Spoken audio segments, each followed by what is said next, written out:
Audio check. 1, 2, 3, 4. 1, 2, 3, 4. Audio check. 1, 2, 3, 4.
Rugged Edge Cuts is a new salon that has opened up here.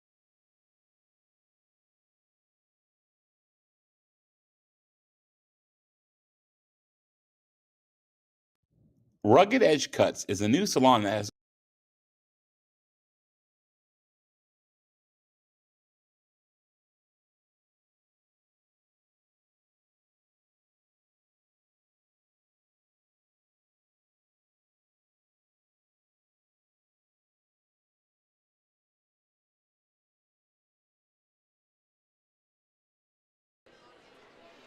Testing 1, 2, 3, 4. Check, check.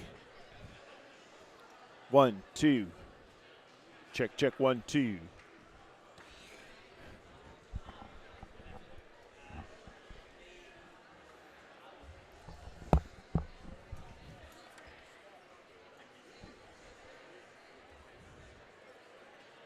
Good morning and welcome to the 74th annual North Tama Redhawk Wrestling Tournament. My name is Keith Kennedy, and I'm coming to you live from Traer, Iowa, in the North Tama Community Schools Big Gym, where we have 2 wrestling mats set up ready to go for today's tournament. We have lots of teams here today. We're going to run through them here real quick. Teams today are Baxter, BMG, Columbus Catholic, Des Moines Roosevelt, HLV, Victor, Hudson, Mid-Prairie, North Tama, Sigourney, Keota, and Tripola.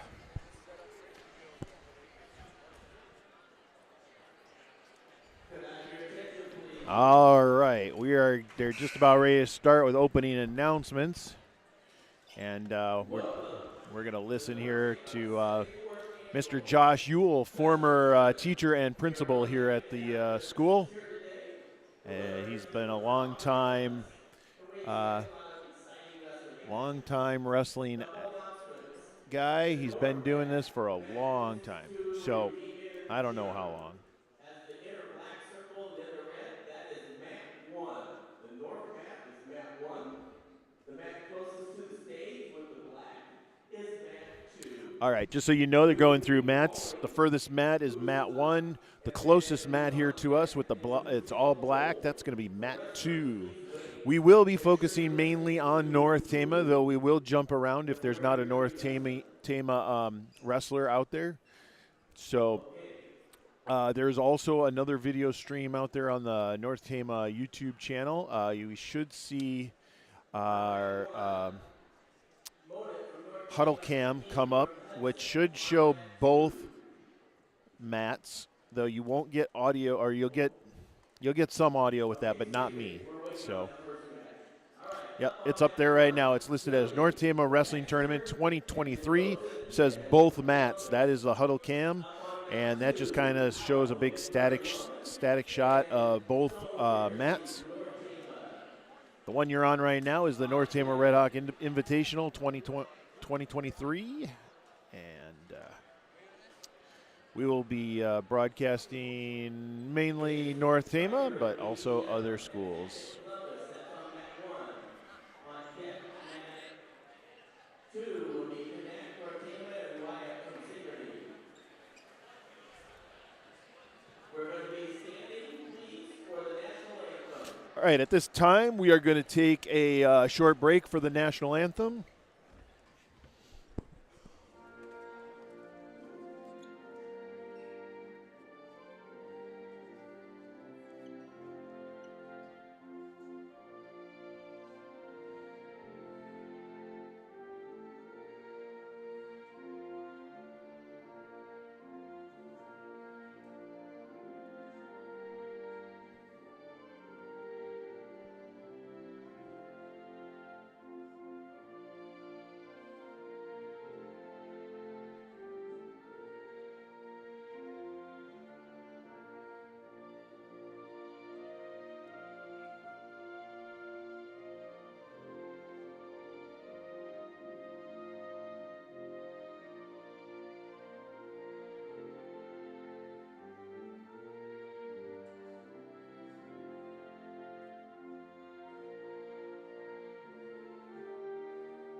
All right, and we are officially underway here in Traer, Iowa.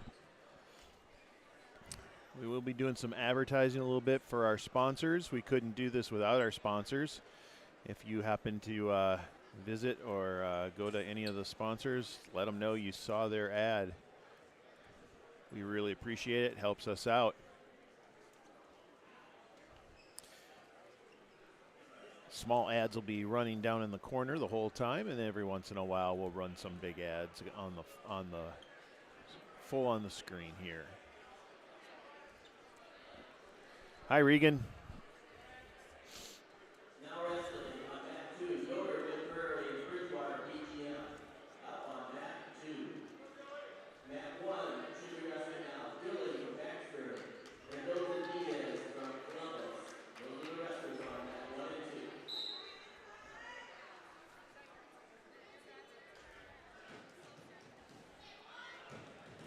On deck, mat 2, Alpha Mid Prairie. TRC, North Tama. On deck, mat 1, Triple, BGM, and Hackett. Columbus, you're on deck.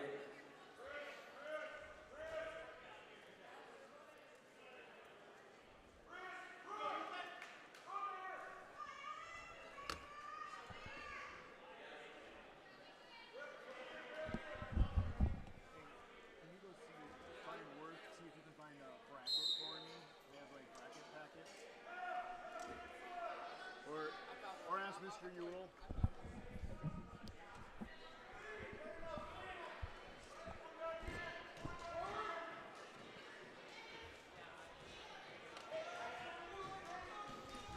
All right, so at the moment, no North Tama wrestlers are wrestling here on mat 2. It looks like we got, let's see here.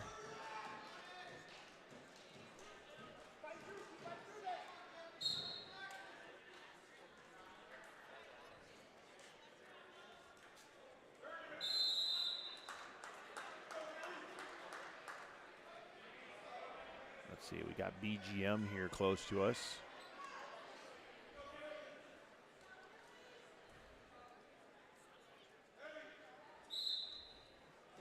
Thank you. No, I have that. That's not what I want. I need with the brackets with all the wrestlers. That's all just historical. Or is that current right there? Is that today? Maybe I don't have that portion of it. Yeah, I don't have that one. That one's missing this portion of it.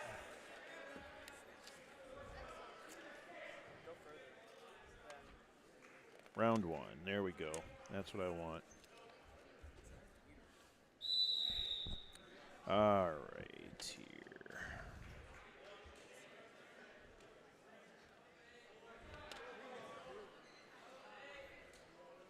See if we can figure this out here. It's a little complicated with all the brackets going on.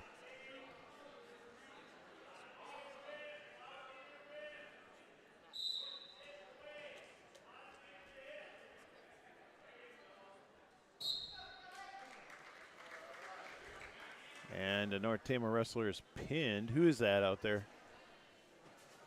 You don't know our North Tama wrestler? What? Who's that? No, who's this guy? Our North Tama guy right here. Stone. Stone got pinned.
All right, here on mat 2, it looks like we got Colt Kanak.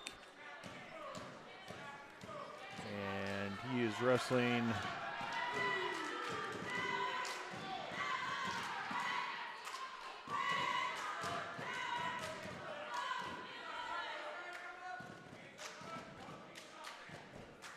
Carter Wyatt from Sigourney, Kyoto.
On deck, mat 1, Gingrich, Temporary, and Schaefer from HOV. You're on deck on mat 1, Gingrich, Temporary, and Schaefer, HOV.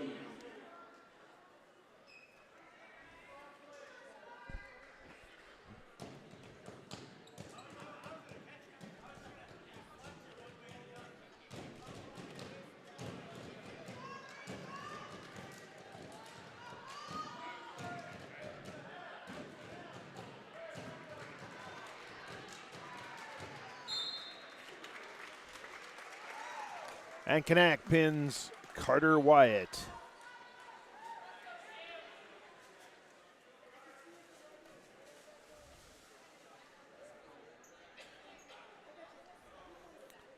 And Colt was wrestling at 138 today.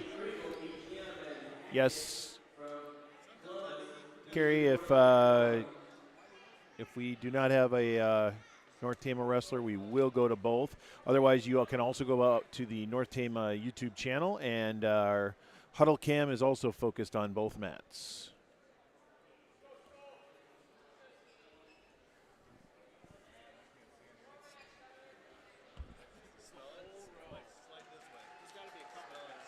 Now wrestling on mat 1, Gingrich, Temporary, and Schaefer, HOV. You're on mat 1. On deck, mat 1, Swab from Sigourney and Cody from Hudson. You're on deck, mat 1. You tell him if there's no North Tama, then kind of hit both On mats. deck, mat 2, Harper from Columbus and Guthrie from North Tama. On deck, mat 2, Harper, Columbus, Guthrie from North Tama.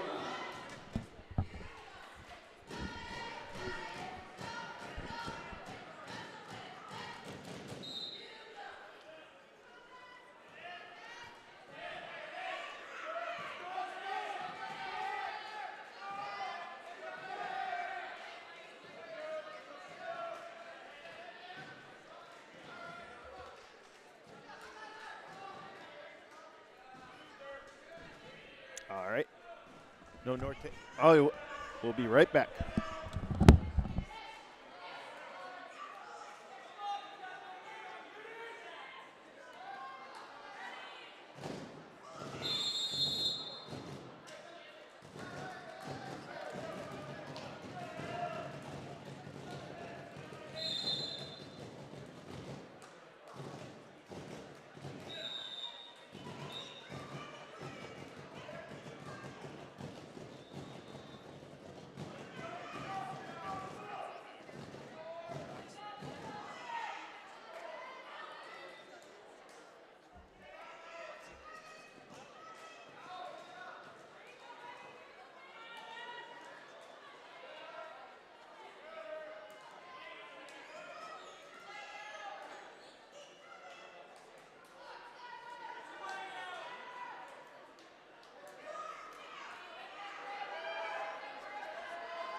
All right, we're having a little problem with track wrestling. I can't see it, so it's a little tough to talk about the event.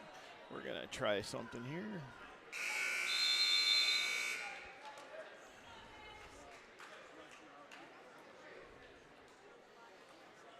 If you want to try to see what's going on, you can go to trackwrestling.com. You got to search through the Iowa boys wrestling, and then you got to find today's meet.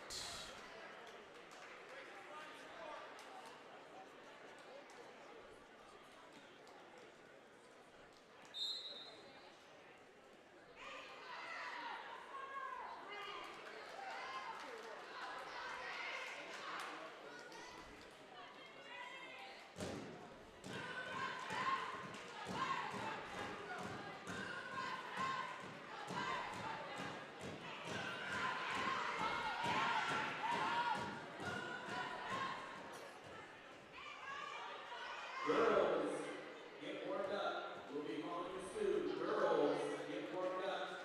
We'll be calling you soon. Just so everybody knows, only a 6-man bracket today. In this round, only 6-man bracket. This first round of boys.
Now wrestling on mat 1 should be Squad from Sigourney and Willie from Hudson. On mat 1.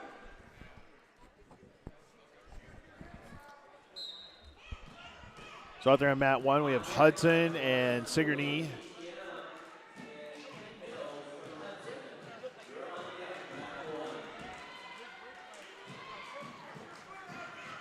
Sorry, I can't tell you more, but my track wrestling is not working, and I cannot figure out why.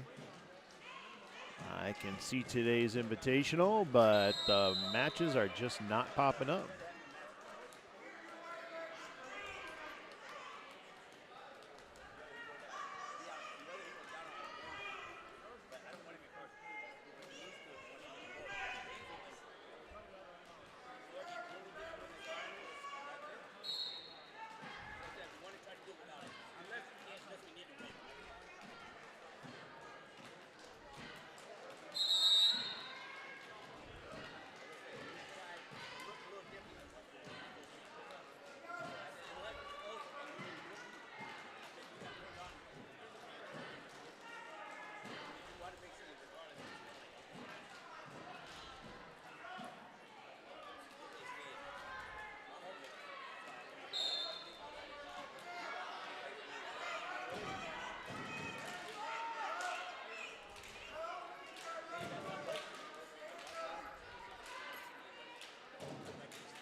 Okay, if you're watching this video stream and you can chat with me in the chat, if you see this invitational on Track Wrestling and you're able to see the matches come up in the dashboard, can you let me know? Because I cannot seem to see it. The officials down the way are running Track Wrestling, but they have pro version, so I do not. Regan, are you on Track Wrestling? Can you see the matches? Question mark. Let's see here.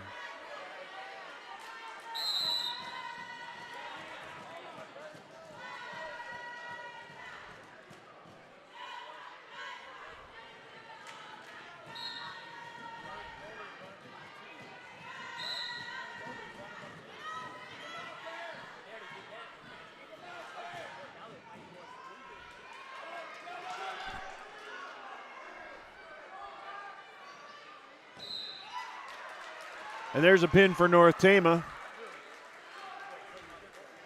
against Columbus.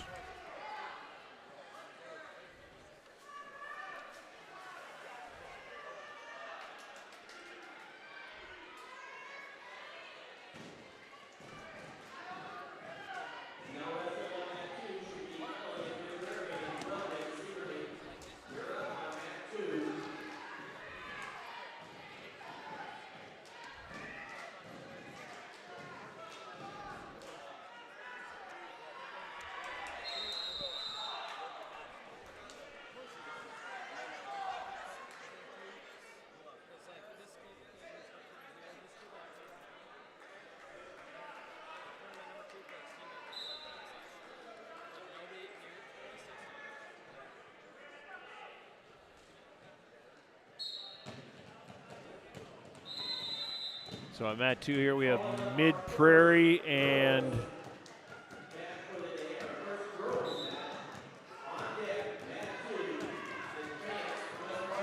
looks like Columbus. I think they're the Sailors.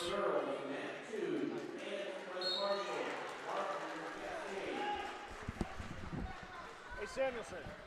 Rick.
Now wrestling on mat 2, Air Team West Marshall and Perry West Marshall.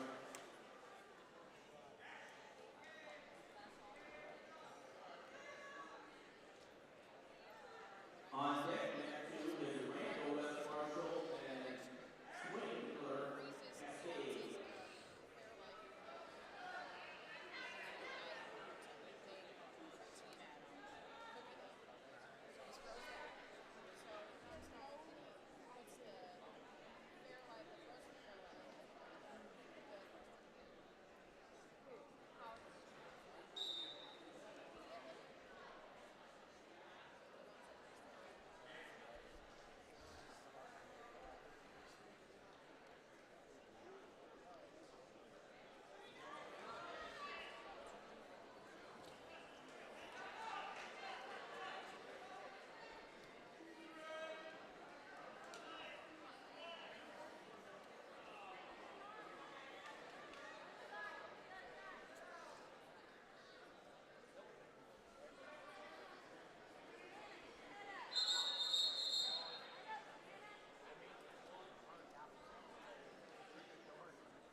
Now up on mat 2, Randall West Marshall and Swinkler from Cascade.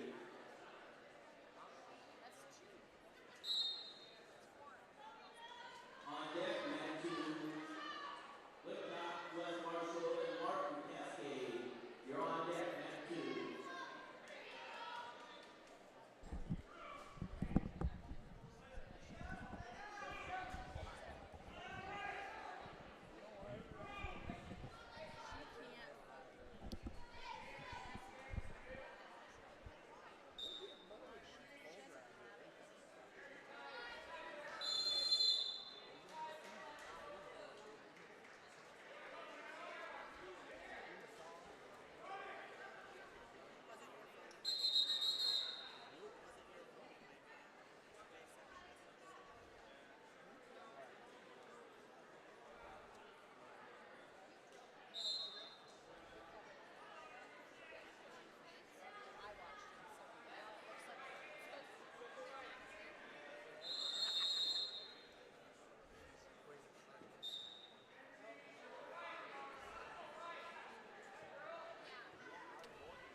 Now wrestling on mat 2 is Redhawk West Marshall and Martin Cascade.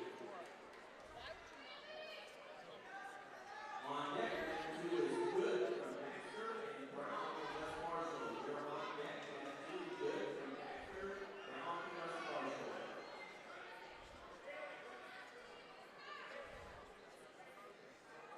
Round 2 of boys, should stand ready. Round 2 of boys, should stand ready. We'll be heading into the round 2 of boys next.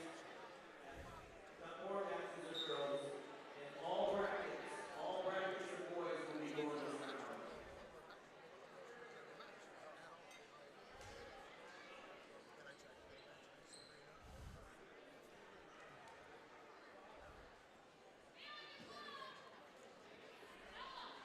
Now wrestling on mat 1 should be Madison Cascade and Schuler from West Marshall.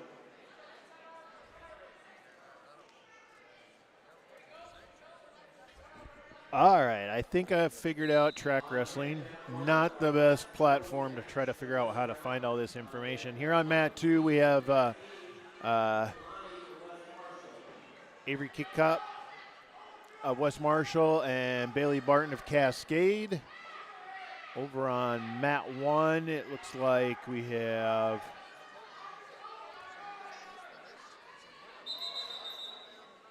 Ella Madsen of Cascade and Kylie Schuler of West Marshall.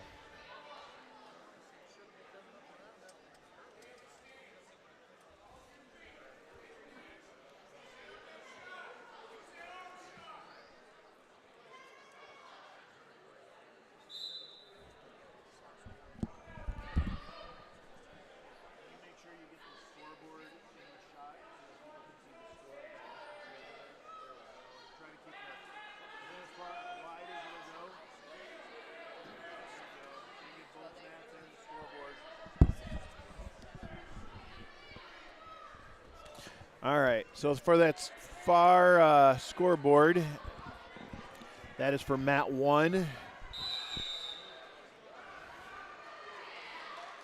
3-1 over there right now.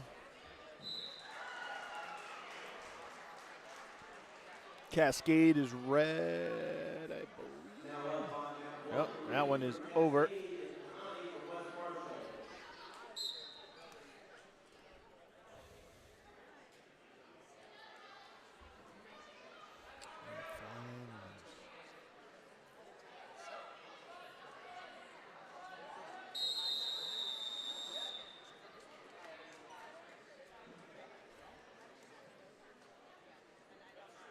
At the end of these girls' matches, we're going to take a 10-minute break so that we don't have too many wait times for the upcoming matches. We'll take a 10-minute break before we start the second round of boys.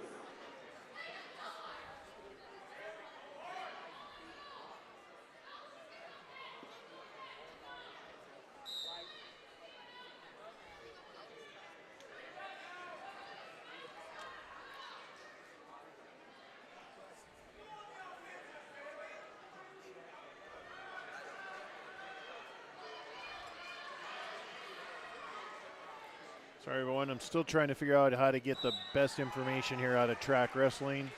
It is not easy to follow, especially when they're going so fast here with 2 different mats.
Okay, I think I found a better place here to get some information here. On mat 2, we have Whitcup, West Marshall, and Martin of Cascade. Whitcup with 7. It's to 0. 7-0, West Marshall. In the second period, right around 19 seconds to go in the second period. Avery Whitcup, excuse me, definitely taking control of this this bout right here. Got a good hold on Martin, and that's time for the second period. It's going to end the second period 7-1. West Marshall with 7, Cascade with 1, and going into period 3 now.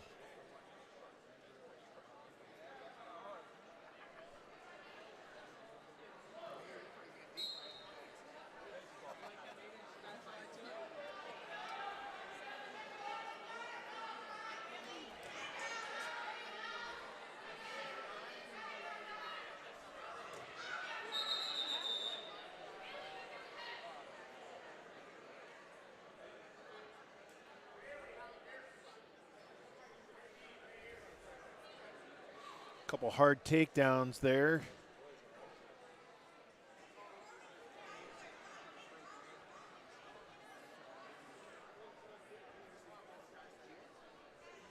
Martin of Cascade just whipping an Avery kick cop down onto the mat, and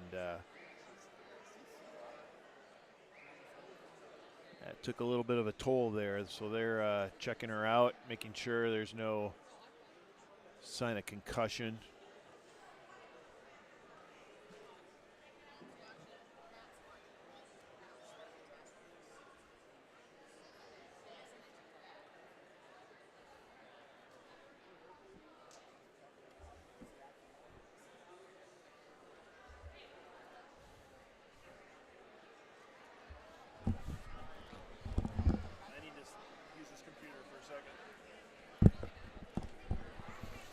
I'm going to try to get the track wrestling score down in the bottom of our window here. We'll see what we can do.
I'm close.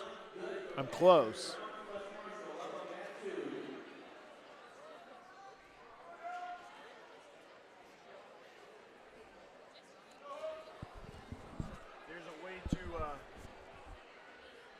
There's a way to get a direct link to this page. I just don't remember how.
to show up. All right, the girls took a little longer than we thought. We'll wait 5 minutes. 10:55. We'll start the boys. 10:55. We'll start the second round of boys. And all the practice will be in this round.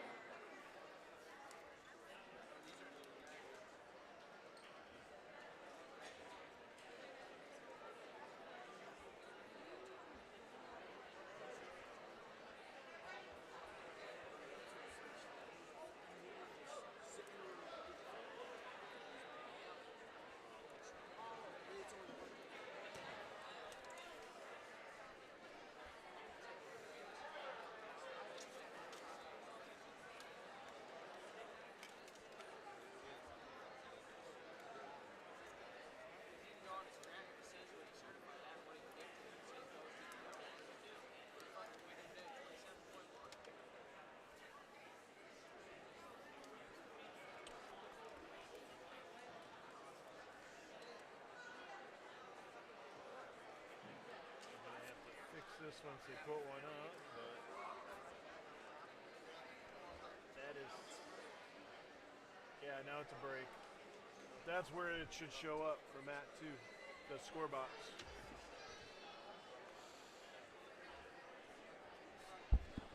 All right, we might have a solution here so you can see the score here on mat 2. We are in a break right now. We'll be back when we start up again.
All right, we are starting round two. Round two, we got a couple North Tama's wrestlers down on mat 1, and we have a North Tama wrestler here on mat 2, and we're going to try to get the scoring going on here.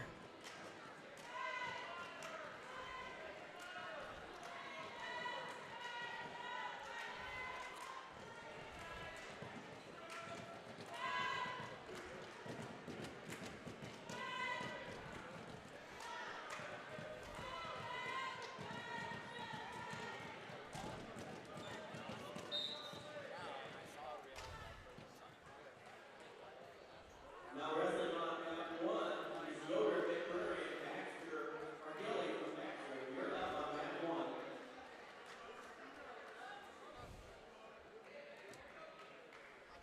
On deck, mat 1 is Howe, McMurray, and Bustle Hudson. You're on deck in mat 1.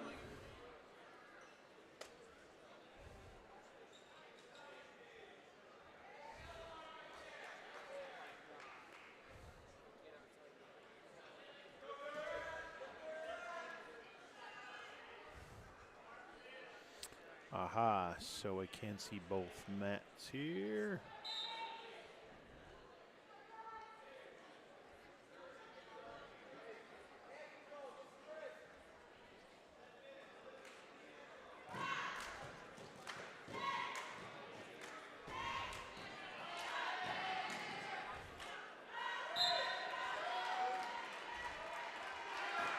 Now up on mat 2, Bridgewater, BGM, and Caitlin Hudson. You're up on mat 2.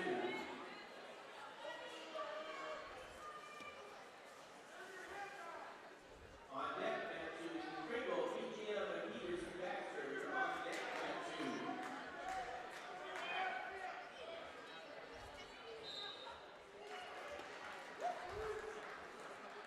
Now up on mat 1, Howe, McMurray, and Bustle Hudson.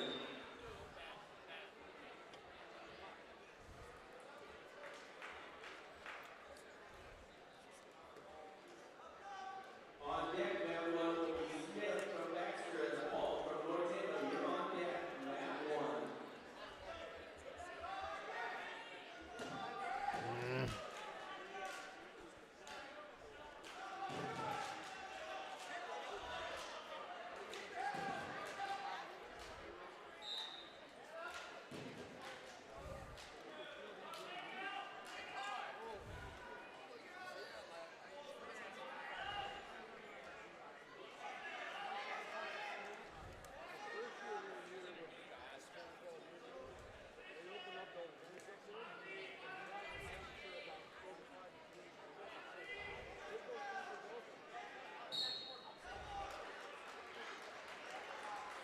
Now up on mat 1, Smith, Baxter, Hall, North Tama. You're up on mat 1.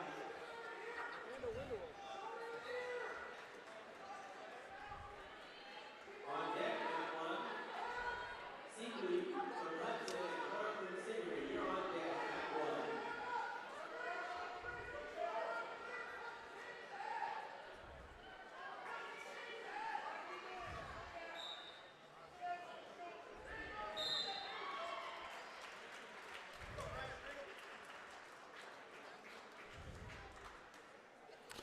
All right, we're going to try this, and let me know what you think, if you can see it or if this doesn't help. But I tried to put the boxes. Try to keep the wrestling out from behind that. I can make it a little smaller, but it gets a little tough to read. All right, so just so you know, mat 1 is our far mat. We can see a North Tama wrestler out there right now. That's Briar Hall. And mat 2 is our close mat. You can see BGM wrestling Baxter right there.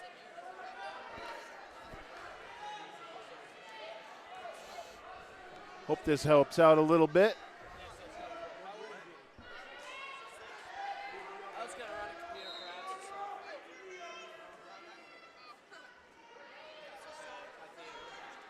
So now you can see what's on mat 1 and mat 2. Can you lock that? Hit the locks on it on window capture.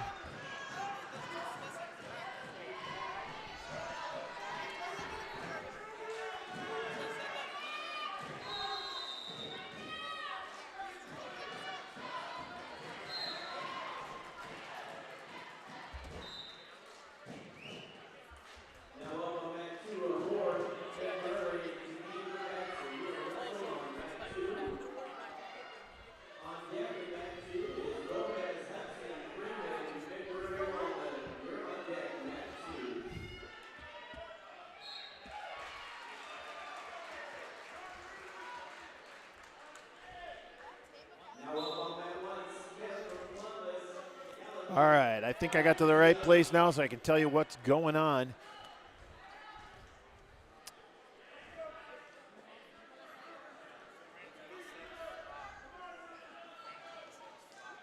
On mat 1, we're in bout 22. It's about to start. Cameron, I want to say Siebel, Hudson, and Brady Clark of Sigourney Kyoto will be coming up next. Oh, and they are done. I'm sorry. We'll have that, what's coming up next here in just a second. So on mat 1 now we have from Columbus Catholic, Calvin Smith against Sawyer Callahan of BGM. This is bout 24. It's 126 pounds. Here on the close mat, mat 2, we have Mid Prairie, Colin O'Rourke against Ruger Kincaid of Baxter. O'Rourke up 4-1. On mat 1, Smith and Callahan 0-0. Bout just started.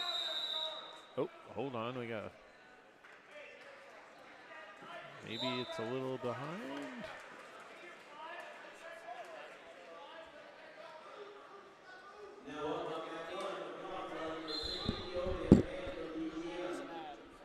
So switch to the window. You're gonna have to keep hitting continue. Because we don't have a pro account, so we get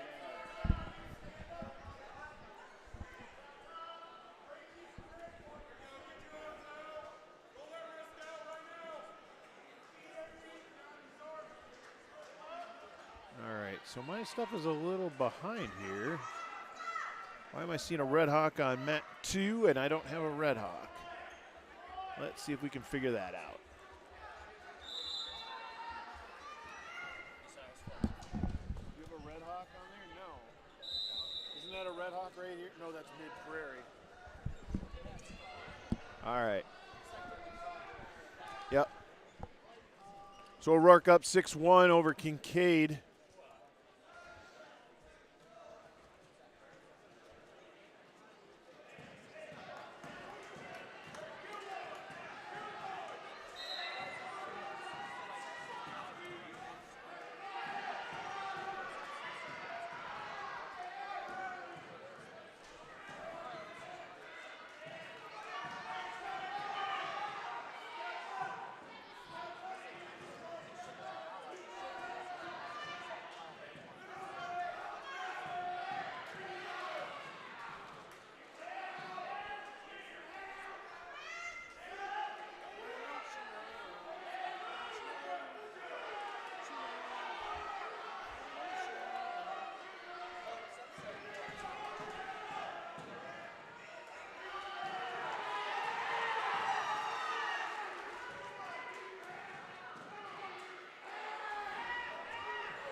Coming up next on mat 1 will be Gavin Roush and Hurd.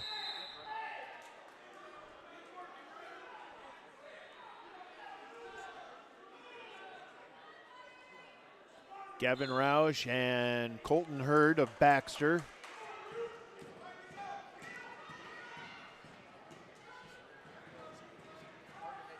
That'll be your next Redhawk bout coming up on mat 1. Right after McLaughlin and Mann here. We have 0-0.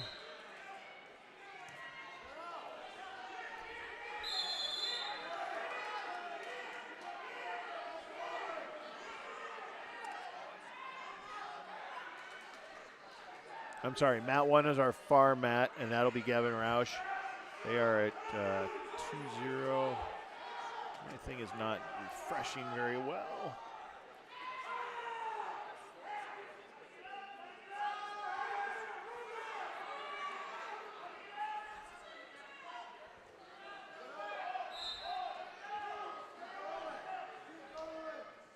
They have 2-0 up on the scoreboard, but that's not what we're seeing here on track wrestling. I'm not quite sure what the difference is there.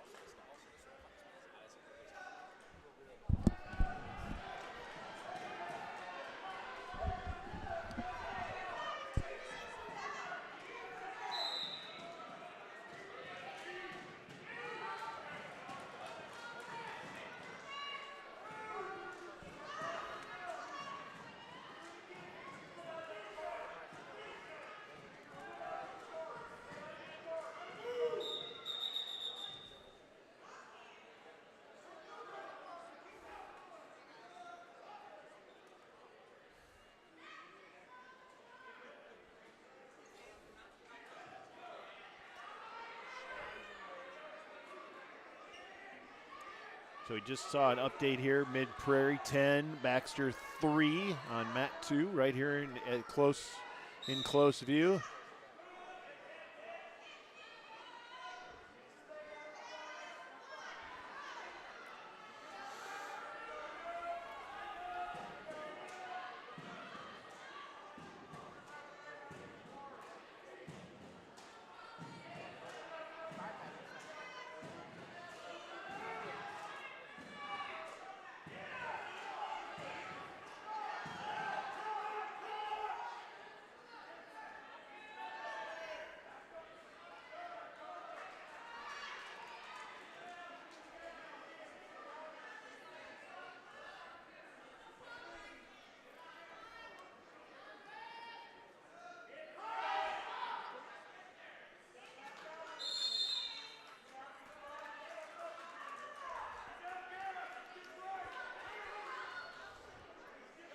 So it doesn't look like our track wrestling is actually working for mat 1. Mat 1, we have McLaughlin and Mann.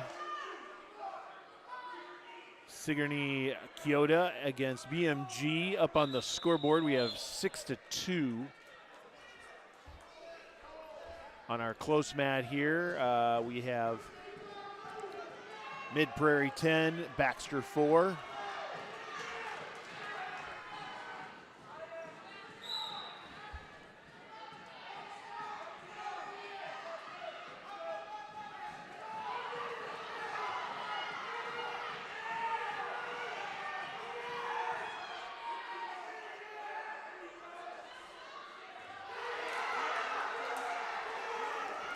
Mat 2, we got some action going on. Baxter Kincaid looking to pin O'Rourke. They are right on the edge. And he's going to get some back points there.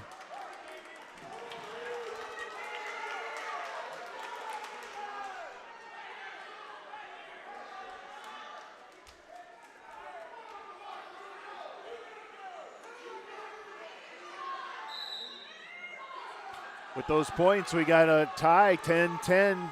They are in overtime. Next one to score. And there's a pin. Kincaid of Baxter pins O'Rourke.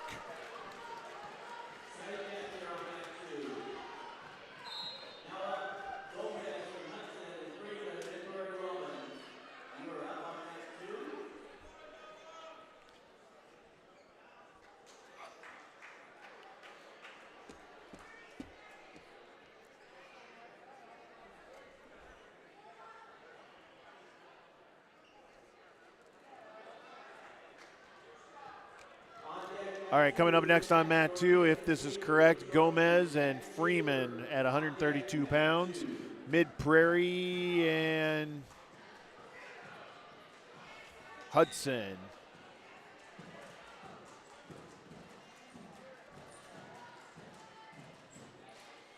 Gomez and Freeman, yep. Hudson, Mid-Prairie, 132 pounds on this close mat, mat 2.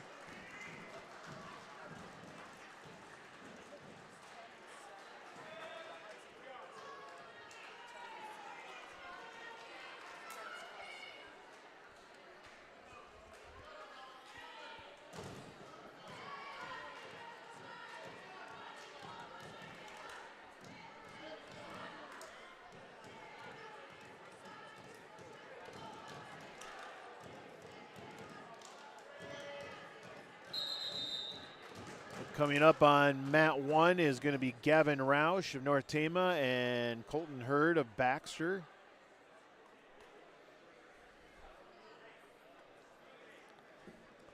Roush checking in at the table.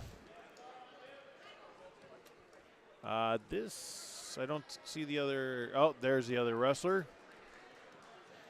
Now wrestling on mat 1, Hurd from Baxter and Roush from North Tama. On deck, mat 1.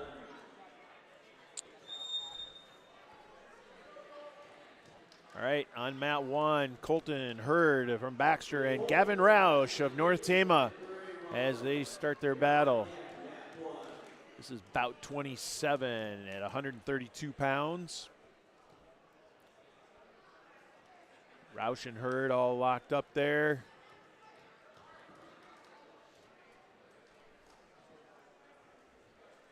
Try to get the best shot we can of it over the far mat. It's a little bit tougher. You can get a little closer in. Little closer. Closer.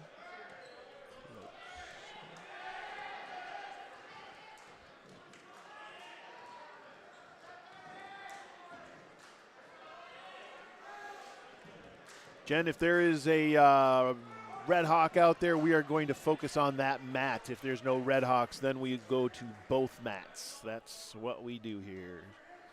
If you want to see both mats, you can jump out to the other video stream, and there's another link on the North Tama YouTube channel for, it says 2 mats.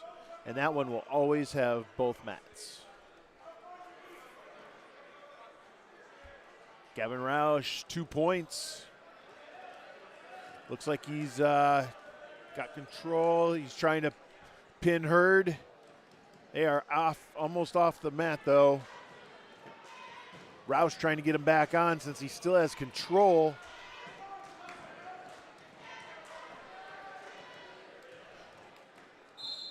And Gavin Roush gets a pin for North Tama.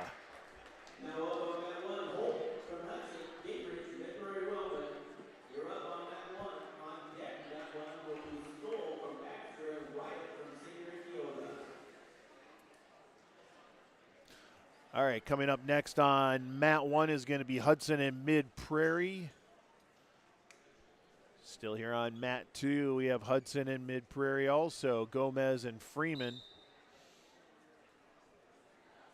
On mat 1, it'll be Holton for Hudson and Gingrich for Mid Prairie.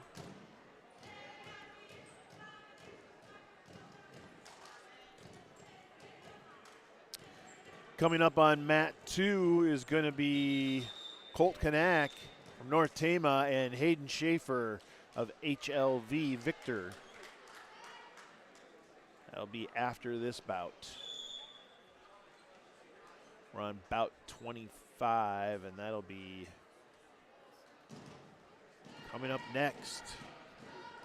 Bout 29 going on mat 1 right now. Hudson's Holton against Mid Prairie's Gingrich. They are locked up and 0-0.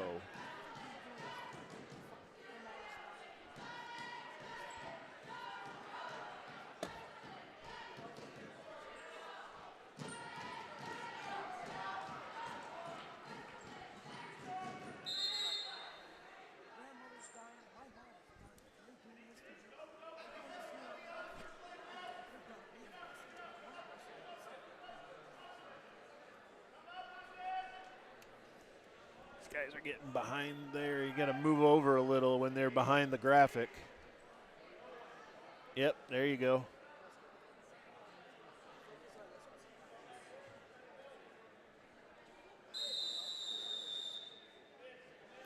And there's a lot of room up here. We don't have to see the scoreboard anymore, so you can tilt down just a little. There you go.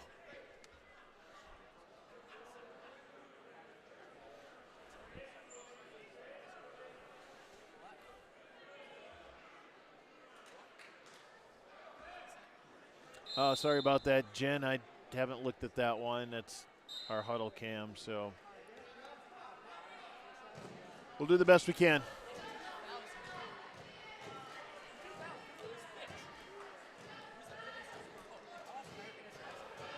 Still 0-0 on mat 1.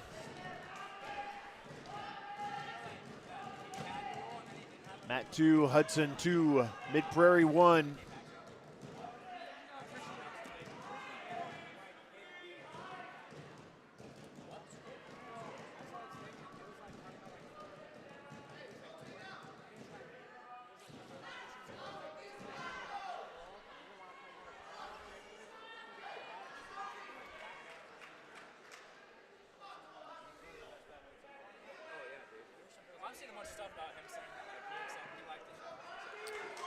All right, on mat 1, Holton has gone up 4-1 against Gingrich.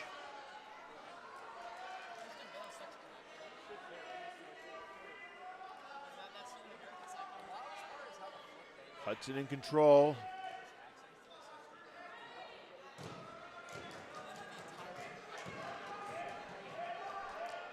Mat 2 looks like Mid Prairie's in control there and looking for to get some more points.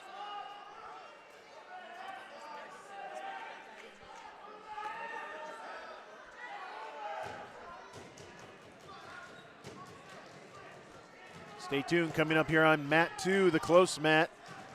Colt Kanak from North Tama will be wrestling next.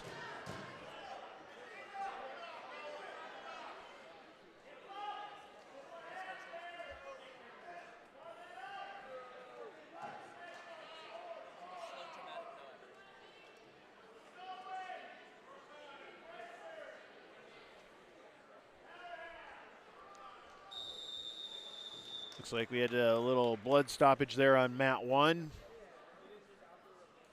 Score remains Hudson 4, Mid Prairie 1.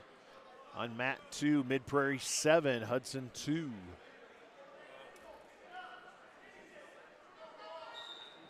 Coming up next on mat 2, Colt Kanak from North Tama. And Hayden Schaefer from HLV Victor.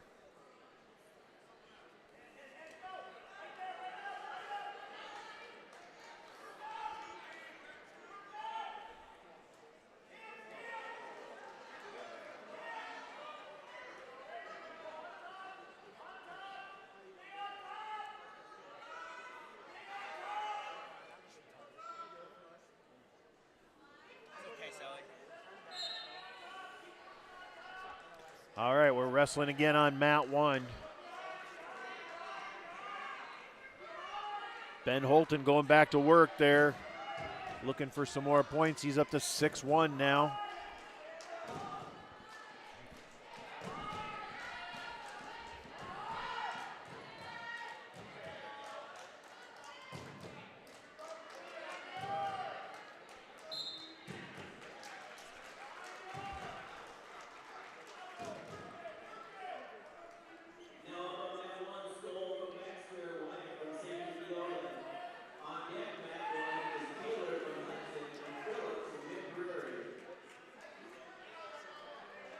All right, so on mat 1.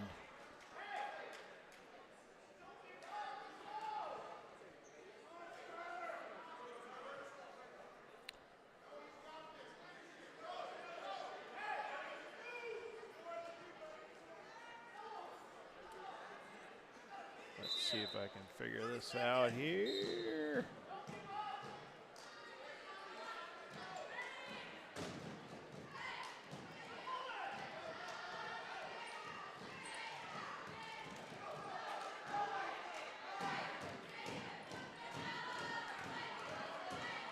All right, the bout we were just watching on mat 1, Holton and Gingrich. Holton gets the fall at 2 minutes 28 seconds. Right now on mat 1, we have Stoll of Baxter and Wyatt of Sigourney Kyoto. Mat 2. Looks like we just wrapped up mat 2 and Mid Prairie winner in mat 2, Noah Freeman. I got 15-4. We'll have that's a preliminary final there, but we'll have an official here in just a second.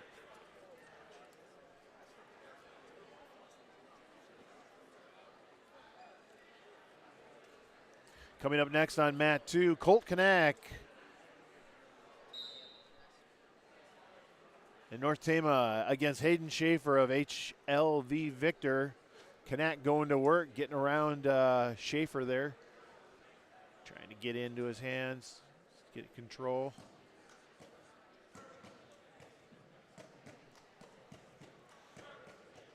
Kanak looking to pin him really quick here. He's got him on his back. Oh, it's looking bad for Schaefer.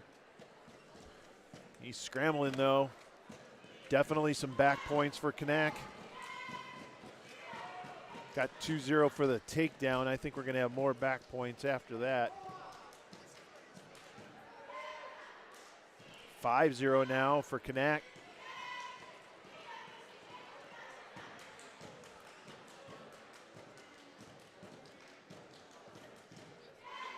He's getting some more back points. Very close to a pin.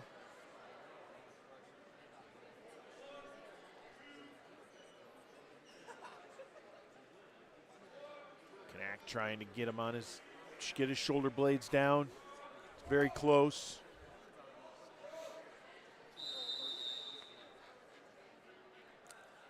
There's some back points.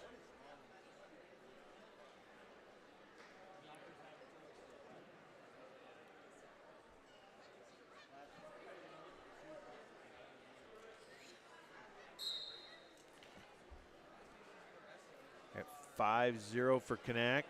That might be accurate, but he might have a few more. 8-0 now for Kanak. Sorry, my track wrestling takes a couple seconds to update. Kanak really working on Schaefer here.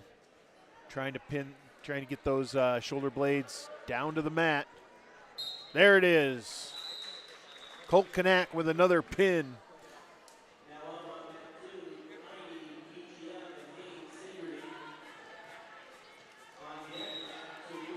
Coming up next on mat 2 is going to be Hams and, here we go, Hams and Kalani.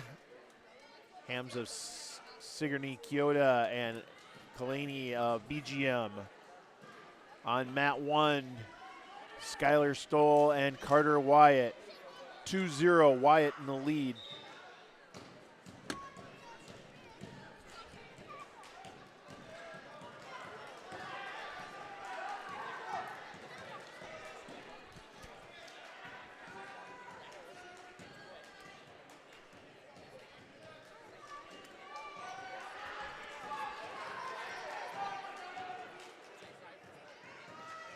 All right, in just a few minutes here, I am going to leave you, and you're going to have a special guest announcer. His name is Coach Rick Samuelson of North Tama.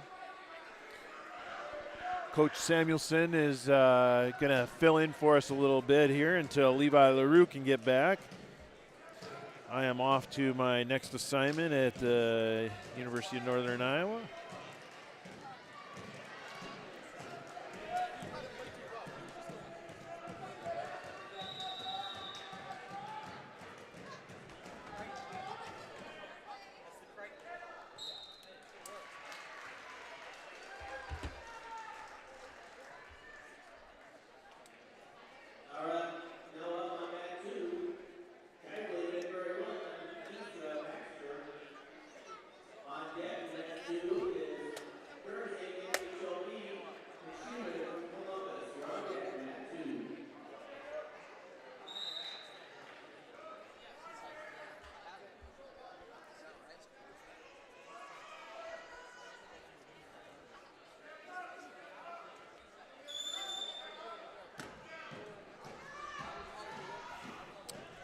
All right, on mat 2, we have Shively of Mid Prairie and Heimstra of Baxter.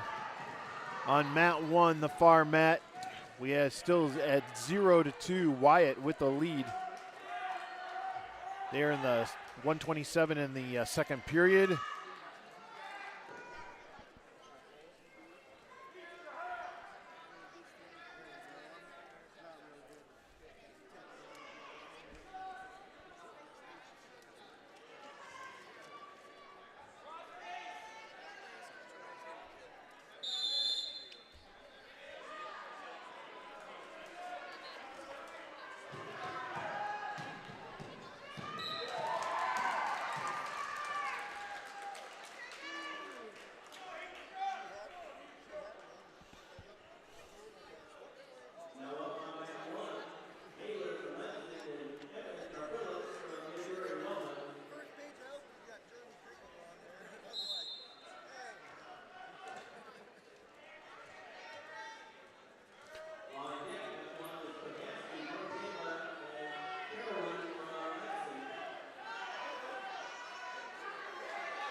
All right, so now on mat 1, we're about 32. Blake Taylor from Hudson against Evan Phillips of Mid Prairie. On mat 2, we have Dom Shively of Mid Prairie against Jacob Hemstra of Baxter. That's all tied up at 2-2.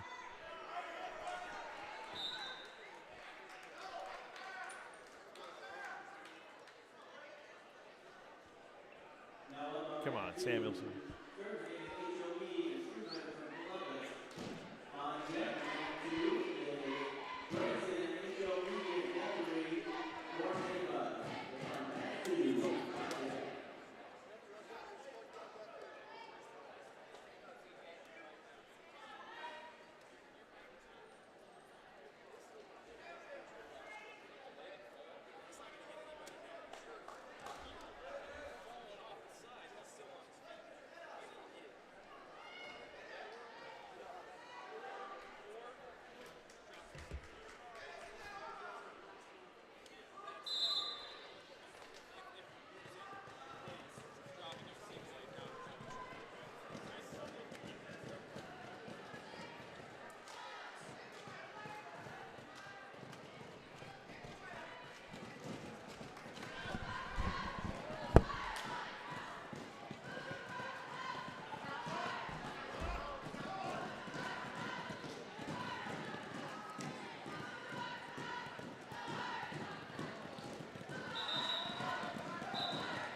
Disappears. All I'm saying.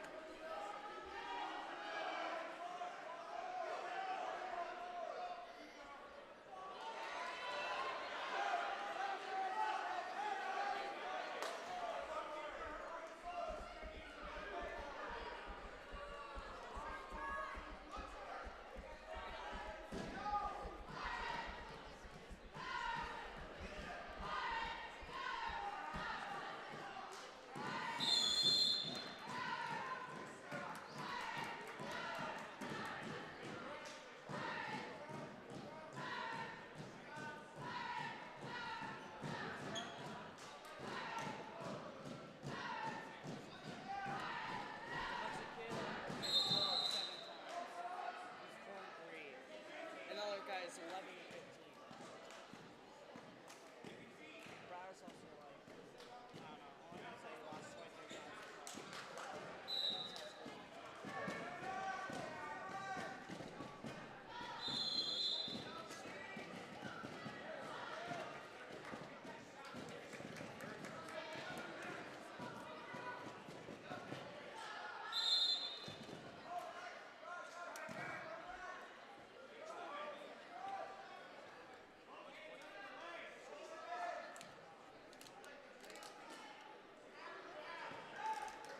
Are you gonna be here for cleanup?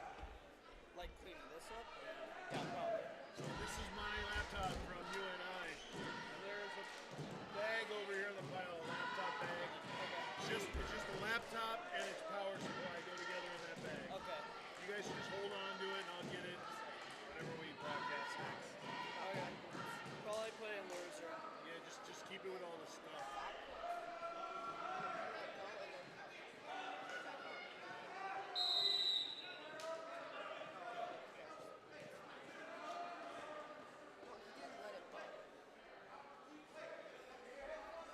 Well, I'm just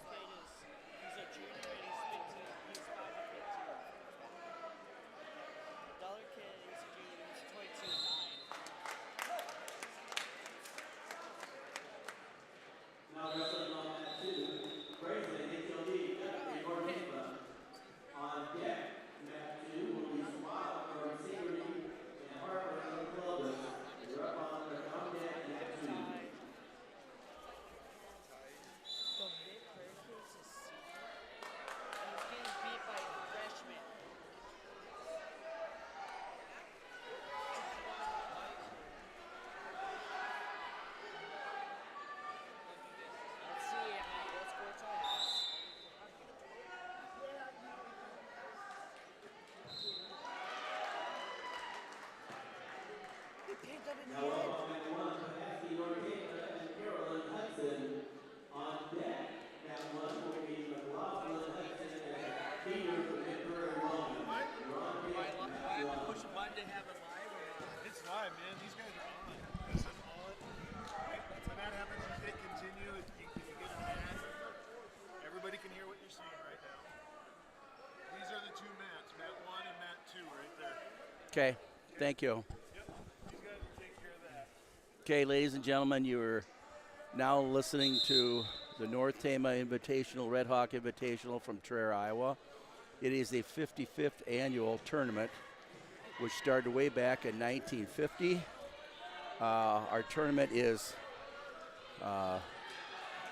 long-standing. I believe it's the first tournament in the state of Iowa. On the far mat, you have Drake Padaski, 170, wrestling gentleman from Hudson. Hudson's trying to finger around and get an outside single and gets a 2. So he's going to have a 2 takedown, returns Drake to the mat, and hopefully Drake can wrist roll out and get his base up there. We got 1 minute and 20 seconds into the first period, and with 2-0 score for Hudson.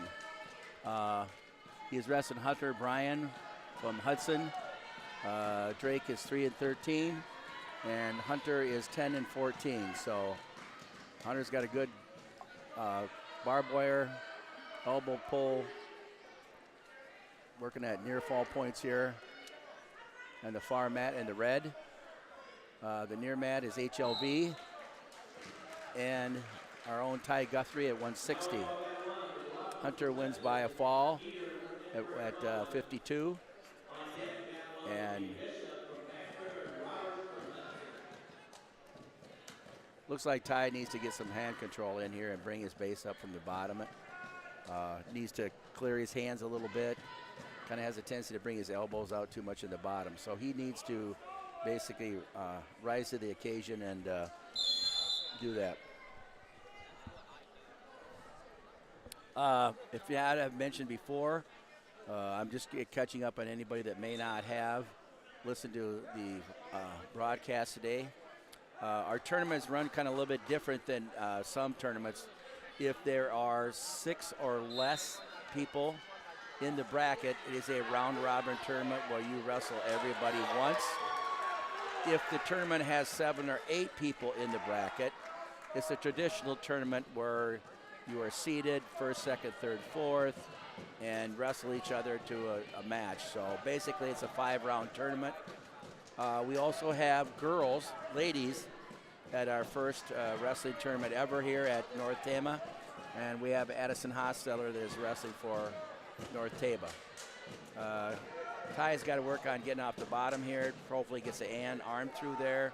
Needs to turn his hips, but HLV's got his legs in there. Needs to clear the legs and try to get his chest down and roll through. If he can, clear an arm.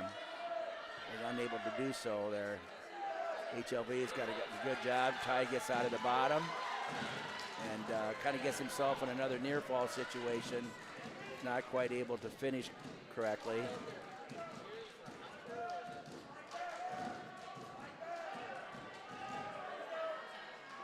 If you may not heard, last night, University of Iowa defeated Nebraska, I believe 29-6 or 29-9, and I was told that was a very good dual meet. Fortunately, at the time, we're rolling out mats for our own tournament here. If you haven't been told before, mat number 2 is the one in the black that you're seeing here that Ty is wrestling on. If he could just bring his right arm around the leg, come around the waist, he's got to drive in, but he's got to pull his right arm out, transfer hands on that leg, and not try to come across the body, which is kind of hard to finish and turn. There, he needs to step up, clear his ankle, and get forward pressure here.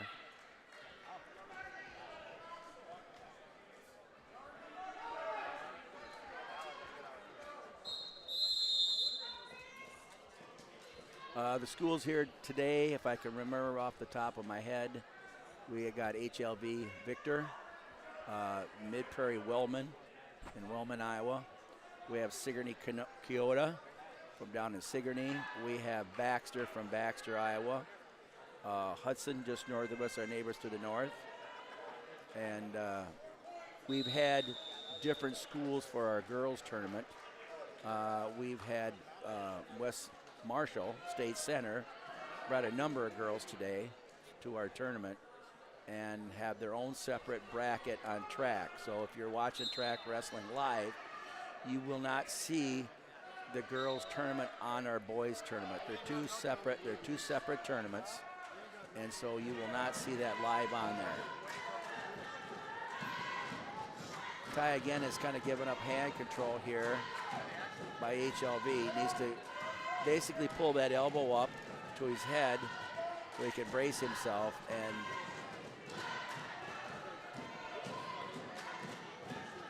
get some base there. HLV kid's doing a good job of keeping toe pressure from behind, stays behind the elbows, and basically here's a ride. He's going to try to power half here.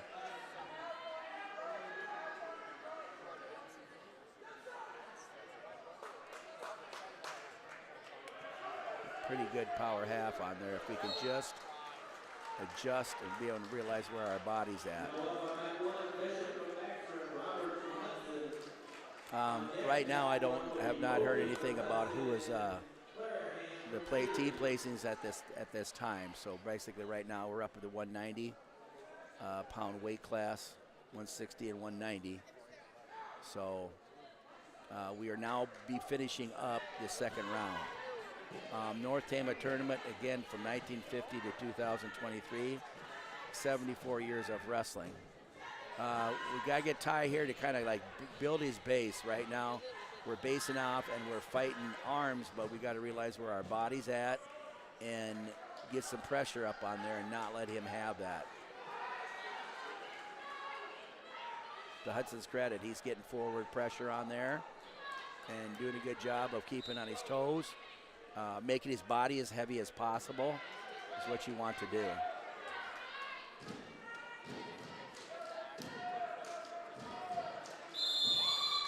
That will end the period and end the match.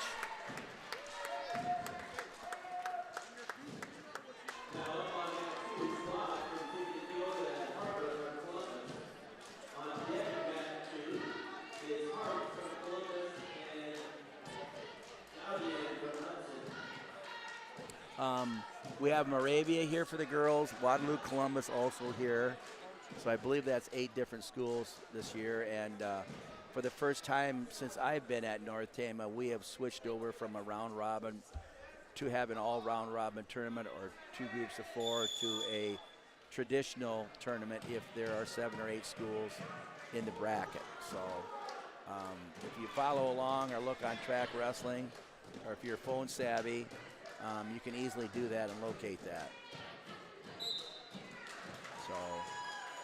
Now wrestling on that too, Hart from Columbus and Fabian from Hudson.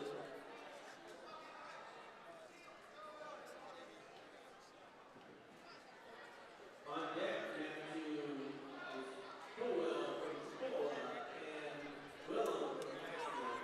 You're up on deck, Matthew.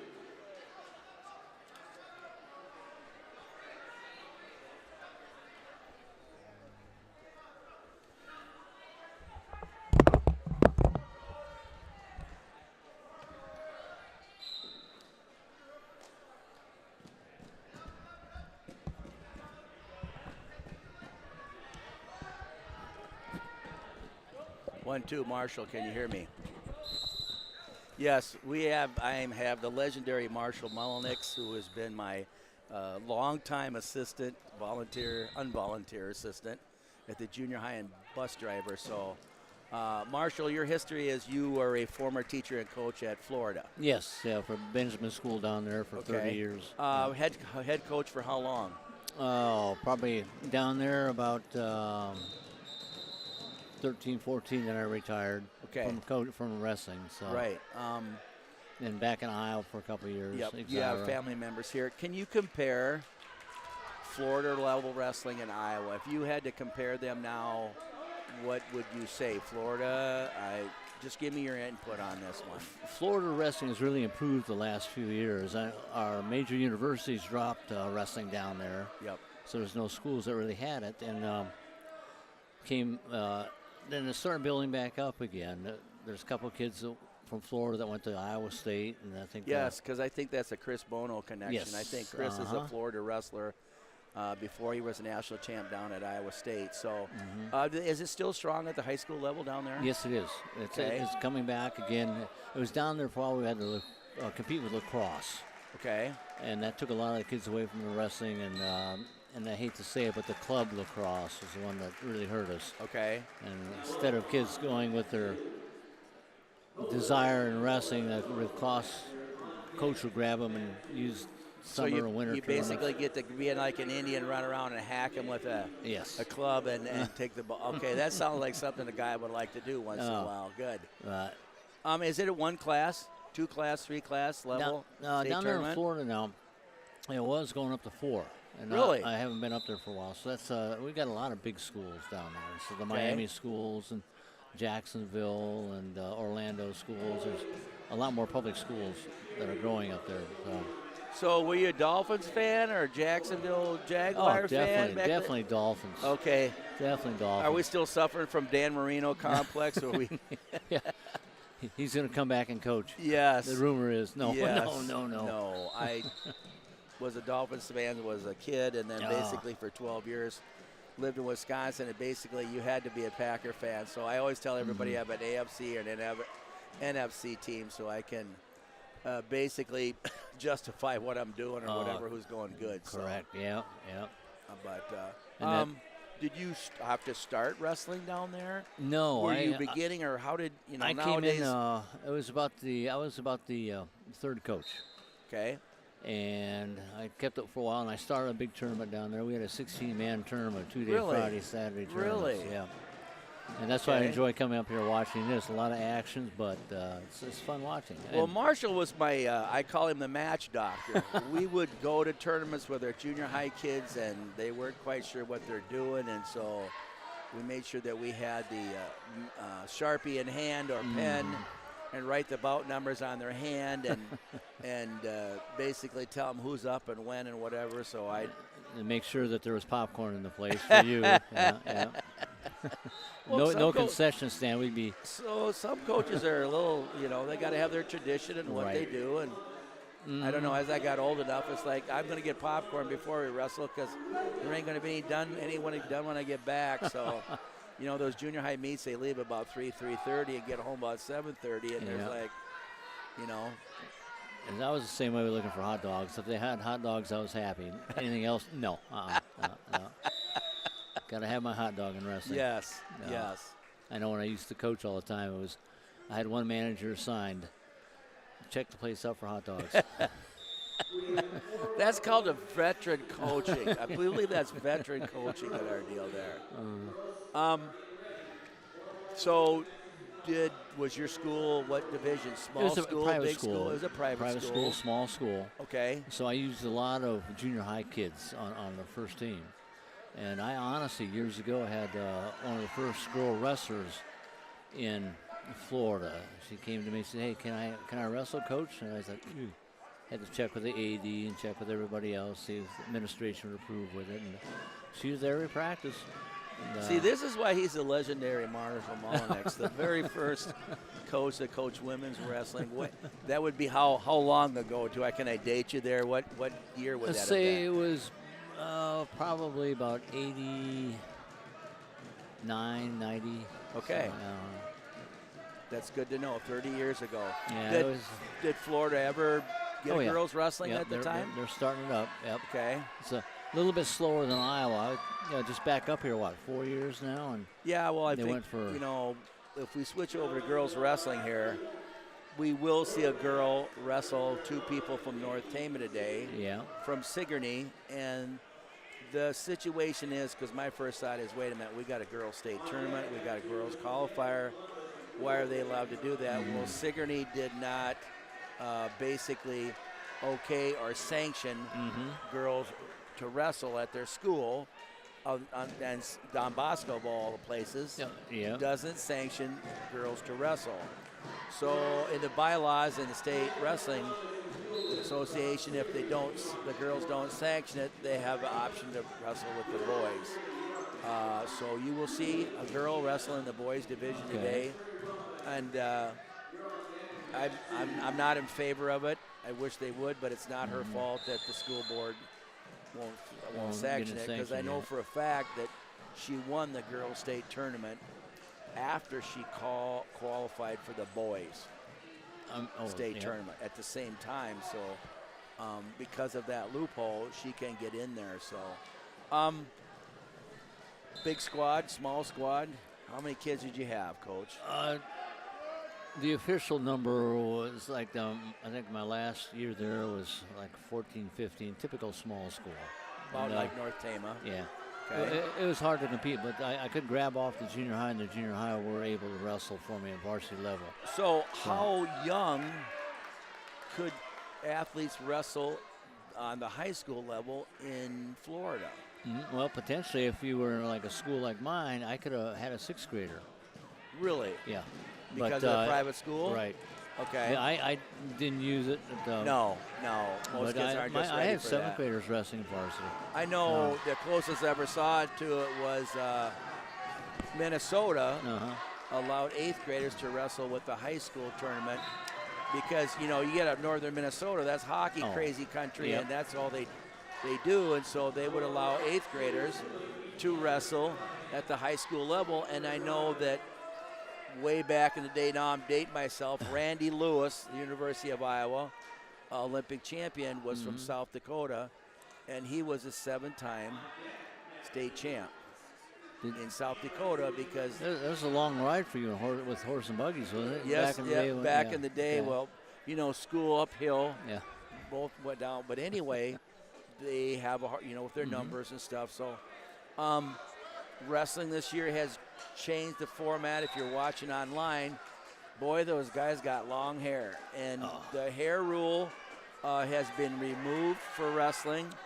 I have a personal opinion. I don't care for it, but for the love of my sport and to keep the numbers out, there's a lot of young men out there that like to keep the mullet look and the beaver fever wave for the girls. They must get the girls or something. I'm not sure what that does. But me as an old-time coach, I used to love when my official would come up to me and say, "Hey, one of your boys has their hair too long. Got tape scissors out." Yes, I have done that too several times. I had a young man that I told him he needed to get his hair cut in every meet. He'd, whatever. So finally I just said, we were in Northeast Iowa and basically crossed over to Wisconsin. And Wisconsin was a little bit different on the hair rule. Coach, this kid's got to get a haircut. I says, how short does it have to be? No. And I warned the parents if we ever did, but I did a tape job. But I didn't do a very good job, and it was way too high. And so he had to go to a regular hairdresser for me and Coach. And that was done for the rest of the year. There you go. So sometimes the coach does not want to deal with that or fingernail issues or whatever, and you kind of like, okay, line up in the room. We're going to all check you right here, right now. So whatever. But I was stronger, tougher. The state champs in Florida had to wrestle the state champs in Iowa. It would be a sweep. Okay. And that's my opinion. That's being an old Iowa boy and looking to Florida wrestling. But Iowa's a lot stronger in wrestling. Okay. So. Okay. We're not part of the SEC, so we're not football year-round. Yeah. I'll find somebody in here that's going to be looking for me at the end of the day. Girls State Wrestling Tournament will be different in the fact that they do have district qualifiers this year. They have them at 4 sites, and they will have 2 districts at every site. So the boys have 8 districts to qualify for state. So do the girls. However, the girls are 2 weeks earlier than the boys because the girls' season starts a week earlier, and therefore their state tournament series starts a week earlier. Is that going to be in Coralville or Des Moines? I believe the state tournament is in Coralville at the Coralville Athletic Center. That's basically where AAU Girls State has been the last 2 years. and I believe that's what they're going to do. Okay. Anyway, the 4 sites are basically Sioux City, Decorah, Iowa, my hometown, Cedar Rapids, and Des Moines. Okay. So some of those girls are going to have to travel from Mason City across the state to Sioux City or Des Moines. Our North Tama girls ourselves do have to go all the way to Des Moines to qualify for districts.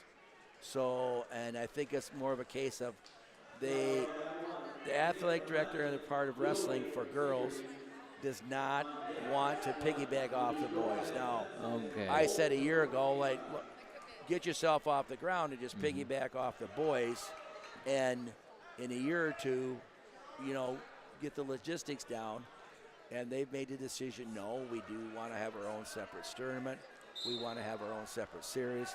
We don't want to be little sister to the boys. Yeah. And I'll credit her for being brave enough to go to the system. So, but again, I was telling them today, if you're on track wrestling, you can't see the girls on the boys track wrestling. It's 2 separate listed tournaments. So that's something you have to deal with all the time. So, and I can keep it that way. Keep that identity, boys and girls. It'd be fine too. yes. So. Do you have any interesting stories as a junior high coach at North Tama as far as memorable matches, memorable slogans on the bus, memorable whatever? I know that the big debate was, are we going to stop somewhere? Right. Yeah. And the manager's doing everything that a coach needed, and you know, those poor managers that work for us this year, great kids, but I felt sorry for them. Listening to all your complaints and where's this, where's that? I mean, it really hurt me to be a coach. Yes. So the only thing is, the hardest part is you got to pick up your stuff off the floor. There because, we go. you know, they're young people that usually has mom have to clean up stuff, or they got yelled at, clean their, you know. On mat 1 now, we have Clayton Bolt. There we go. Rustin Hudson. Clayton has been our heavyweight wrestler all year long. Was out for a little bit for basically had a knee issue right before Christmas, but he's back strong again here. So Yeah, working his tie up, trying to get control inside. good double leg attempt by Hudson. Clayton's going to try to do a snap down here. Needs Snap to and pull go. him more with his legs than just arms, and use his full body weight on there. Use those hips. Yep. And I don't wrestle him. There's no way I'm going to get crushed. So. Little side remark here. I was back tripping my heavyweight when I was coaching in Ano. And broke my leg. And only took it. Yeah. Never again. So a minute left in the first period here. Both men are trying to get inside position here. I'd kind of like Clayton to get his left hand inside because that is dominant arm. Yeah. There you go. That's where you need to be, Clayton. Let's see if you can snap down. He's trying to work that get side. heavyweight. There we you go. Drive it, Run drive. into him. Keep the arm. Get your 2. And there you go. Left hand's inside, Control. and offense starts to control. So Come on, Clayton. You got 35 left. 2-0 match there. Clayton's been working on keeping heavy hips here a little bit. It's kind of hard on some of them heavyweights to get in There that he control goes. and get them turned over. So Slip that. Yep. There you keep go. that Slip arm. it. Keep that arm. Regular half. Stretch it out. No, don't half around the arm, Clayton. Get it around their head like you need to be. Needs to tighten that up because. Looking at some consistency this year with the pinning. Yep. So There you go. There's a fall. I don't think he made the bell here. I don't think he made the bell. They're going to stop for a minute here. Hudson is stopping and saying the time ran out. They're asking. No, the official says that's a fall. We don't have replay. So, again, we got our first controversial call of the day. I know. And that happens all the time. So, have you ever had a match go that way where you either won or lost and you could have swore the clock said 0 Yes, and yes, whatever? I have. Can you And explain that one? You just look, as I said, days before replay, you just look at the official, look at the people sitting on the scoreboard and say, okay, it's your responsibility. Well, was it? The official and I went over to them and we were talking over if I lost the call. Yeah, inside me I was a little bit ticked off, but you can't show that when you're out there. Yep. But So, I don't Usually know. I've had a couple officials that I'd love to have instant replay because I don't know what call you made, whatever, and I've got myself in trouble being very. When you get older, you get more opinionated. I guess is what I want to say, and you're like. And also I had the idea too that you get to know the officials and they know you when you're really serious or not. It's if you are listening today and you do love wrestling, please consider being an official. Yes. Start at the junior high level. I think it's less pressure, but I had a brother call me up the other day, and they've asked him to do their girls wrestling tournament for junior high, and like they wanted me to officiate, and he wanted 2 pieces of advice, and I said, number 1, don't call points too fast because they will roll around all over the place, and make sure they're good and buried for a fall, because if it's anything other than that, they've really got to have control. They really got to have it. And high school, junior high wrestling is not the same as college, so there's different calls. And Yep. Junior high, I've seen a lot of officials, they basically have to tell the kid, you may see some matches here with the girls that starts around number 2, where the official will actually stop and explain something to them because they know they are learning for the first time as they go. So you get a lot of locked hands and false starts on officiating and stuff like that. So that will happen a number of times. So the headlocks without the arm included, and everybody lives and dies by a headlock anyhow. Yep. I don't like it. No. Well, folks, we're dating ourselves, but I told Marshall I'm not showing the junior high kids a headlock till the last week of practice because they would go for that and they'd miss it. And good wrestling, a better wrestler, they're not going to rely on that. So I know I've seen a number of girls, junior high this year, high school this year, it's all headlocks.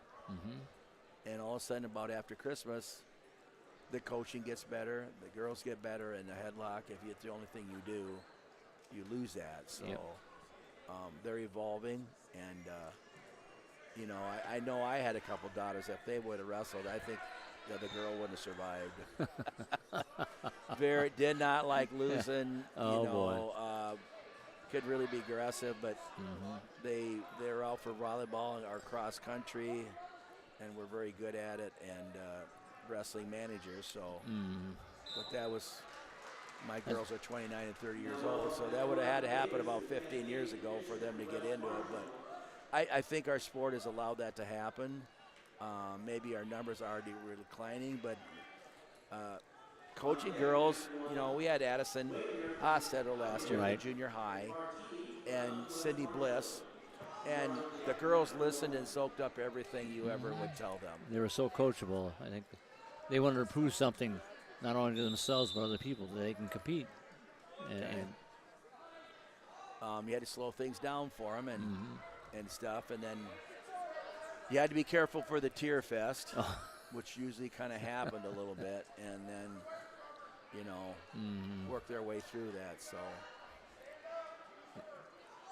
I believe we have about 30 girls here today from the 8 or 9 different schools. So Moravia's got their girls here.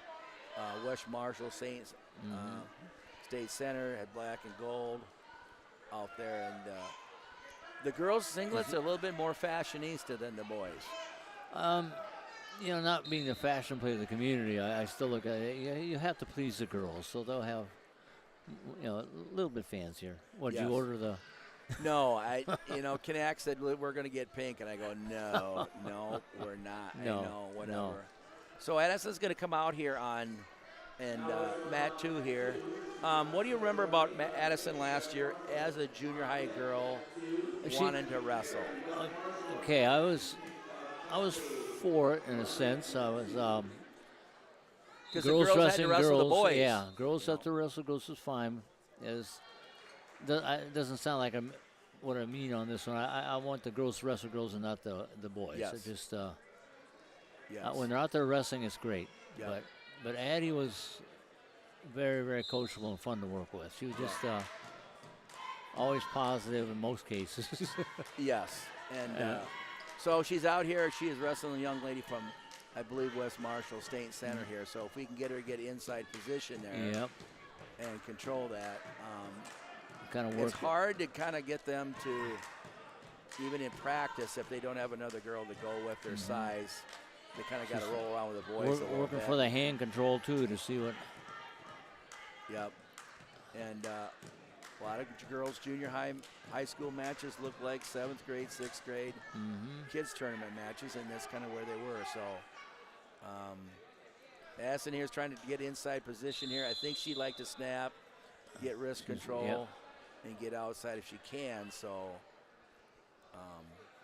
Addison's strength, if she can get on top, she can score on you. So Sprawl, try to get use the down there. hips. Yep. You let go of the head, stuff the head a little bit, get that down there. So I think she'd be a good wrestler wrestling low instead of trying to. I think that, if we can get her to lower her level a little bit, drop her hips, duck walk a little bit more.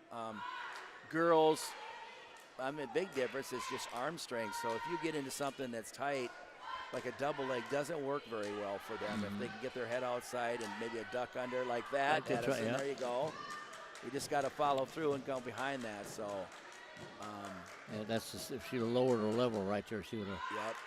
And Addison is a fierce competitor, so kind of feeling out here and I think she's a little timid on offense right now. She may not want to. She got caught in a couple double legs, got in there and got a cow catcher on her and got thrown to her back, and so now she's being a little bit cautious. So Coach Kanak is telling her to choose, defer, go down from. Yep. So West Marshall will take down, and usually Addison's her skill set's pretty good on top. We'll see how this goes. Get behind her. Oh, got a little too much pressure on there. Get hand control. Drive her off. Take her out. Okay.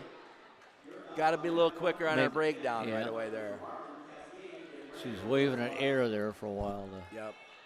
And girls have a tendency to stop and look at you when you coach, and you got to tell them, like, just listen to me. Don't need to look at me. That is hard for them. So I don't know. Coaching girls last year was just a different experience. The warm-up music was totally different than the guys. We had some Taylor Swift out there and some stuff like that. So I like the guys putting up with it. I think for them too, it was nice to have one of the girls out there. Yeah, they could show off a little bit for Addie, but it was nice to have the girls and guys working together and being part of wrestling. Yes, and they do follow them really good. And there you go. Addison did get out of control there, and West Marshall made a change. So and didn't have any arm control or anything. So no, that's just case of just the level of technique that a girl can make in 6 weeks is immense. So and I don't know, it'd be hard. I don't know. I had a daughter that was a cross-country runner, and she was good enough to be on a team that went to state, but I'm telling you, if she was a junior and senior, and some of those freshman girls could outrun her, and she'd finish meet and just crying, didn't want to talk to anybody because I worked so hard, and these girls come out and they can outrun me, and and it took about 7, 8, 9 minutes, and then it was done. Yeah. But you just did not talk to her for about 10 minutes, and the cross-country coach basically says you got time, you got 10 minutes to cry, then you're done. We're done with this, we're moving on, and away we go. So yeah, I remember when I retired from wrestling, I went into basketball. They were short of basketball coach, so I had junior high and JV basketball. Girls. Okay. So that was talk about emotions. Holy cow. No. Such as? Well, the win-loss thing. Yep. Blaming oneself in a team sport when everybody loses that game, not just you. Yep. And that is one thing about wrestling. That if you don't mind me saying, Coach, a lot of people, boys and girls, can't take the idea that they're the only one on that mat. And if they make a mistake, they'll lose. The only one to blame is themselves. A lot of people have a way to. I'm going to get myself in trouble here, folks, but the girls don't like to do anything alone, including going to the bathroom. They've always got to go with somebody, and it's like I'm going to get myself in big trouble here, but it's like they almost took off the microphone. Yes, on that one. and it's like remember that's the girls like Rick to be Samuelson. in a group, into, and well, they know it. they don't. They admit it, and so you just kind of like got to keep the ball rolling with them. But these young ladies maybe don't have the body type for volleyball or basketball, I guess I want to say, and they're given a chance. So I think Addison is probably one of the bravest girls in our school, along with the other three that went out this year, because you don't know if there's no guarantee. You're out there by yourself. Kind of like cross country or track, Yep. You're by yourself out there, and away you go. So yeah, I like Addie too. She's using this as a stepping stone to improve her volleyball game too. The quickness, the speed. Well, she is a first cousin to Aiden Zook, a senior that we had last year at North Tama. Aiden's mom, or Hattie's mom, and Aiden's mom, our brother and sister, and I think they talked her into it, and she's willing to try it. So, she's a pretty brave girl, and Faith Dvorak and Jade Roush did that, and then Blair Blake, and Blair went under surgery this last week, tore her ACL, and had surgery this week. So she has a long road to hoe, and if she sticks around long enough, I would love to have her come up here and talk to her for a little bit. She would be a very good person to listen to and give her story.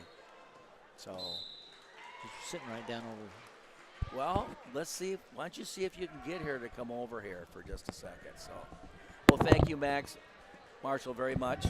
I appreciate you today, and away we go.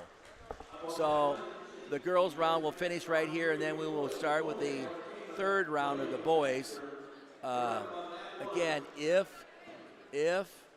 you had a six-man bracket, you are wrestling every round. If you had a 7 or 8-man bracket,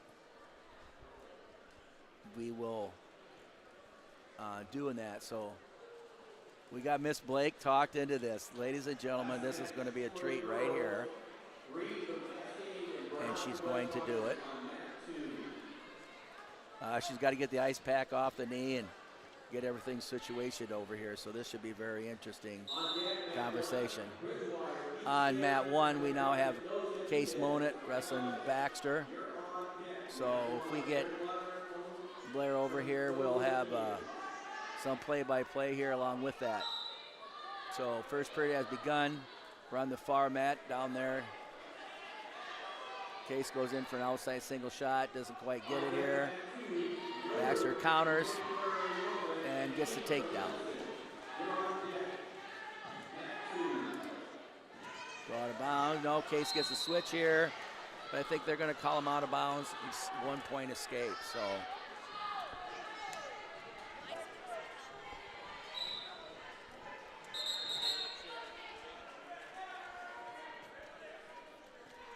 Case is trying to get a 2-on-1 here. We're working on arm bar tilt.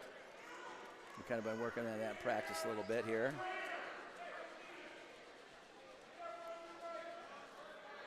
Again, the arm bar, trying to drive him over here. If we can just tighten that up a little bit. Can't quite see it past the camera, guys.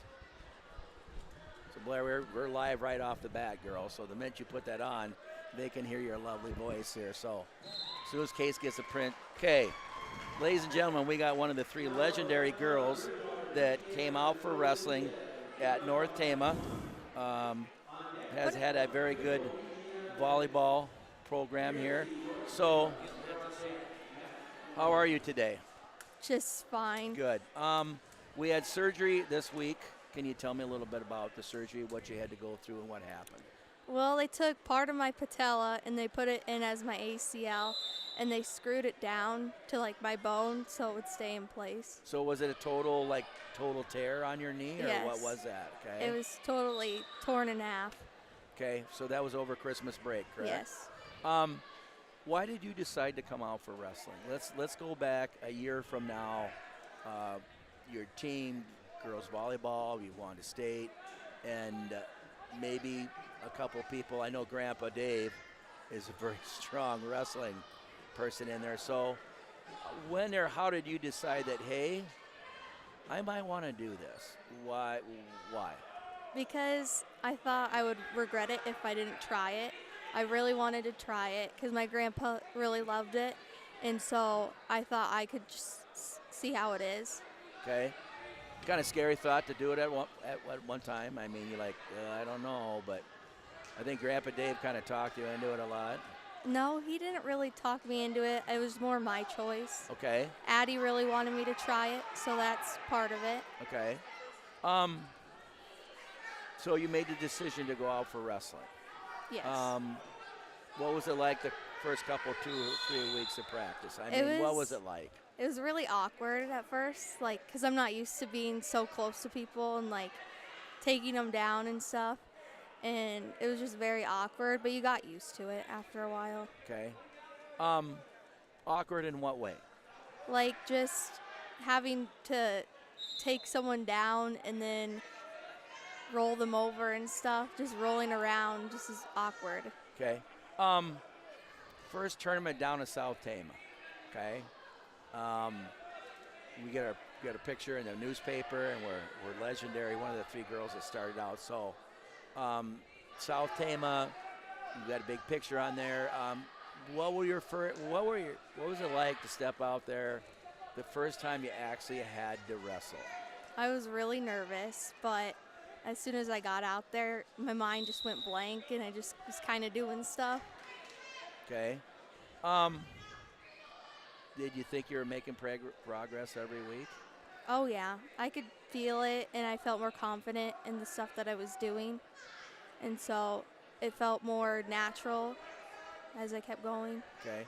How did the members of the boys team, okay, this is girls in the room now, and I don't know about you, but when I was in high school, I was scared of girls because if they're anything like my sister, like I'd wanted to scared of them. All right. So we're in the room with the guys. We have a week of practice by ourselves. Mm-hmm. Okay, and then we're with the guys. What was that like? Was that kind of like? I mean, you don't practice football with volleyball. You don't, baby girl boys track. You can kind of intermingle. But what was that like actually in the room with guys? Well, I was really nervous at first, but they were really supportive and nice. And Kanak took his time and helped us with stuff as the boys were doing their own stuff too. So Okay. it was fine. Other girls may be thinking about it. I don't know if I want to do this. I don't want to step out there. I don't want to be by myself. I want to try it, but I don't know if I do. So what would you tell them? I mean, girls give it a try or whatever. So let's say there's a girl out there someplace, somewhere, and she's thinking about it, or her older brothers wrestle. Okay, and like, I don't know if I want to do it or not. Why should a girl try it? Just try it, just to see how it is and see if you like it. And it's really a mental sport. So In what way? Like, what goes through your mind when you're? I'm so old that I forgot what it's like to compete. I mean, I think I do, but like in junior high, it's like cotton mouth, like you would not believe, and heart rate's going really hard. So, like there may be a girl listening, or a grandparent, or a dad going, if you want to go out, go out. So, why go out? it's a fun sport. Like, you enjoy your time and all the effort you put in, and then you win a match. It's just like you worked till you won that match, and it just shows you how I it think- pays off. I think our first home meet, if I remember correctly, she was a close one. And I think we had to come from behind in the third period to win. What was it like pin to win or whatever, coming from behind? What's that like?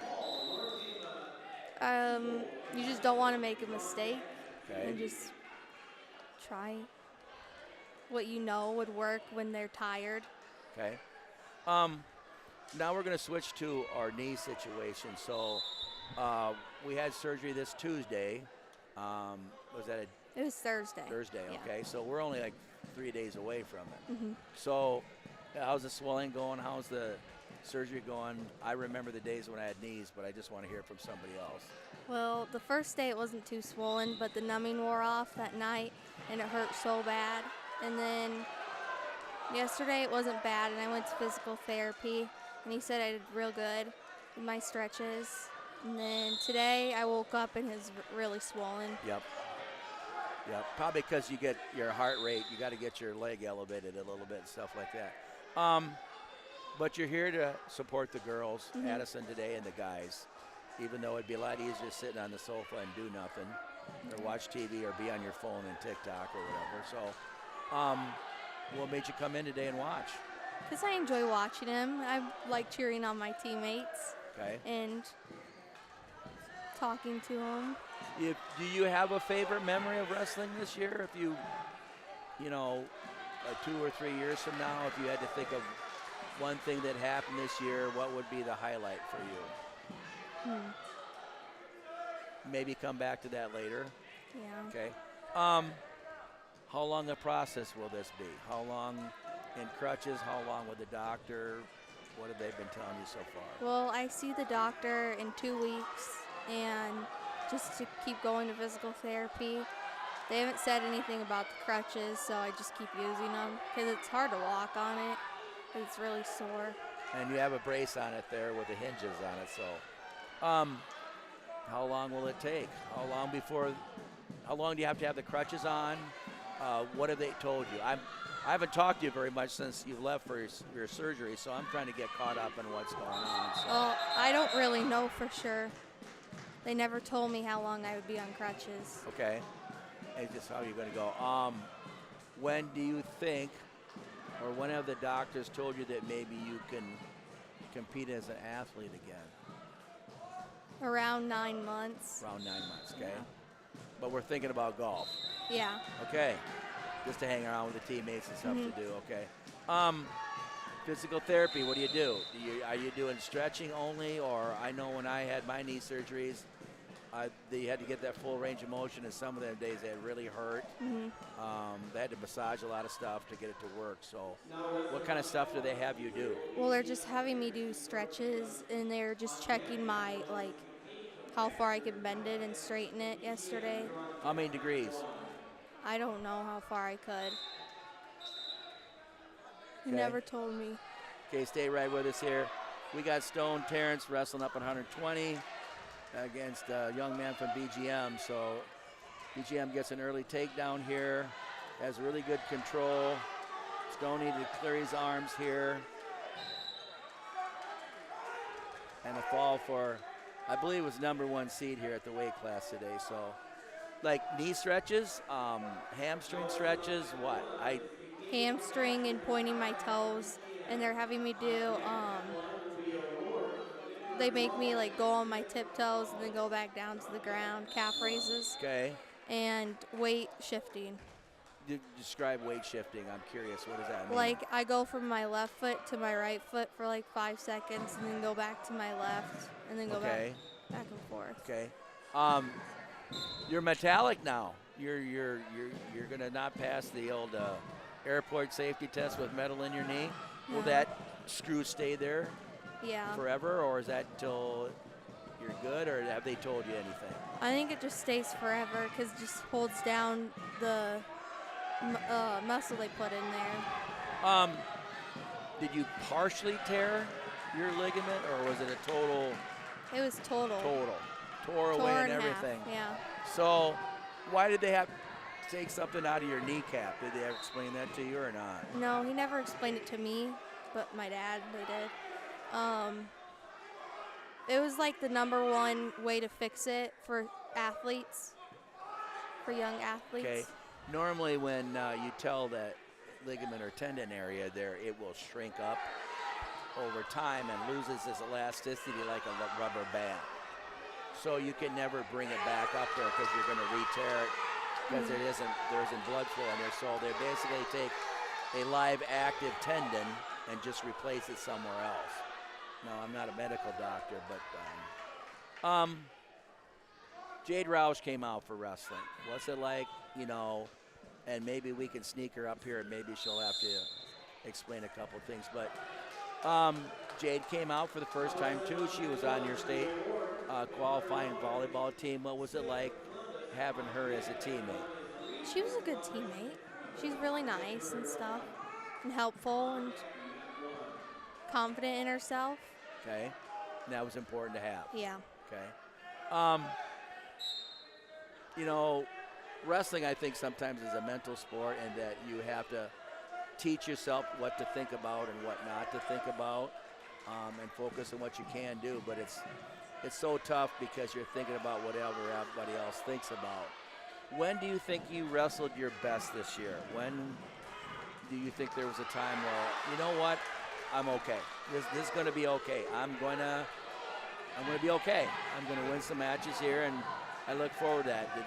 When do you think that happened for you?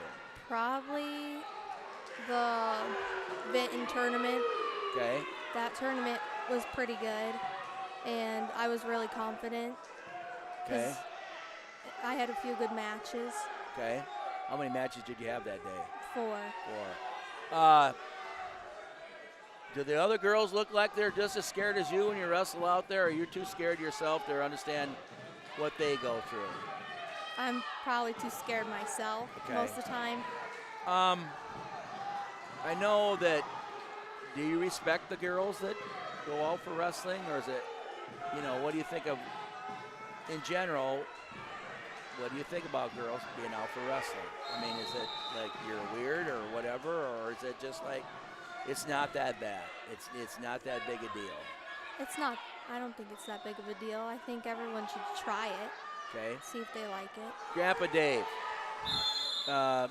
what did he do to get himself coaching? Well, he had to get his coaching license renewed, and he had to go through all those classes. I believe he did like 17 or 18 hours of online stuff in 2 days. Yes, he did. So, you know, I'm hats off to him because he's going to support you all the way down the road. Mm-hmm. So, what is it like to have your grandpa as maybe a family member, or, you know, he's kind of wrestling crazy like I am, which is nothing wrong with us, right? Mm-hmm. How important was it to him for support? I think he really enjoys it, and then he really tries and helps the boys and the girls and tries to help everyone. And he likes coaching me and helping me with stuff, because like after practices he would help me do different moves and stuff. Sure. Favorite takedown? Headlock. The headlock, okay. Favorite breakdown? Far ankle, far knee. Okay, all right. Favorite move off the bottom?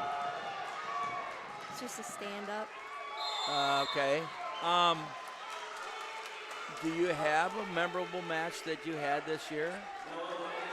Probably the one match I learned the most in was the South Tama match, but I lost it. But I learned a lot in that match. In what way?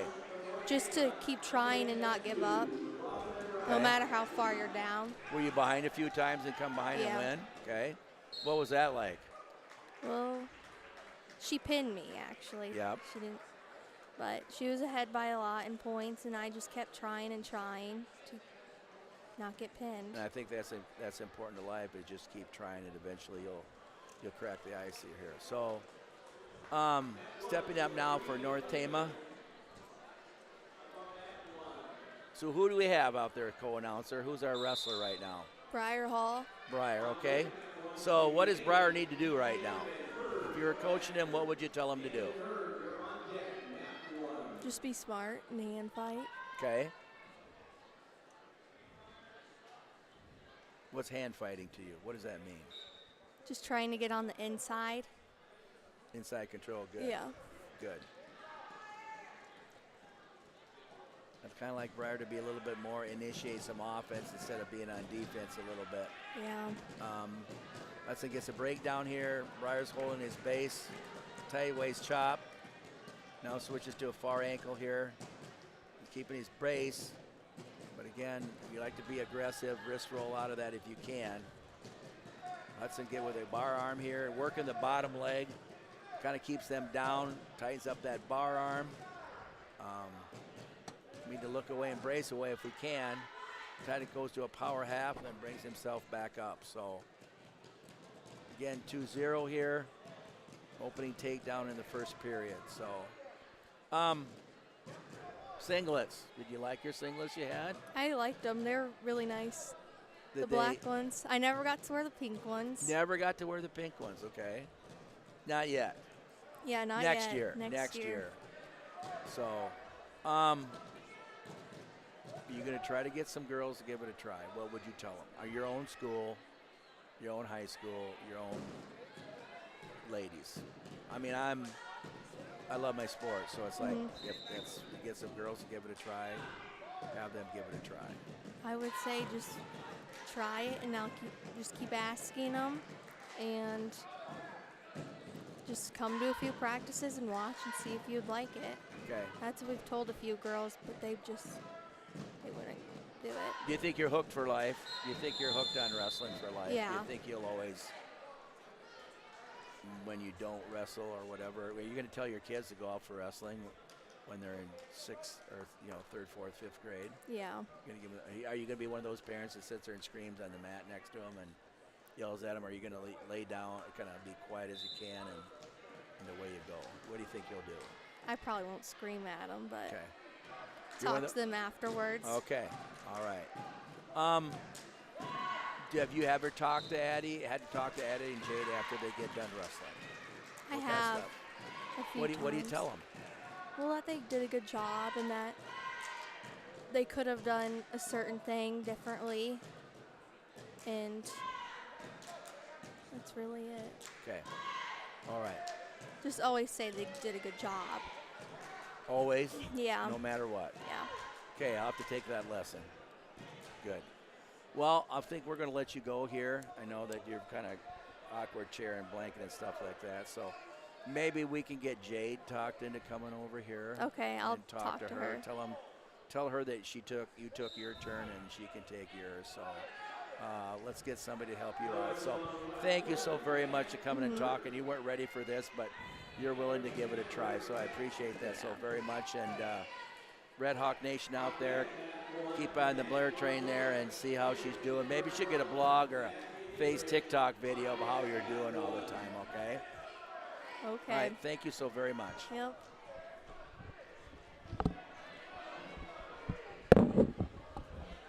Hudson pretty much in control here with near fall points.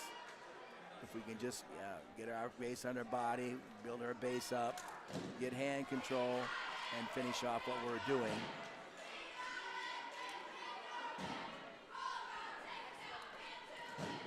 So hopefully we get Jade over here and we'll get her talked into it. So we're now in the third round of the tournament today. Again, if our schools here, BGM Brooklyn, Columbus Catholic, Moravia, Mid-Prairie Wellman, Sigourney, Hudson, a few of the schools that are here today. North Tama will choose both up, and let's see if we can get some offensive scoring here and do that. So Marshall's going to step back in here. So that was an interesting conversation with her. She had some, always say you did a good job no matter what. So did you found that with when you were coaching girls? Yes. You congratulate them, yeah. Then if you have to, take them aside later on. And I always had my matches taped, or a phone or whatever, a computer, and I had them look at it right away.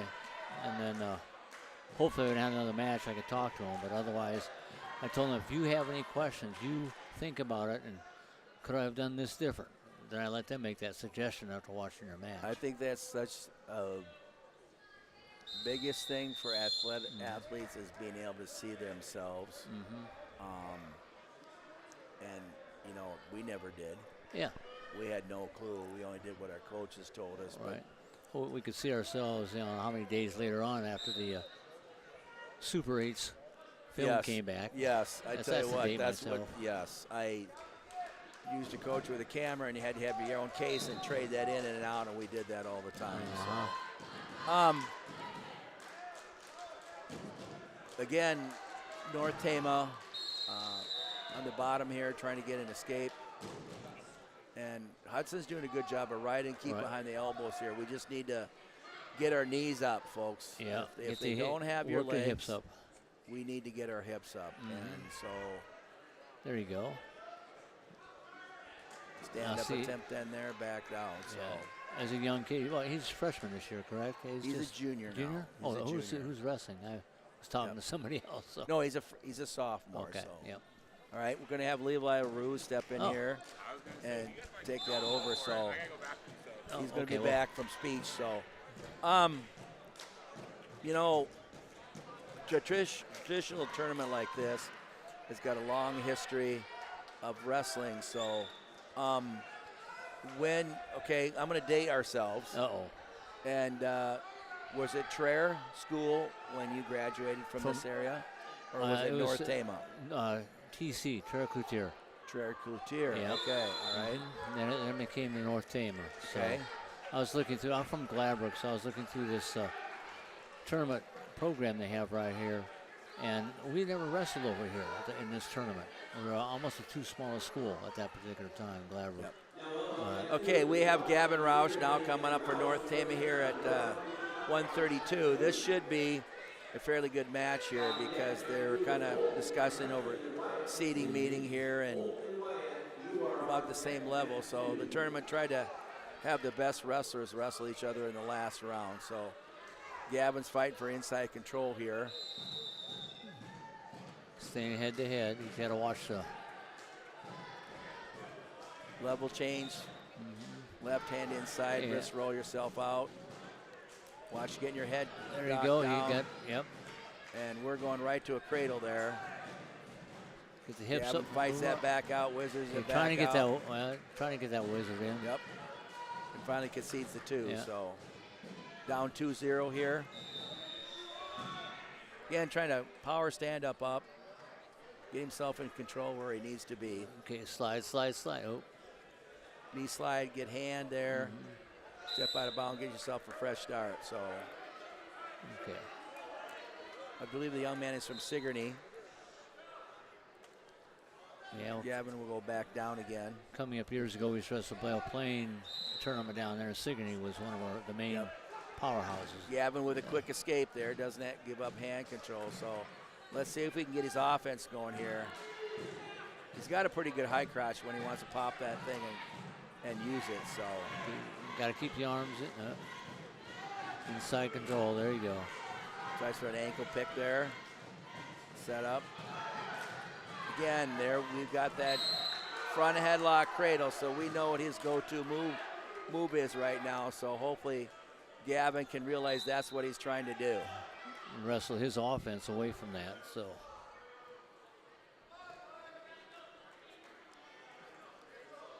Hopefully he gets what he wants. Get the arm. Nope, head goes down, and we're back in there again. So we know he's a good front headlock cradler, Gav. So power stand up, back up.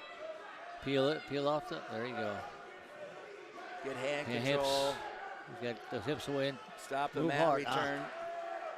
Good slide down mat return here. We got to stop for official here. Yeah, they had locking hands and run them down. Locked hands. So didn't get reaction time. He held him a little bit too long. Yeah, so. a little too long. So okay, Gavin. Hopefully he can fire that stand up back again. Unique left hand side on the top. Yeah. That's hard. Hips.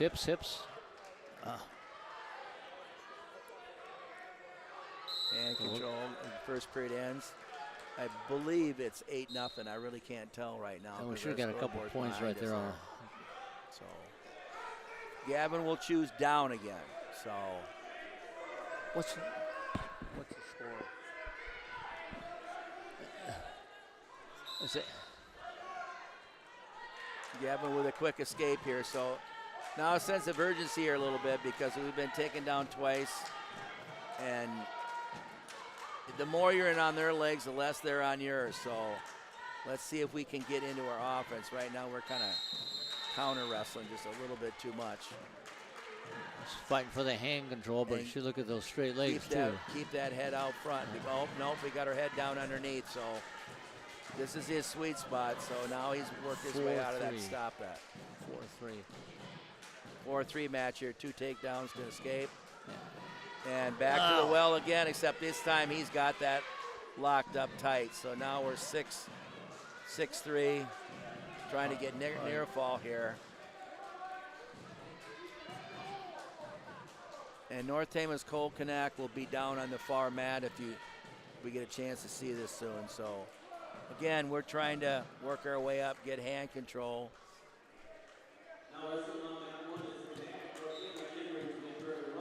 Oh, he's building up, but he's got to get that head up so Got to that have that head up, not give up the There's position, so back up we there. go. So if you can see both matches there, in the far match, Cole's whoever- down there. Cole Kanak there is in front of headlock position himself and uses that to score. He takes a 2-0 lead. Is track wrestling working? I've been going by the camera. Mr. Leroux, I've been going by the camera. I haven't really been looking at this.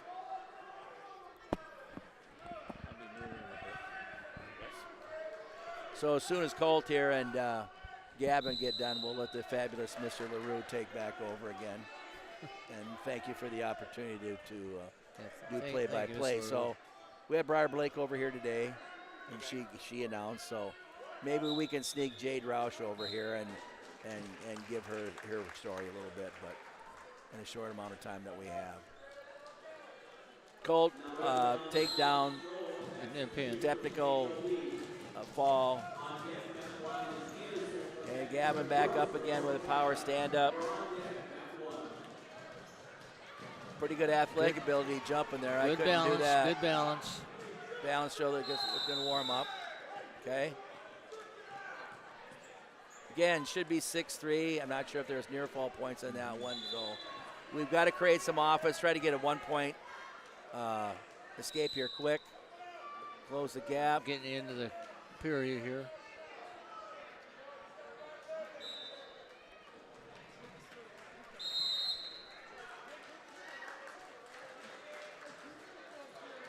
Third period, Sigourney should have choice.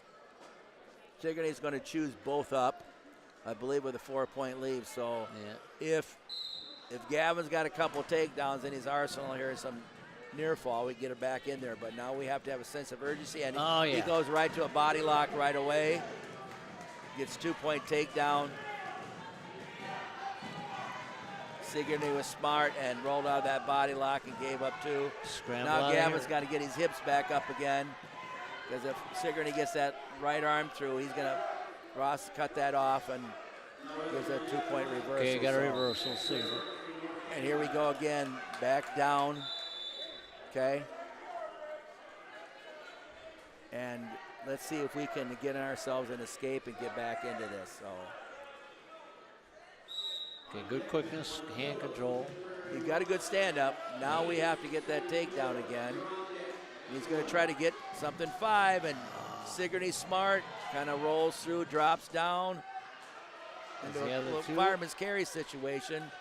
Switches this off to a double, but I think this is going to end up out of bounds, and a lot of clock gets burnt here.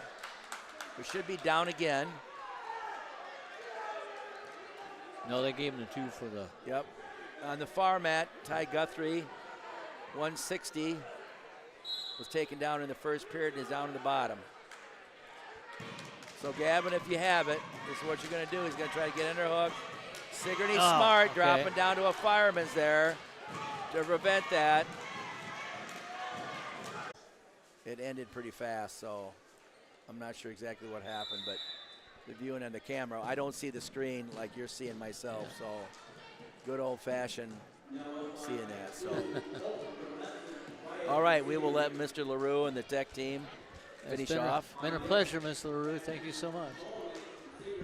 Again, the legendary Marshall Monolix here today playing side by side. So we'll let you go back to the auction in your daytime job. Okay. All right. Thank you so very much. It's always a pleasure to work with Marshall with the junior high kids. He's very understanding. Kind of corrects me and calms me down once in a while. And so we'll have the fabulous Mr. LaRue come back on again. So, again, this round we've had 3 wrestlers win for North Tama. Case Monett, I believe, won by fall. I believe that Cole Kanak won by fall.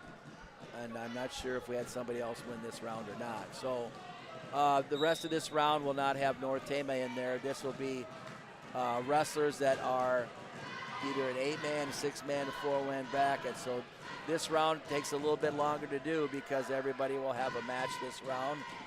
And I will send you off to Mr. LaRue to finish off the rest of the tournament. Again, thank you, North Tama, for allowing me to somehow, some way help promote our sport and stuff to do. So I'm sure when I get off the phone or the announcer deal, there'll be something they want me to do or get. So I will continue that. So thank you, Mr. LaRue, for going back and doing all.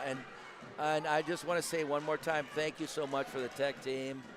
You as a tech team person, you know, Keith Kennedy is our tech team, that's someone who a long ways away can get caught up on wrestling, basketball, volleyball, sports at our school. And sometimes that's an nobody knows it until you do something wrong.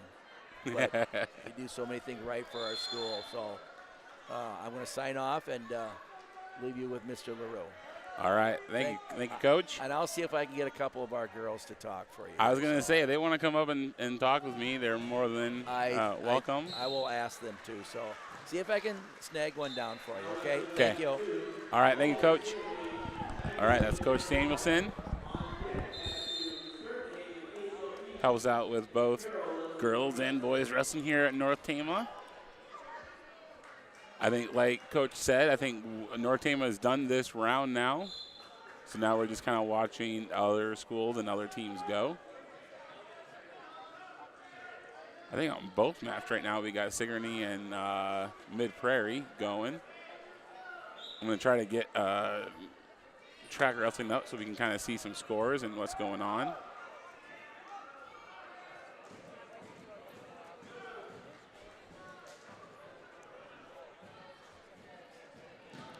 Yep, both ones have Sigourney and Mid-Prairie on them.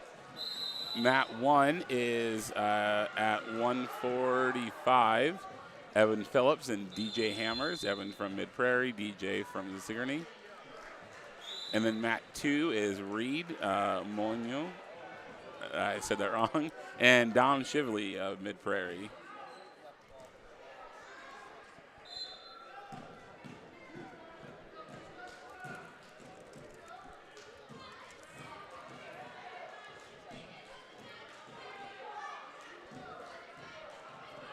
Right now, we're kind of focused on both mats and just kind of watching both. There is another stream going on through our huddle camera up on the top of the gym, so you want to see that angle. That should also be on the North Tama YouTube channel.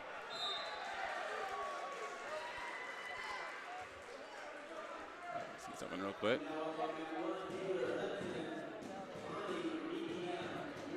No, not that one.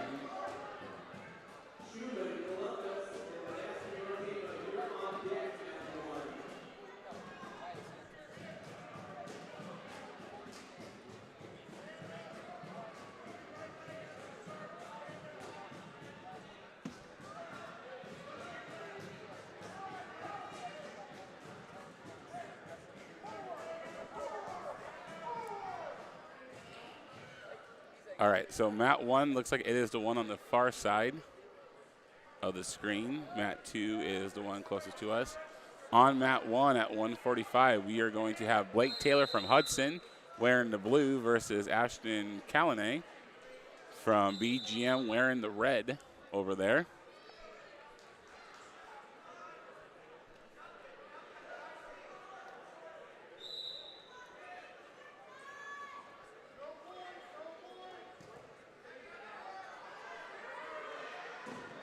Blake Taylor, the freshman, comes in 4-4. Ashton Callanan comes in 8-24. And we just got done with a period here on mat 2. Right now, Reed Molino from Sigourney is up 4-0 against Dom Shively.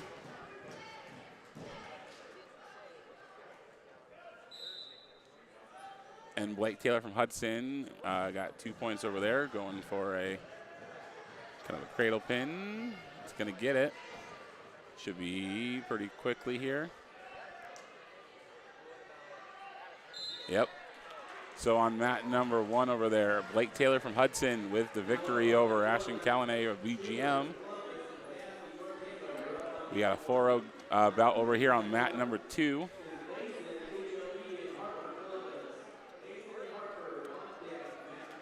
And it looks like we will have a North Tama person on mat number 1 over there. That is Drake Podaski over there. So we're going to focus our attention on mat number 1. We got Drake Podaski going to be taking on a Columbus Catholic sailor. I'll have his name here in just a second. Waiting for our track wrestling to get back up and running. There we go. We got CJ Charles Schumann, a junior, record 5-16. Drake Podaski, a junior from North Tama, record 3-14.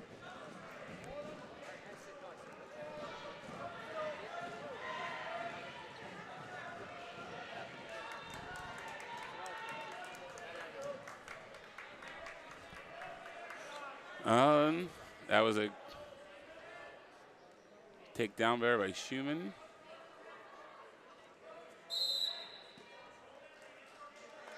Trying to get that left shoulder down over there on Podaski.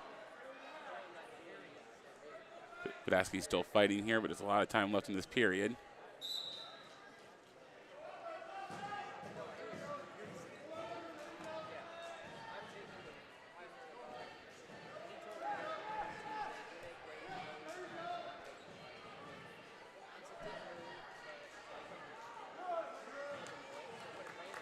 And Podaski's still fighting out of it over there, trying to.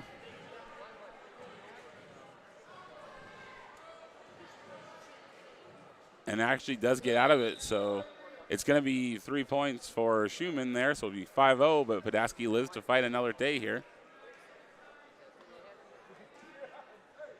Podaski getting back up and escapes, so that is 1 point Podaski, 5-1 over there.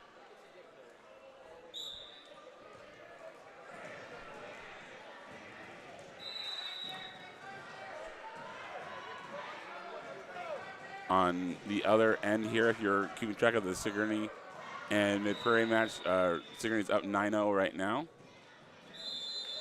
And at the end of the first period here, it is 5-1. Schumann from Columbus Catholic over Drake Podaski from North Tama.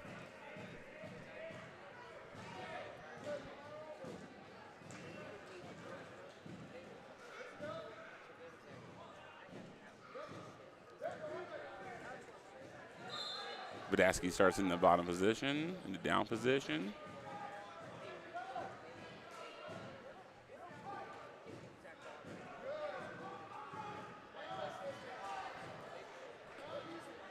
Schumann gets a cradle there, and Podaski fighting again.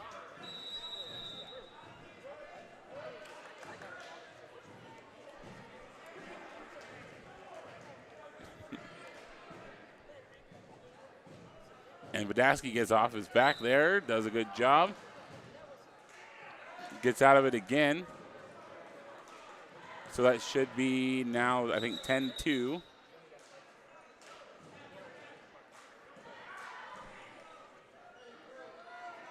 Just kind of waiting for track wrestling to change there. Oh, actually, it would be 8-2. I'm sorry. There was no takedown. He was already in the down position.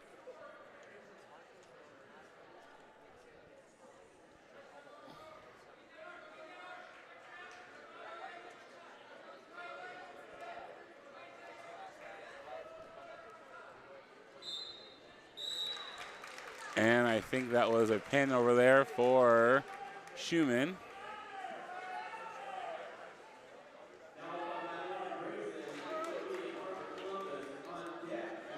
All right, so North Tama's done over there. We can zoom back out to both mats here.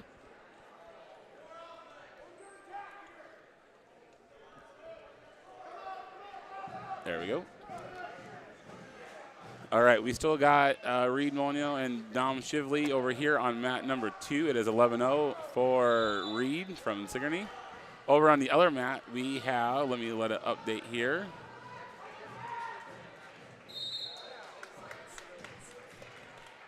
That was very, very quick. HLV versus Columbus, and HLV won there. That is Hunter Bazin, a sophomore, record 11-14 for HLV at 160 over Ethan Harper from Columbus. So that one's done quickly. And we're going to have another North Tama person over there. So we'll go over to that bout. That is the freshman, Ty Guthrie, taking on a Hudson Pirate. We'll see who that is here in just a second.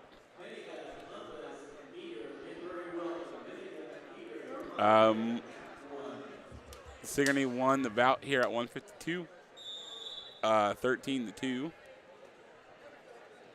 Hudson's wrestler is Carter Boding, a junior, record 6-7.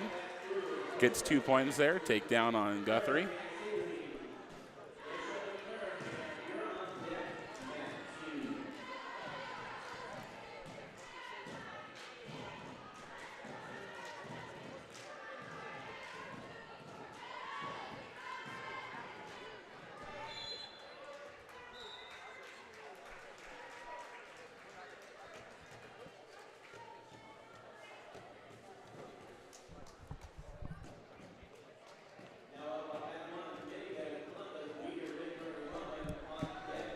All right, that was a quick victory there for Boding over Guthrie.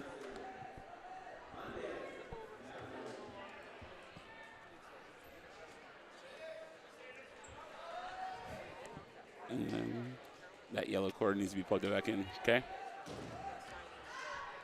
All right, so we are going back to the widescreen. So then that way we can get both matches here. On mat 2, the one closest to you, it is Brody Sternhagen from HLV and Blake Carolyn from Hudson. Over on mat number 1, it is Maximus Magana, a junior, record 32-1. Over, he is going up against Mid Prairie, Caden Meter, a senior, 25-10, and that was 2 points there for him, for Columbus.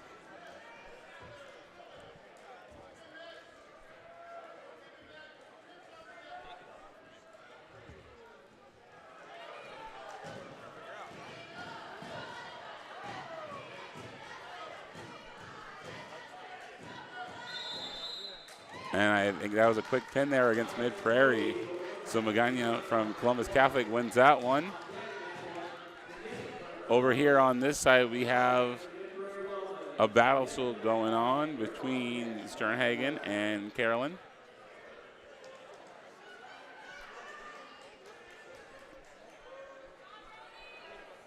Hudson just got 3 points. So that's Carolyn. So it should be 5-0 now at this point.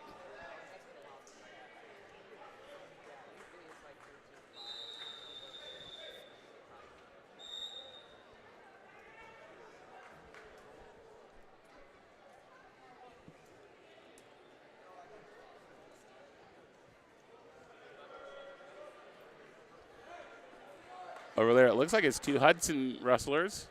We got Levi Roberts, 3-3 versus Kaiser Bovey, a freshman, 0-1. So both freshmen over there wrestling at 170. Over here, we got Hudson up at the 152-pound bracket, kind of with a 501.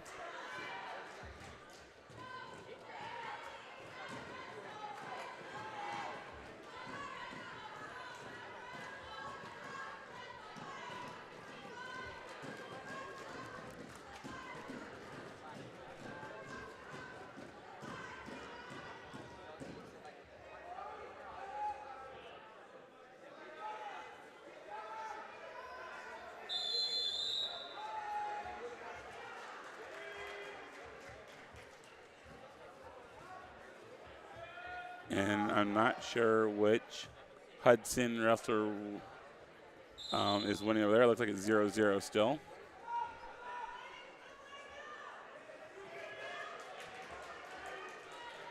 Over here, Hudson person's got HLV and a pin at the 152 mark. Let's see if get it.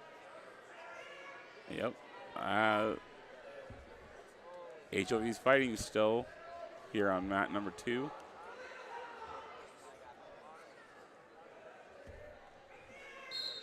And Hudson gets the pin here at 152.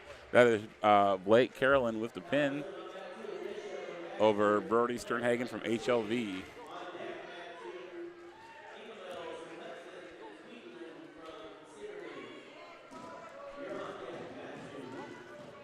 Hudson versus Hudson over there on mat number 1 is still a 0-0 contest. Here we got 2 points already for, I think that's Mid Prairie. Nope, that's Sigourney. Sorry, that's Jack Clarahan, a senior, record 30-2, taking on Callan Bishop from Baxter, record 20-5. So both got good records coming into this one at the 170-pound mark.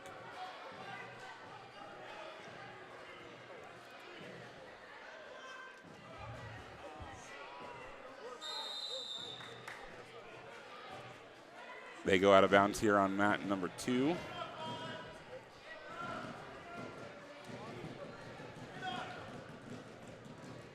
It is 2-0 over there for Hudson. That is Kaiser Bovey on top right now, so he's got the 2 points.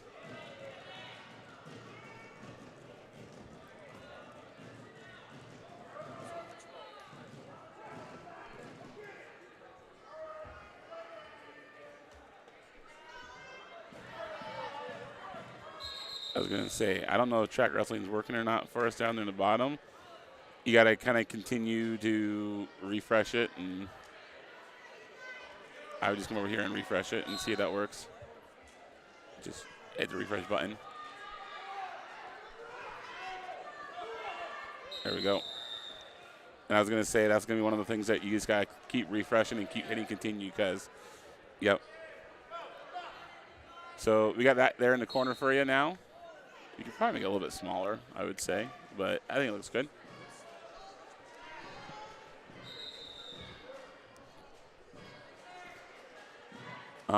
Looks like Baxter wrestler here is hurt. That is Callan Bishop. Looking at his knee. So while we have an injury over here, David, why don't we go look at mat number 1 across the way. And over there, it looks like Levi Roberts actually won that one 3-2 over Kaiser Bovey. So a couple of points there at the end. And we're going to focus in on that mat number 2 over there while we have an injury timeout over here. Columbus Catholic is going to be up next versus Mid Prairie.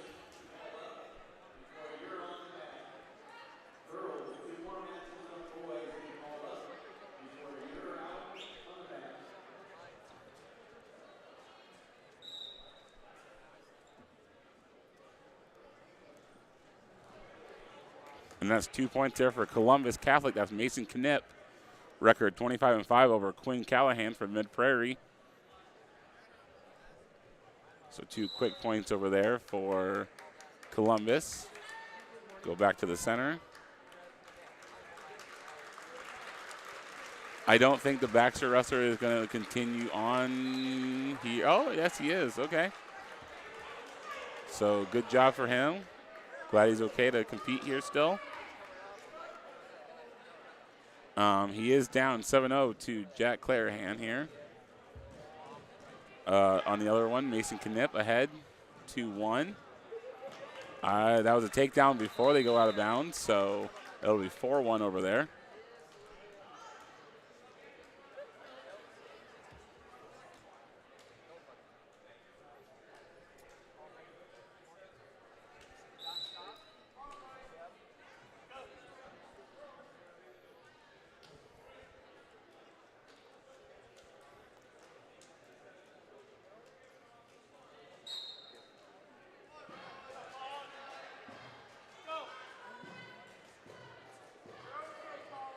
Looks like Columbus is, it's going to go for a cradle over there. Doesn't get it.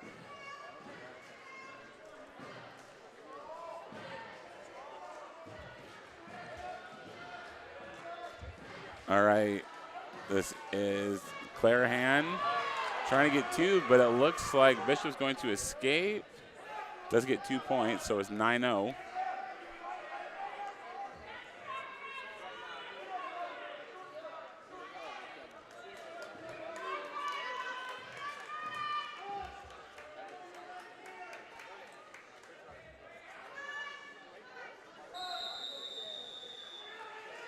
And that's the end of the first period over here on mat number 2. 9-0 is the score. There it goes.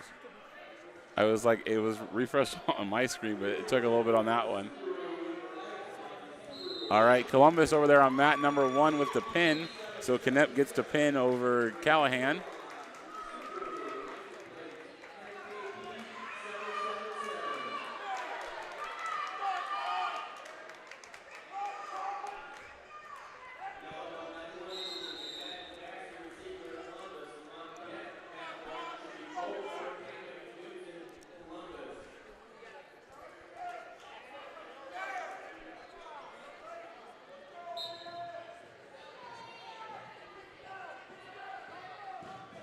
All right, over on the other mat, right now we got Callahan with the 9-0 lead from Sigourney against Baxter. On mat number 1, we are going to have at the 285 weight level from Baxter, Aiden McFadden, a 19-4 junior, versus Carter Selger, a junior who is 1-0.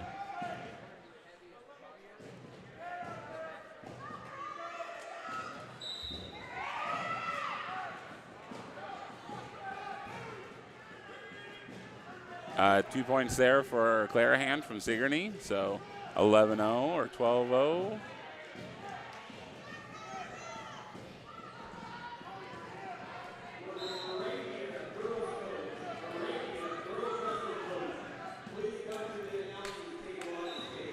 And Baxter kid's going to get pinned there, so Sigourney with that pin.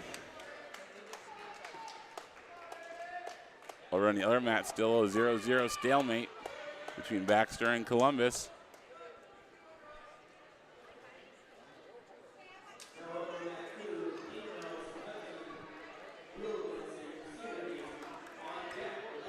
All right, here we go on mat number 1, or mat number 2, I'm sorry.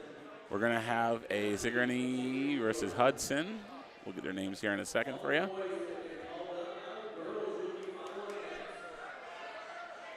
And we're going to have some girls wrestling here as well.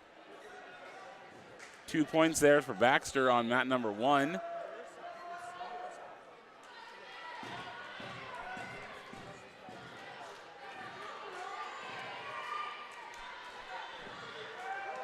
And Baxter is going to get got some back points over there. So does Hudson right here. Hudson with the pin over the Sigourney. Didn't get names there. Kaysen Ignamelis, and from Hudson wins over John Wielden from Sigourney. All right, we will have a North Tama wrestler here on mat number 2, so we're going to focus on that one. You can see the score of the next one, but actually he'll be on mat number 1 now, way over there.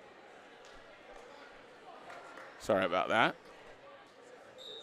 So it'll be Clay Bolt, the senior from North Tama, taking on a kid from Columbus. We'll get his name here in just a second.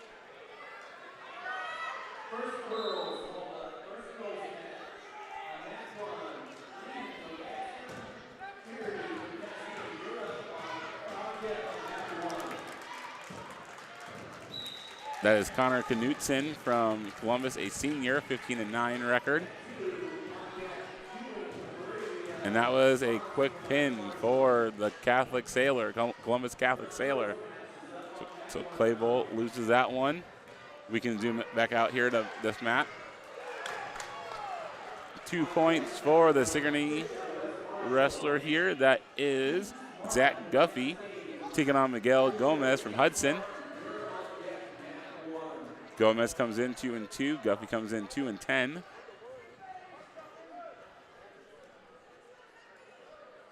Looks like Hudson with the reverse there, so it's 2-2 now.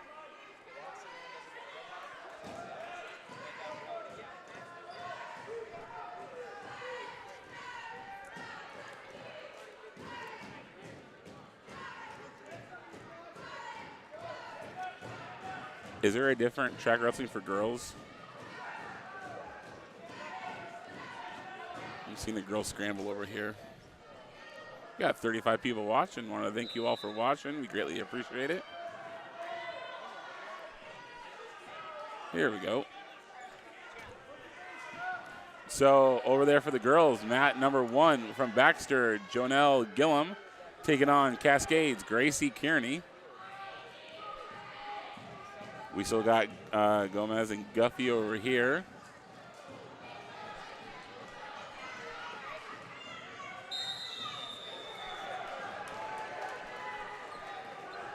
And that looks like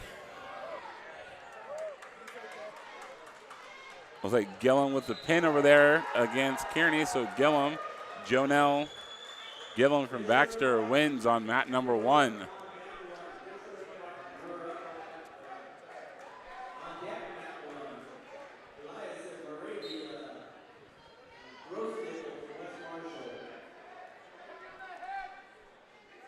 All right, we still got Gomez and Guffey over here. It's a 2-2. The girls' scramble is on a different track wrestling, so we're not able to stream that one, that track wrestling right now, so I'll just help you out with the scores. We can actually see the scores up there in the corner, the kind of top of your screen on the scoreboard to help you out.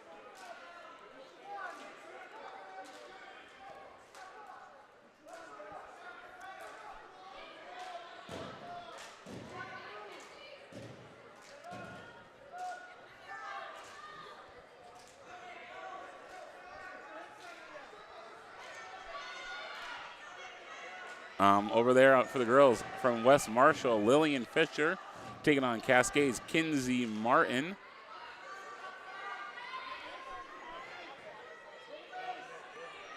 Cascade is the home screen there, so green.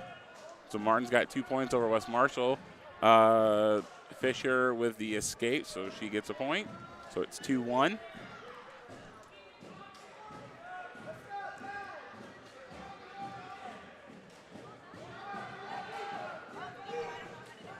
Still got a 4-2 match over here between Gomez and Guffey. Cascade going for the takedown, doesn't get it. West Marshall trying to go around her.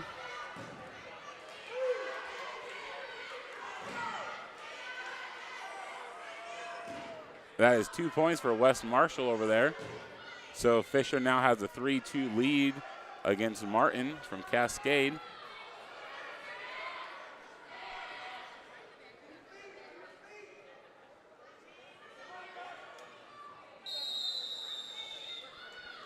And that was just period 2 here over here on mat number 2. So Guffey and Gomez going into the third period. Gomez up 4-2. West Marshall trying to flip over the Cascade girl, flip over Martin.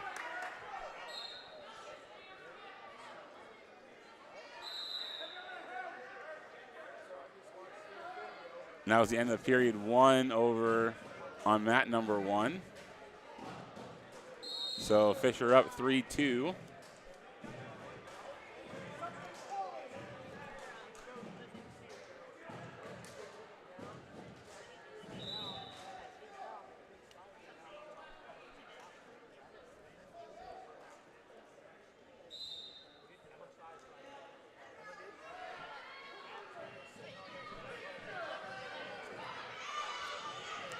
I was going to say Cascade gets 2 points over there for the takedown. So Martin now is in the lead 4-3. Hudson over here should be up 6-2 now.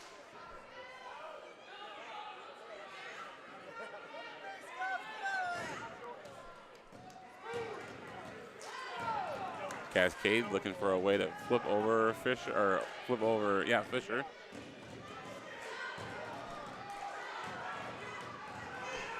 That's 2 points there on this end for Guffey.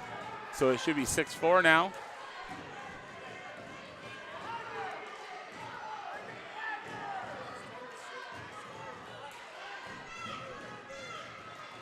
West Marshall Fisher trying to get to her feet. Can't do it. Or can't escape anyway. Looks like Gomez escaped, so it should be 7-4. And Gomez with a takedown on mat number 1 here. And they're going to call a timeout of some sort. Looks like it might be an injury. Looks like it might be an injury here, so let's go focus on mat number 2, guys.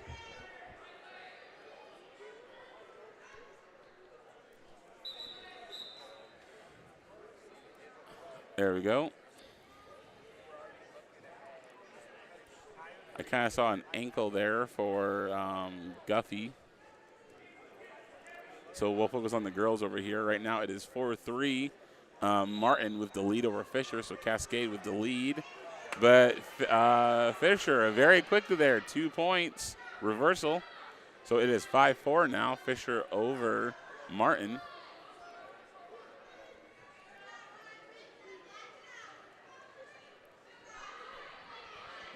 Let's see here. There's going to be a short time here. And so that's the end of the second period over there. And now Fisher with a 5-4 lead over Martin. Looks like Guffey's okay over here, so we can go back to both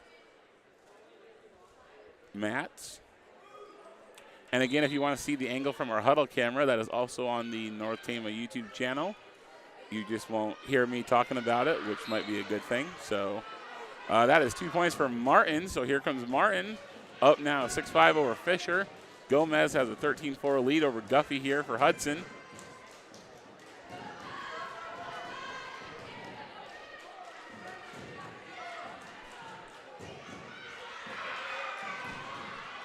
And there's a pinning predicament, but they get out of it over there.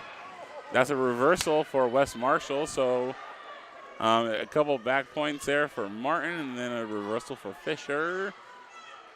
So right now Martin is up 8-7. And it looks like Gomez and Guffey are done.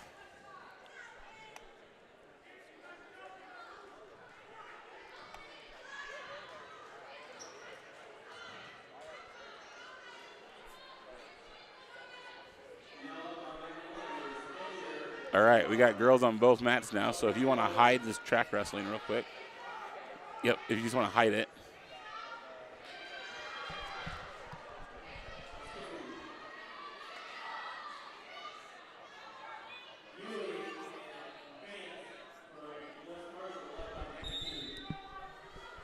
All right, so over there we got Martin up 9-7 over Fisher on mat number 2 now.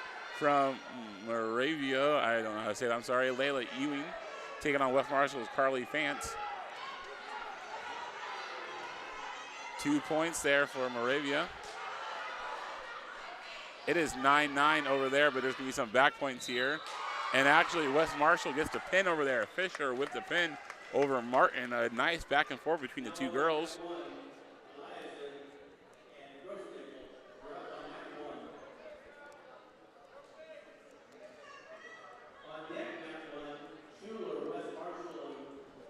So we got a 2-0 lead over here for Ewing over Fance. We're going to have another girls bout over there on mat number 1. Looks like West Marshall and Moravia. I don't know who that is actually. I think it's Moravia. They're wearing the gray singlets. Oh.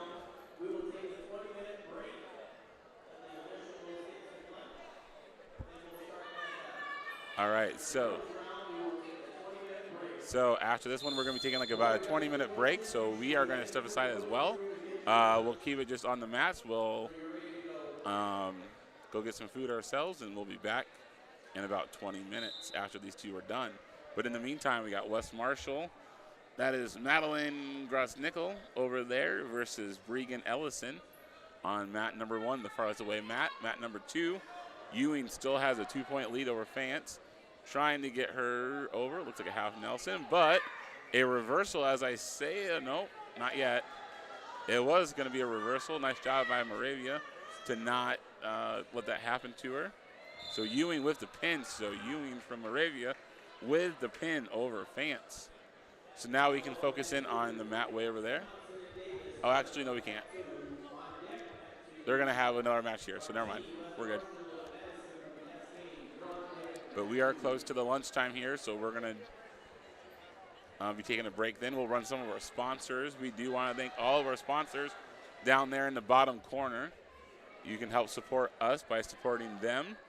When you go to their businesses, please, tell them that, the North Tama Tech team sent you. Greatly appreciate that. A West Marshall over there on the other side right now has a 2-0 lead. That is Madeline Grossnickel over Bregan Ellison.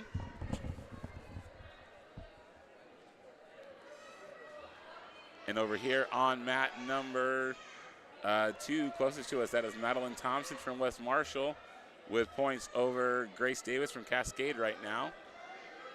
So West Marshall winning in both of them. Grossnickel got 3 points there, so it should be 5-0 over there on that mat.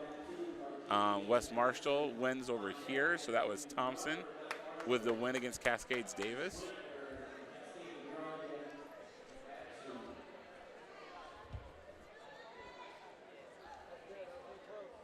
So 5-0 over there on mat number 1, the farthest away mat. West Marshall starts in the up position. Moravia over there and down.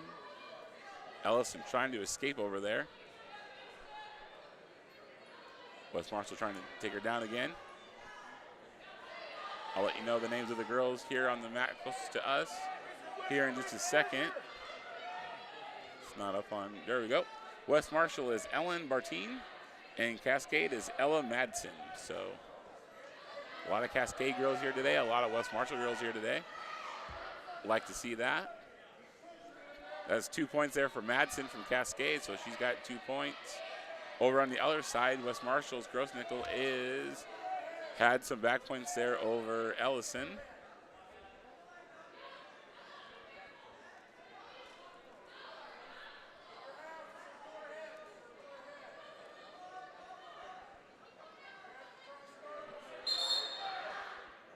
Stalemate here on the mat closest to us.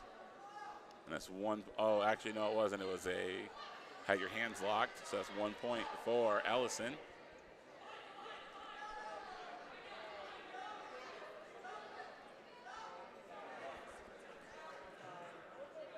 On the other side there, 2 points for West Marshall.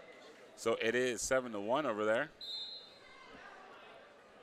Still 0-0 here on the mat closest to us.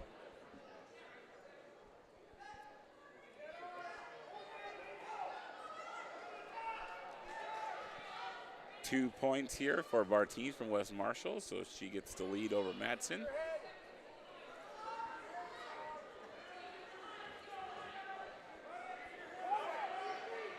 And here the pin right here, West Marshall with the pin. That is Ellen Bartine with the win over Ella Madsen from Cascade.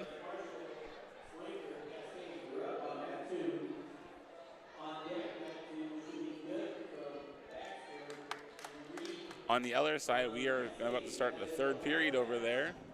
It is Grossnickel from West Marshall so against Ellison with the lead 7-1. So a good showing here so far from the West Marshall girls.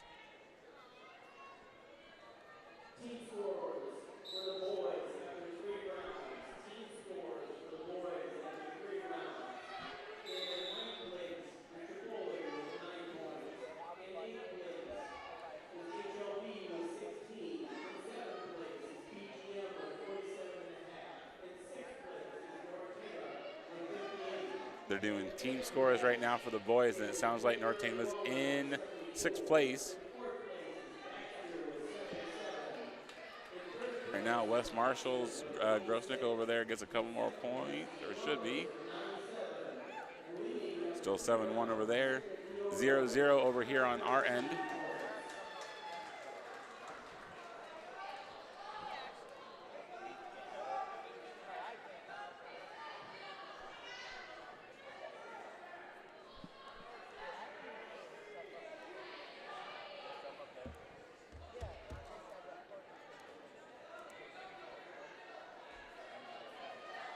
Saying not a lot of action going on here. Grossnickel's trying to get a pin over there.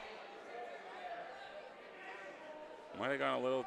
Is going to get some back points over there, it looks like. But she's also in a predicament there.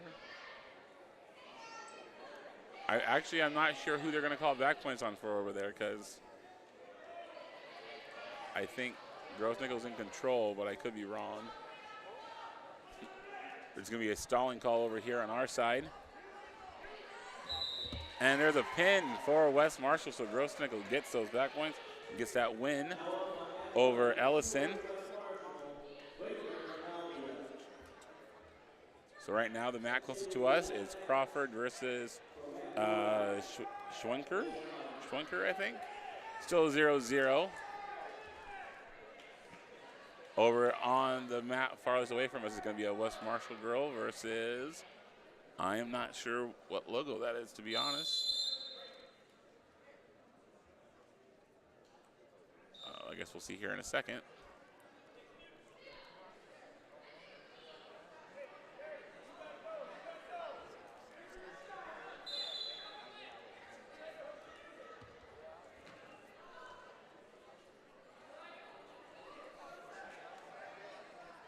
West Marshall with 2 quick points over there.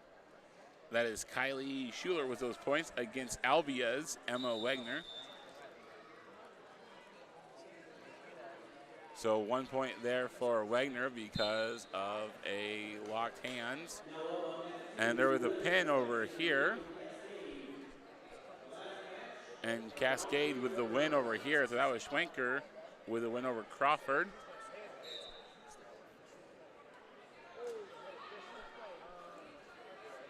Over on the other side, West Marshall's got 2 points over Albia.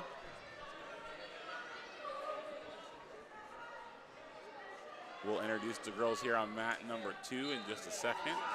And there was a pin over there for West Marshall. So West Marshall with another victory in this one. That was Schuler over Wenger. All right, on this mat from Baxter, it is Hope Good, wearing the gray-purple singlet, against Helena Reed from Cascade wearing the blue and yellow. I think this might be the last match. So David, if you want to zoom in on this one, I think this is the last match. So we'll just kind of focus in on this one. You can kind of keep it zoomed out a little bit more than that, okay? There you go. That is 2 points for Baxter. Hope Good with 2 points takes the lead here.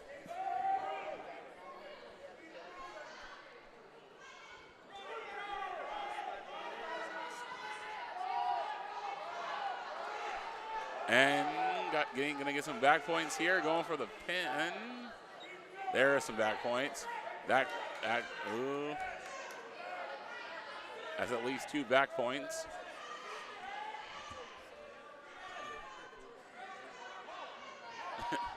Hope Good trying.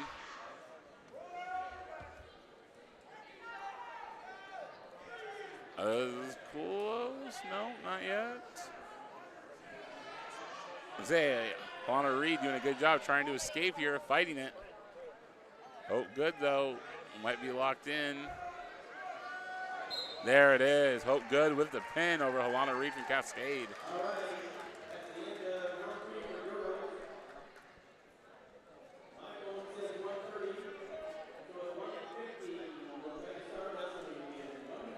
All right, so we will be back here at 1:50. So we are going to take a break. We're going to step away from here, and we'll be back here in about 20 minutes. You are watching North Tama Wrestling here on YouTube, and so we'll be back in about 20 minutes.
really quickly, I just want to let everyone know that it is 1:50, but it does not look like we are ready to start yet.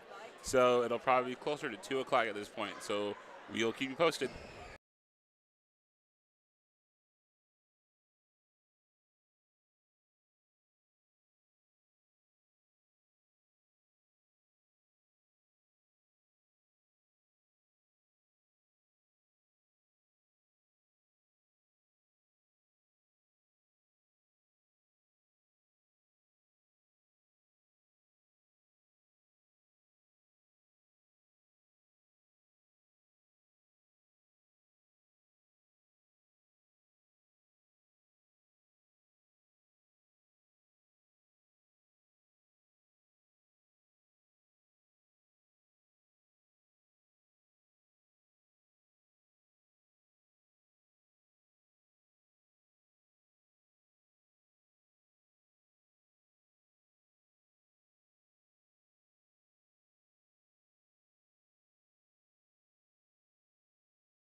All right, we are back here. As soon as I said that thing about maybe closer to 2, they announced that we were going to go.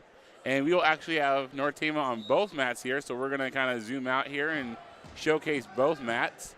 Over on mat number 1, the one farther away, that is Drake Dvorak.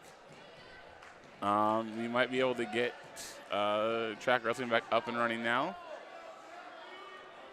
Let me refresh this. Looks like Case Monit here at 113 over a BGM kid. Let me go look here. Mat number 1, it is Raina Utterbach from Sigourney taking on Drake Dvorak from North Tama. It is 4-2 over there.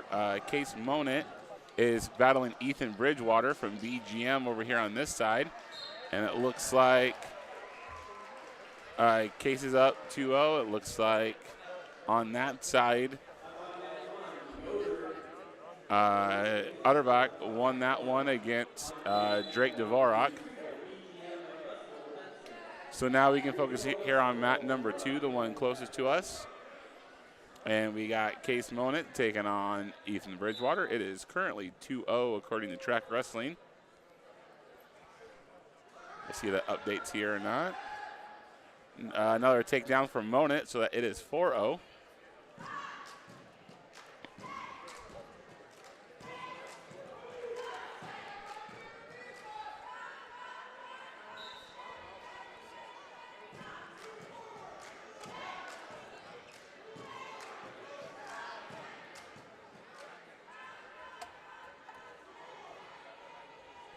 Monit up 7-1 now.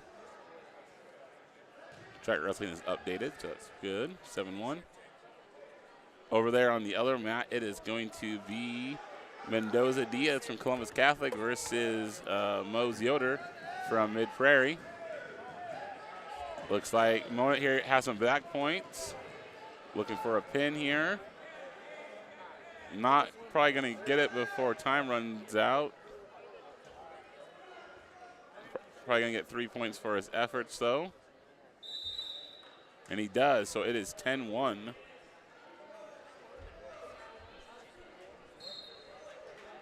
Over on the other mat, it looks like Yoder from Mid Prairie defeated Mendoza Diaz from Columbus Catholic.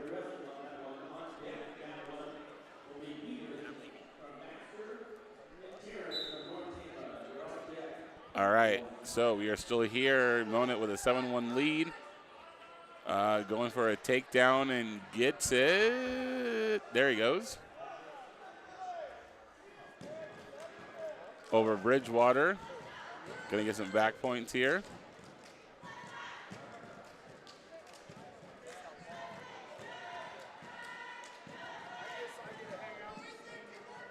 Looks like it's 12-1 at this point.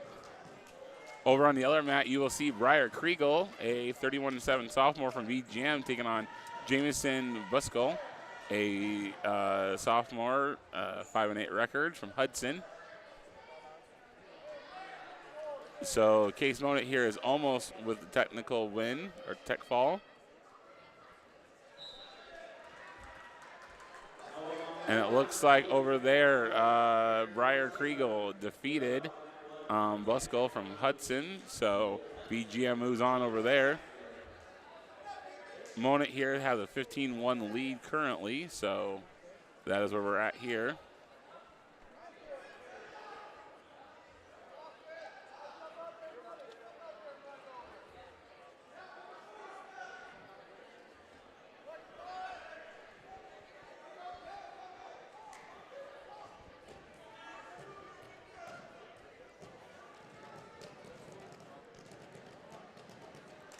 All right, we got wrestlers on both mats here, Brandon. So if you want to, zoom out. Thank you, sir.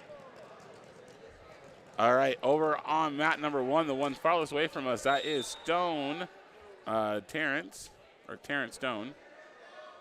No, it's Stone Terrence, right? On Track Wrestling, they say Terrence. I think that's incorrect. I think it's Terrence. So he's taking on Baxter's Maddox Peters. No points over there yet. Still, and over here it is still 15-1 with Monit still in the lead. Big advantage.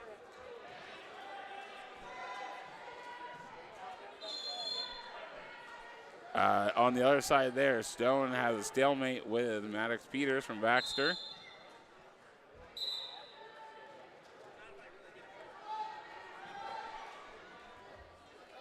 And that should be 2 points, and that should be the match for them. That is a tech win for Monit.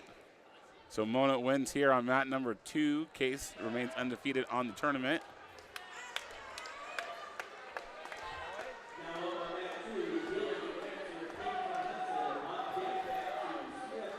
We'll move over to mat number 1 now and go focus on Stone and Maddox. It looks like it is 0-0 still in a stalemate over there. Actually, nope, I am wrong. Peters has 2 points.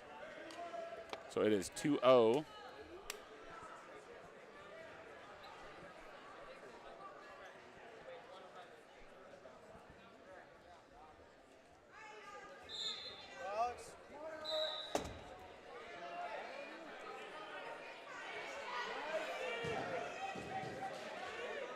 All right.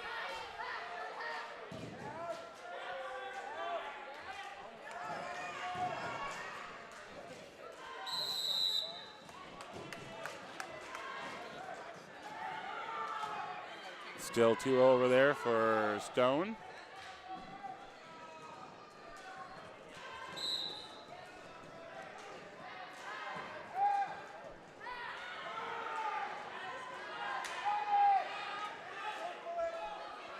Six seconds. Can Stone hang on here and not get pinned?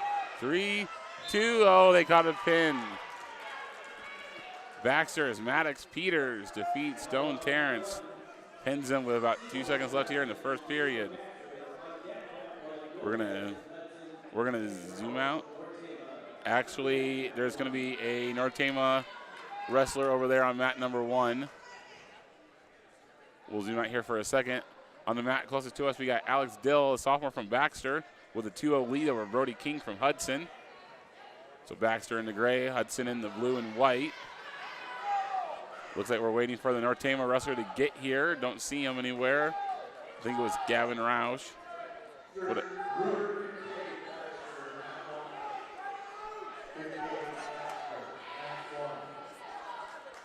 and actually, it looks like there's going to be a Baxter person coming up. I thought they said North Tama, but it is Baxter.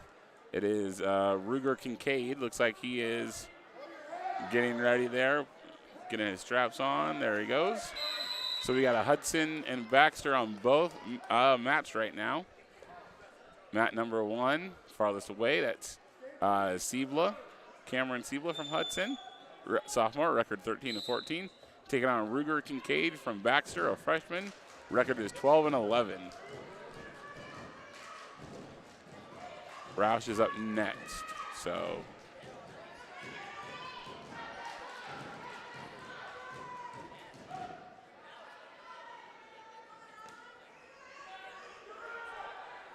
Looks like it's 2-0 over there.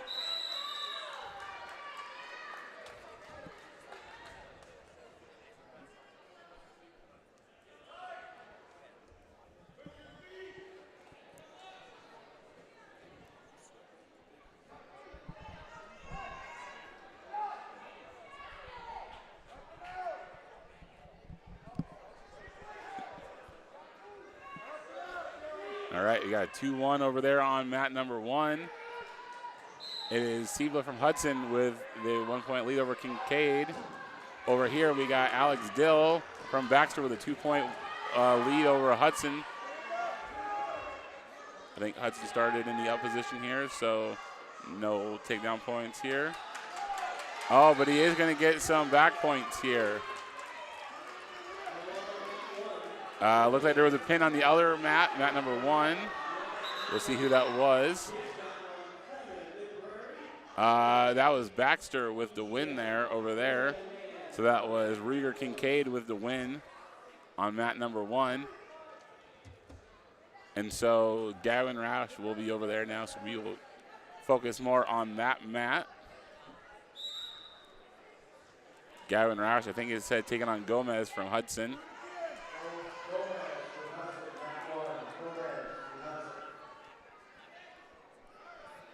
Waiting on the Hudson wrestler to come in.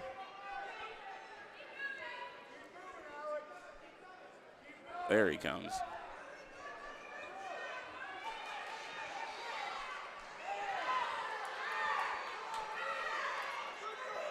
Some back points there for Baxter on the mat closest to us. You can't see it right now. All right, we are underway here. Hudson versus North Tama. Gavin Roush versus Oswaldo Gomez. Roush comes in 17-9, but gets put on his back right away. Gomez comes in 10-19. Gonna get at least probably 4 points out of this, if not more.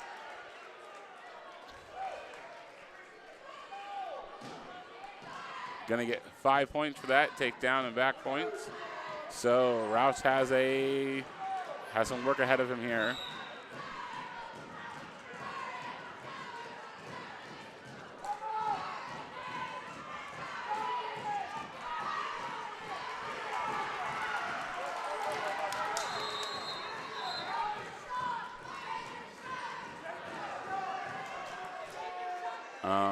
I think that was just making sure body parts weren't going to get hurt over there on that side.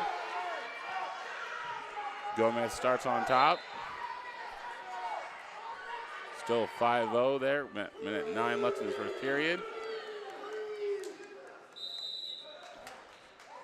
Out of bounds on mat number 1 before, or mat number 2. No, yeah, 2 before any points could get going.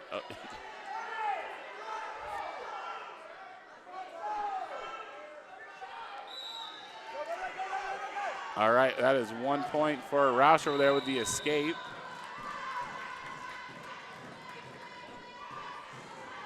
So it's 5-1.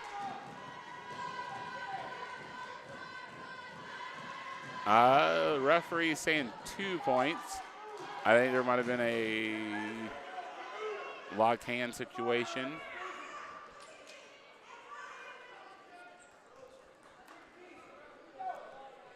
So it is 5-2. 15 seconds left.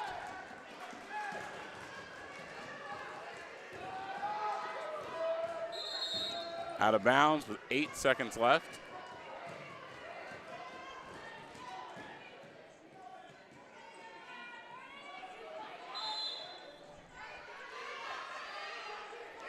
Four, 3, 2, 1. That's the end of the first. Gavin Roush down 5-2 to Gomez. Gomez gets to pick. He defers. Roush chooses down.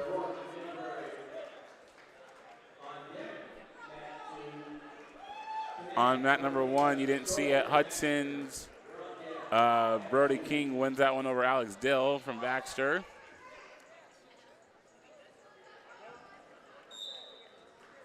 Roush starts down, looking for the escape here.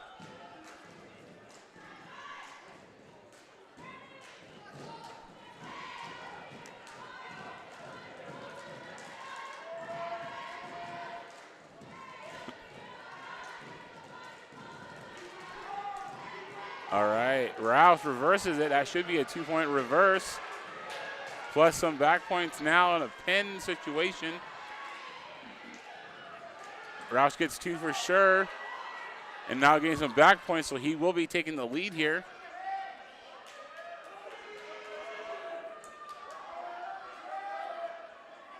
The referee's checking it out here. So close. That might do it. That arm coming up might help out. There we go. That's the pin. Roush gets the pin over Gomez. Starts out behind 5-0. Comes back and wins that one. So Roush wins that one with a pin over Gomez from Hudson. So we can kind of back out here and go to both mats. Well, which we already are. Thanks, Brandon. On the mat closest to us right now, it is Cole Smith from Baxter with a 4-1 lead over Colin O'Rourke from Mid-Prairie. Looks like pretty close to a pin here as well. And he does get the pin. Baxter with the pin right here. That was Cole Smith over O'Rourke. Over on mat number 1 now, we have, I'll wait here in a second. Not even track wrestling yet. BGM versus Mid-Prairie, it looks like. And actually, we will step away from that mat and we will focus on the mat 2 closest to us. Colt Knack coming up to the mat, taking on a Baxter Bolt. We'll get a name here in a second. Over there on mat number 1, it is Noah Freeman from Mid-Prairie versus Preston Mann from BGM. We'll kind of keep you updated on that one, or you can look it down there on the Tracker Wrestling on our screen. So for this one, Colt Knack comes in 29-1 over Skylar Stoll, a sophomore, 19-6.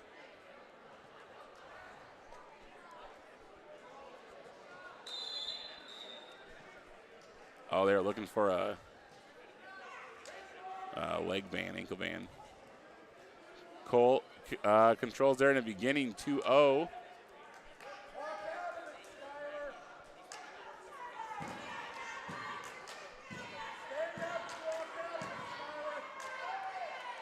Skylar trying to escape here, does so, 2-1.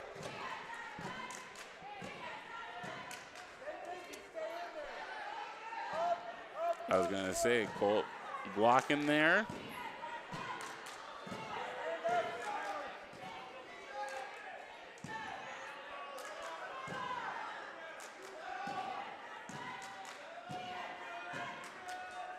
Another 2 points there for Colt Knack. So it is 4-1 now.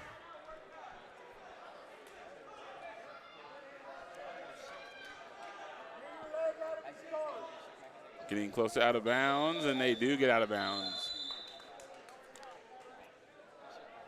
Stoll will stay in down position, or down 4-1. Over on the other end, it looks like it is Mann from BGM over Freeman, 4-2 right now currently. All right, Knack. Starting in the up position.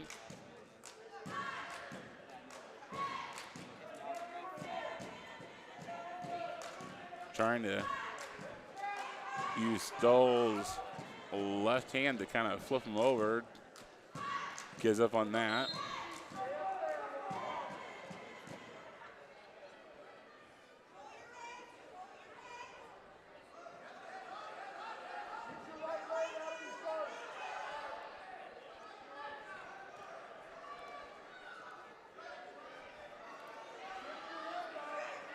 I was like, Knack trying to get his leg through. There's some back points here. 3, and that's a pin. About 2 seconds left, and Colt Knack gets the pin over Skylar Stoll. So Knack will go to 30-1 on the season.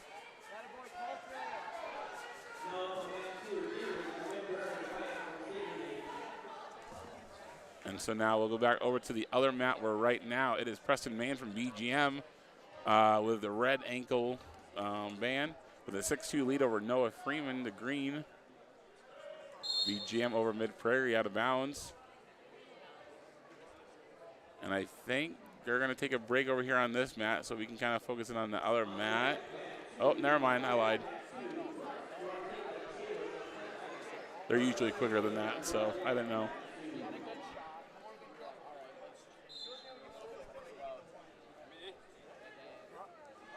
All right. On mat number 2, closest to us, it is from Mid-Prairie, Landry Gindridge versus Carter Wyatt from Sigourney, Keota.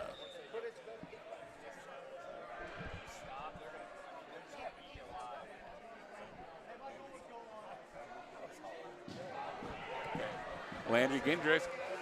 And that is Sigourney with a quick takedown and some points.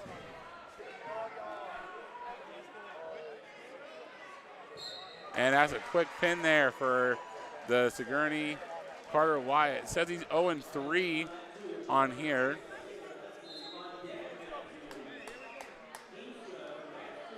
Over on the other end, it is still 6-2. Man over Freeman, still 6-2 at the end of almost at the end of 2.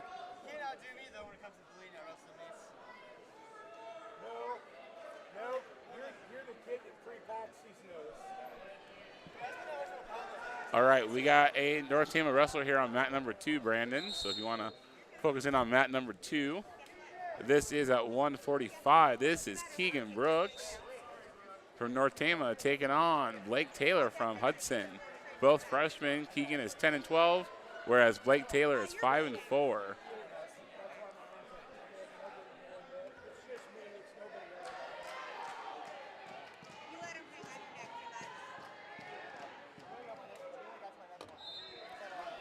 All right, Keegan's getting pinned right now on his back, trying to fight out of it. And the referee seems out of position, but I could be wrong there. And that's a pin there for Blake Taylor from Hudson over Keegan Brooks.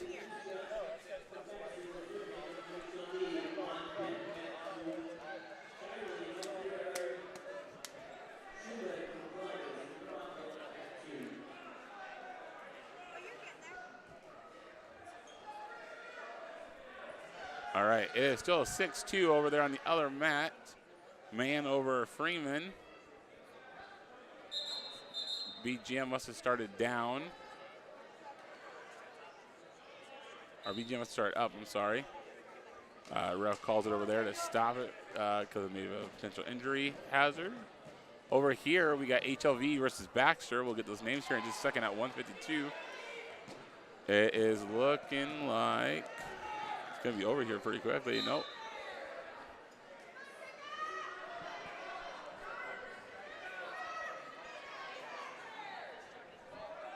All right, from Baxter, it is Jacob Heimstra, 7-9, a junior, versus Brody Sturhagen, a junior, 23-10 from HLV. And HLV with the pin here, very quick pin over Jacob Heimstra.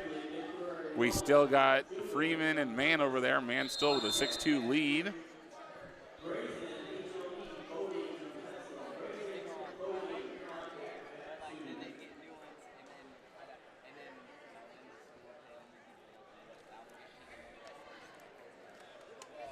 All right, we got a Mid-Prairie versus Columbus Catholic over here on mat number 2, closest to us.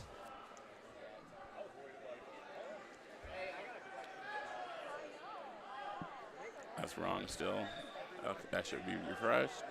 We'll see who it is here in just a second.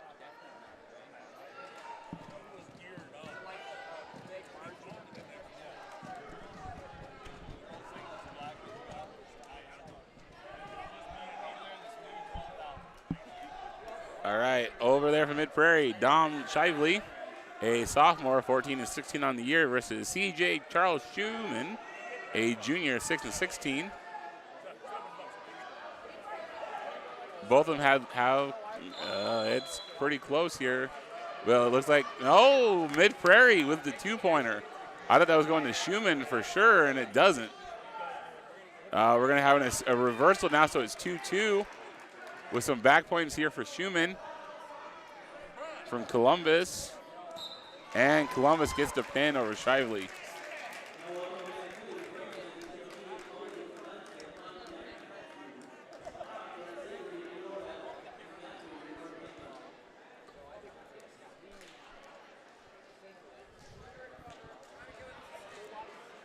Over there on mat number 1 now, we got 2 new wrestlers, HLV and Hudson. We'll see who they are.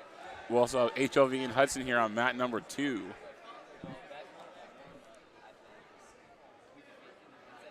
2 points there for Hudson on mat number 1. And he's got some back points here. Going to be a quick pin over there. That is Ben Holton, the senior, 29-7 over Hayden Schaefer, a freshman, 2-31. And the senior takes out the freshman there. Holton over Schaefer on this end. On mat number 2, closest to us, Hunter Bazin from HLV taking on Carter Boding from Hudson. Bazin 12-14, a sophomore. Boding 7-7, a junior. And it's going to be 2 points for Hudson.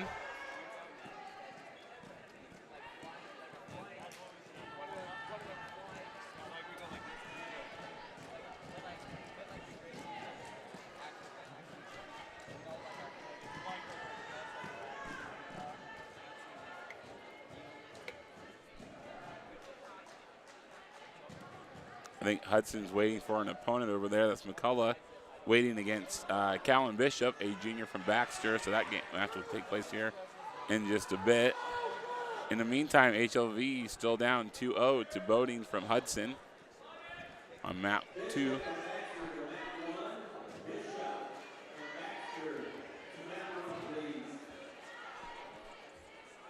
There comes Bishop.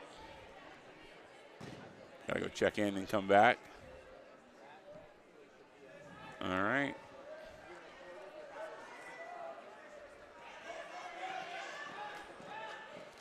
Boding about to get some back points here on mat number 2. Gets 2. So it should be 4-0. 2 points. And we got McCullough and Bishop over there on mat number 1 farther away. 0-0. Thank you, Nick.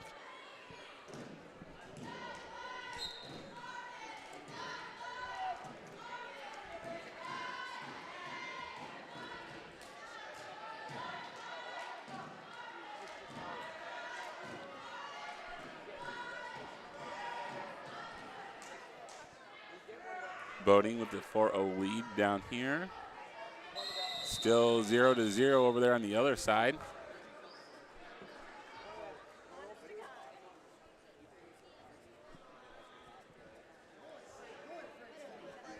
Green defers here, so HLV will determine if he wants up, down, or neutral.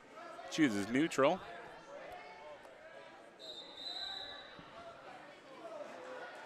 Still 0-0 on the other side. We got 2 Hudson wrestlers right now, an HLV Warrior, I think they are, and a Baxter Bolt. That was 2 points there for Boding, so that is 6-0 now, and you're going to get maybe a back point. And possibly a pin here almost. For sure some back points. Looks like Baxter gets 2 points on the other side there. That's Bishop. And that's a pin for Hudson. So Boding with the pin.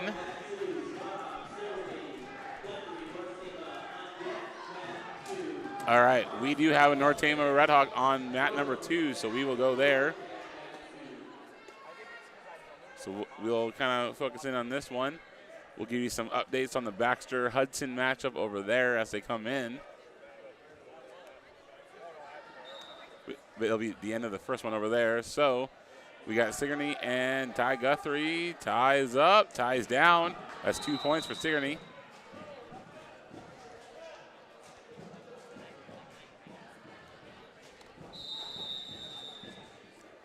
They're going to call I don't know what they just called on Sigourney there.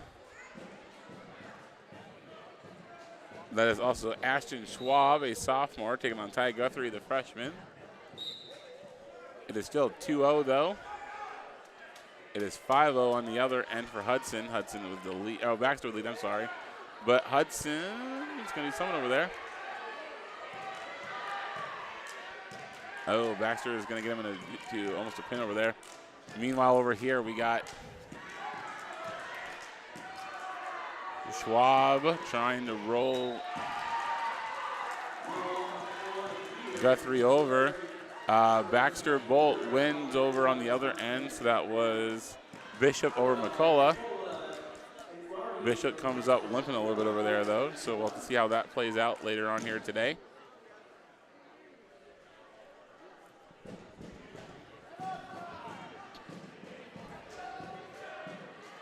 Ty needs to escape here. Is not going to do it. Gets pinned. So a pin there for Ashton Schwab over Ty Guthrie.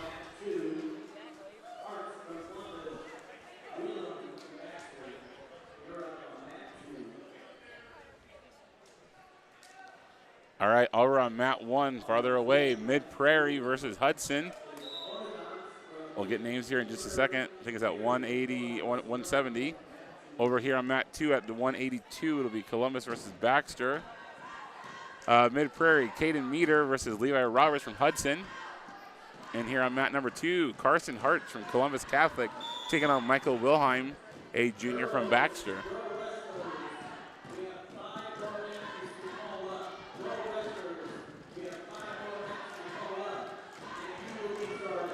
Is Max Monat not wrestling today?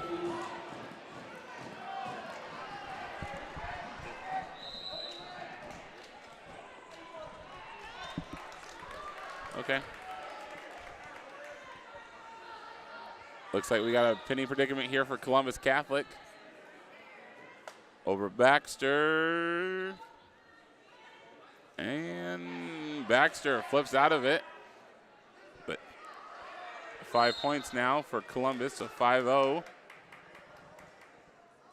On this end, Mid Prairie is going to get 2 points over Hudson. So that's Meter over Roberts right now.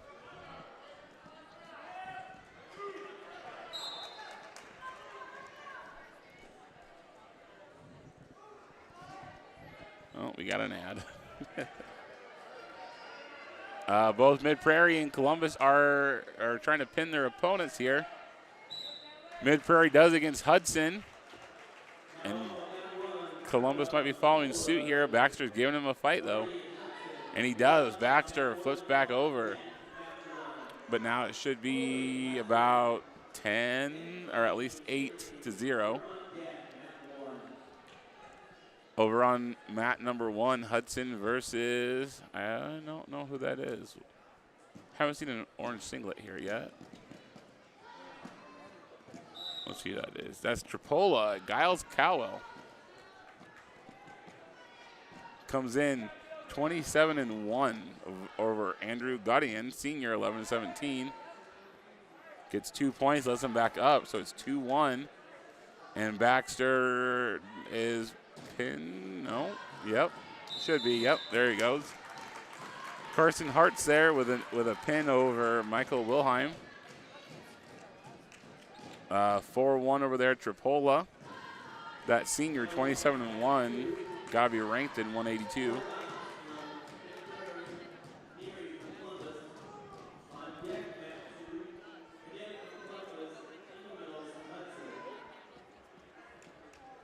Looks like it's going to be Mid Prairie taking on Columbus here. We'll get names here in just a second. Tripolo going for a pin over there on that end. Getting back points at the very least, so it should be 7-1 if they, or 7-2 if you let them escape. All right, here at Mid-Prairie, Terry Bordenave, a senior, 17-3, taking on Henry Erie from Columbus, 15-12.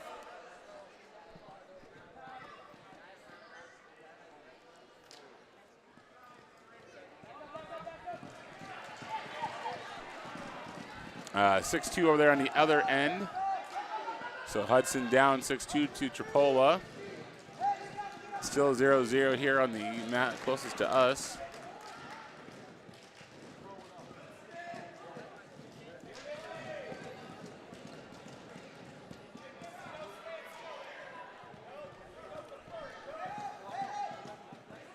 Hudson with 2 more points. Tripolo, sorry, 8-2, 8-3 over there. And I don't think he's going to get 2-point takedown, so it's going to be 10-3. I think it's a stalemate over here on this end. So Mid-Prairie and Columbus are going to both start in the neutral position. Tripolo starts down over there on mat number 1.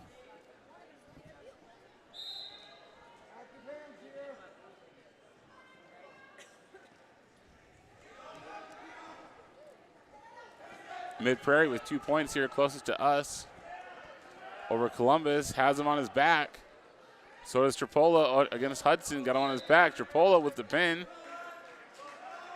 So Tripolo wins against Hudson, and Mid-Prairie here wins against Columbus Catholic. So Terry Bordenave wins, and Giles Cowell from Tripolo also wins. So we got 2 new matches coming up here.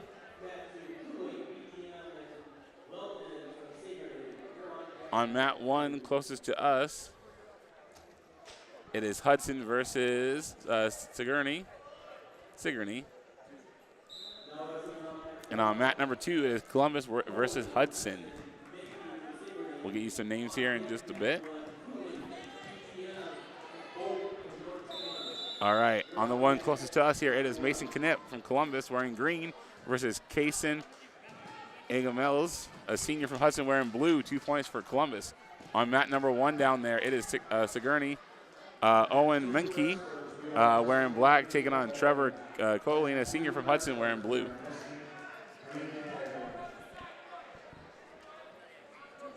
The announcers just said something. I don't know what they said.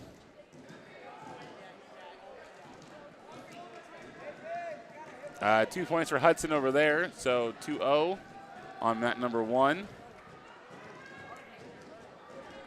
And Columbus with a 2-0 lead on our end, mat number 2.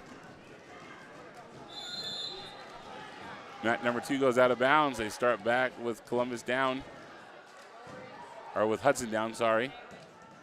On the other end, not sure what's going on down there. Hudson just trying to get some points.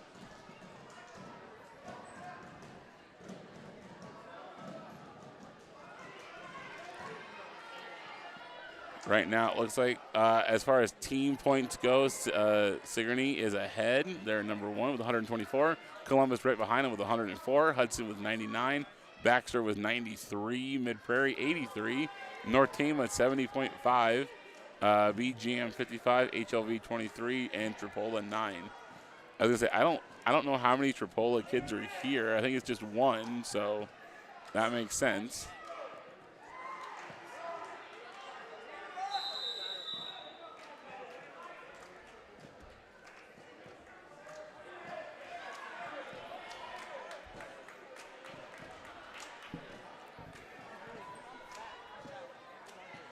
Columbus has Hudson on his back, and he gets the pin. Columbus with the pin here. That was Mason Knipp over Kaysen Ingamels.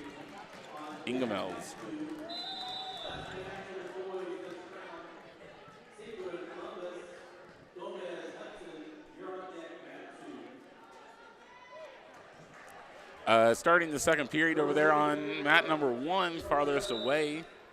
Chooses neutral. It is 5-0. Hudson with the lead currently. on this mat, BGM Connor Cooling, a senior, 31-8 record, taking on John Whedon, a sophomore from Sigourney, 0-3 it says on here.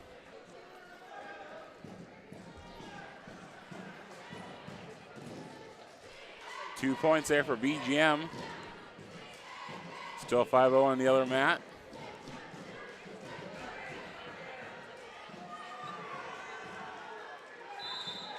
And BGM gets the pin closest to us. So that was Connor Cooling with the pin.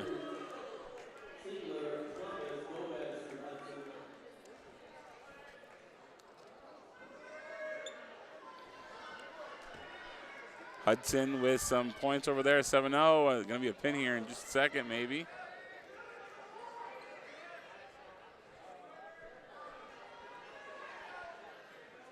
That's a pin over there. That was Coling with the pin. Over here on this mat, the closest to us at 285, Gomez from Hudson is going to take on Salger, a junior from Columbus. And Columbus with the 2 points. We do have a North Tama wrestler on mat number 2, so we're gonna, or mat number 1. So we're gonna go over there to mat number 1. Columbus is gonna get a pin here over Hudson very shortly. This guy go chest to chest. Can't do it yet. Lift the head up. There you go. Columbus gets the pin on the mat that you can't see right now over Gomez. This is Clay Bolt taking on Cameron Cooling. Cooling, a freshman, 10-20 on the year. Clayton Bolt, senior, 8-16 on the year.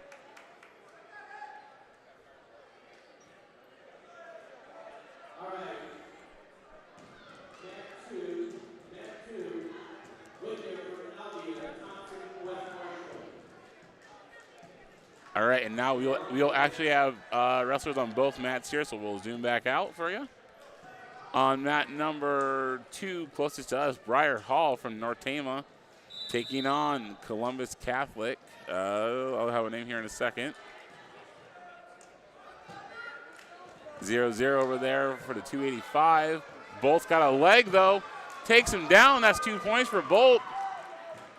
He got some back points here for sure. Gonna maybe get the pin here. And Spanky gets the pin for North Tama at 285. So we can now focus here on mat number 2, Brandon. This is Briar Hall and Columbus Catholic. Has not updated on our things yet. Says that there are no matches and we're watching one, so I don't know how that works, but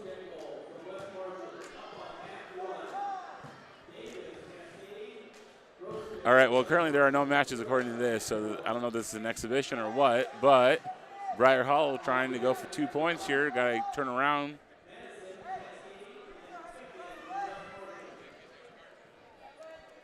Spanky Bolt just got the pin over there at 285 for the Redhawks. We are going to have some girls matches over there on the other mat. So we can kind of go back to the girls one here.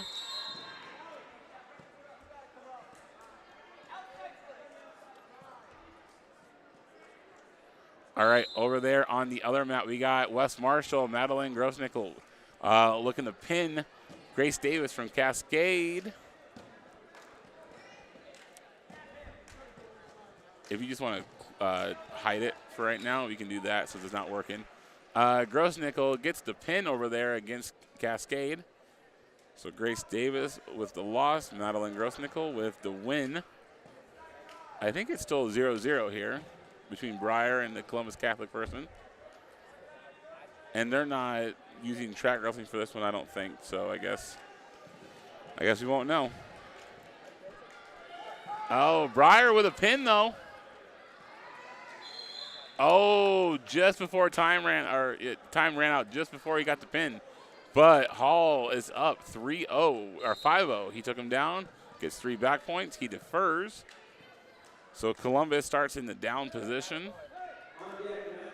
Briar Hall starts up And we're going to kind of focus in on this match for a while. We do have girls wrestling on the other side, West Marshall and Cascade.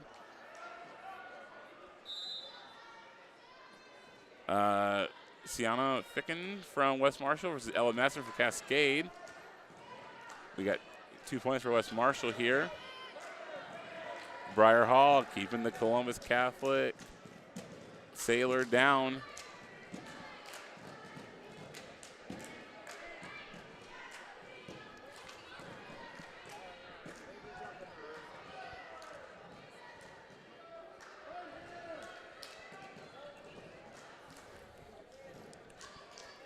Yeah, for some reason that's not on track wrestling. But I do know that Briar Hall has at least 5 points here. And I think that's it right now.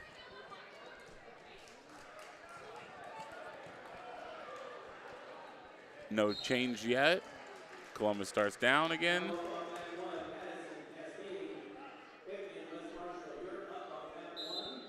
Over on mat 1, we just saw, I think it was West Marshall. Yep, West Marshall. That was Ficken with the win over Madsen. Both Cascade and West Marshall bringing a lot of girls here.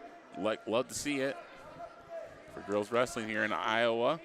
Briar Hall keeping this Columbus Catholic Sailor down.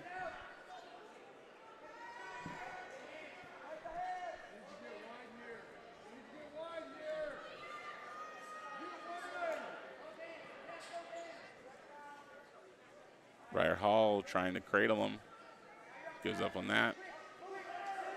I was going to say Columbus can escape here. Does. So it is 5-1.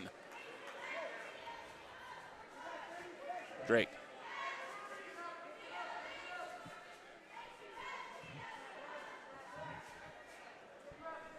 Okay, it is 5-1.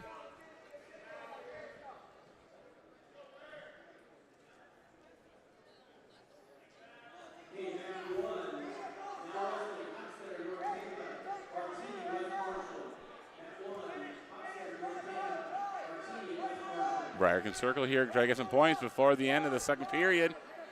Not going to do it. It's going to end up being 5-1.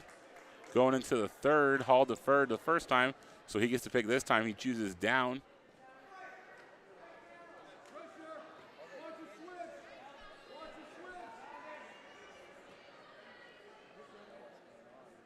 And we got Redhawks on both mats now, Brandon. So if you want to go to both, Hall gets a escape, so it's 6-1. And then we got Redhawks on both mats now. So over there for the girls, it is Addison Hochstetler, Addie H.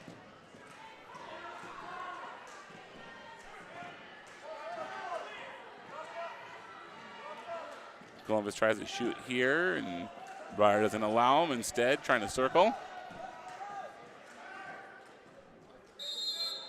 They're at a stalemate there. Addison Hochstetler for North Tama going up against Aline Bartine from West Marshall.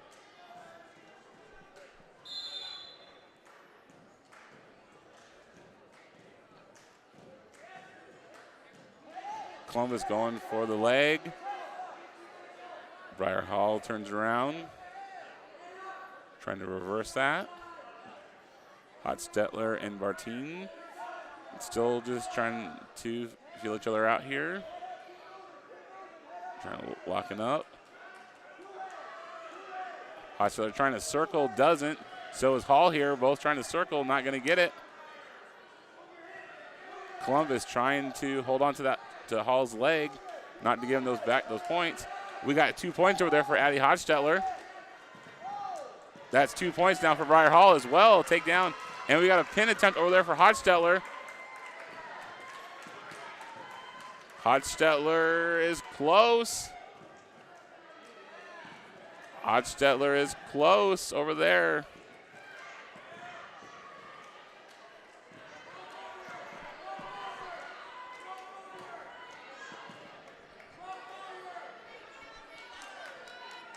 Hochstetler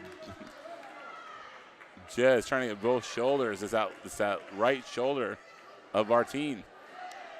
The third period's almost done here for Hall and the Columbus Catholic Sailor. And that should be the match. Hall with the win. I think 7-1 was the final. So Hall gets that victory. We can now focus in on over there on the girls' mat. Addie Hochstetler over there, still with a 2-0 lead. That was the end of the period.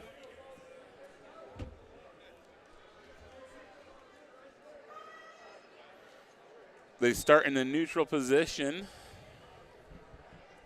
We're gonna have two girls' mats going now at the same time. We're gonna focus on Addie Hochstetler until she's done, or any other Redhawk are done. Hochstetler is 2-0 over Bartine right now from West Marshall.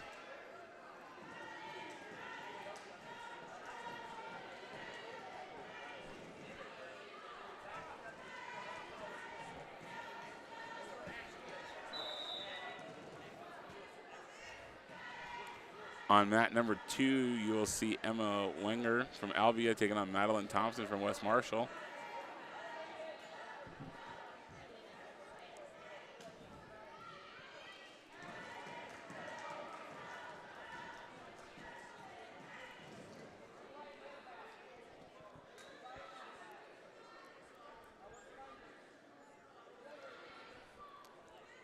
It is now 5-0 over there on our mat for Addie Hochstetler. Track wrestling has not updated yet for some reason.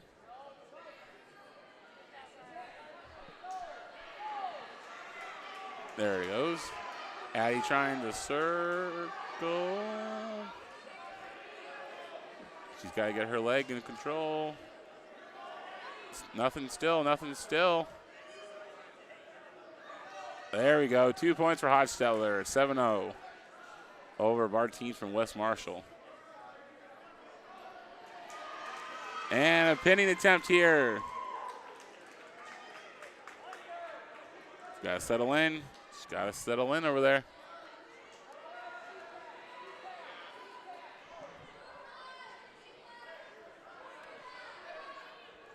Oh, Hochstetler is so close and gets it with 5 seconds left in the second.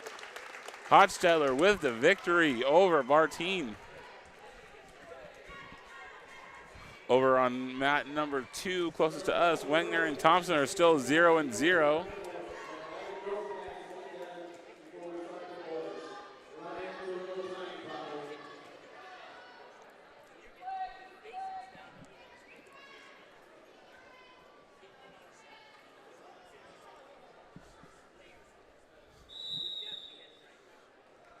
All right, Wagner from Albia does get 2 points there before the end of the first period. Albia gets to choose, I think. She deferred. Nope, she goes neutral. So Wagner up 2-0 over Thompson. I'm not seeing him go to another wrestler over there. So there might be a small break here in between.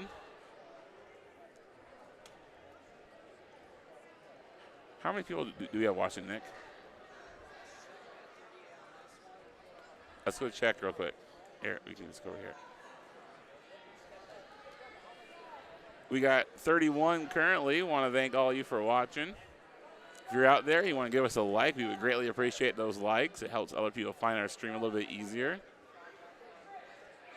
Look at our peak. It looks like 44 today so far. And I know that we have another bout out there as well.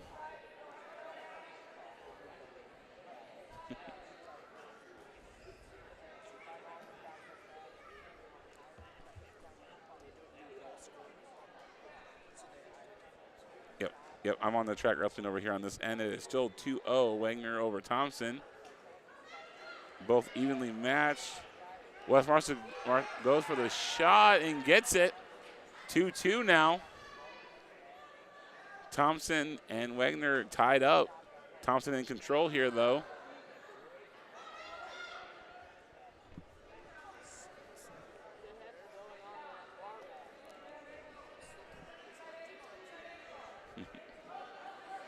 All right, Thompson looking to get her over, get some back points here.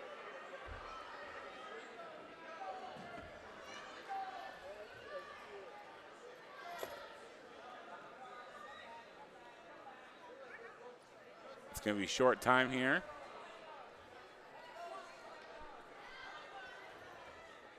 And then after 2, it's going to be all tied up, 2-2 going into the third period.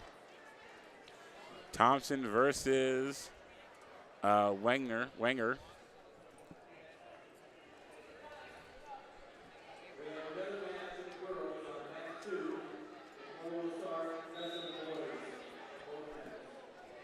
All right.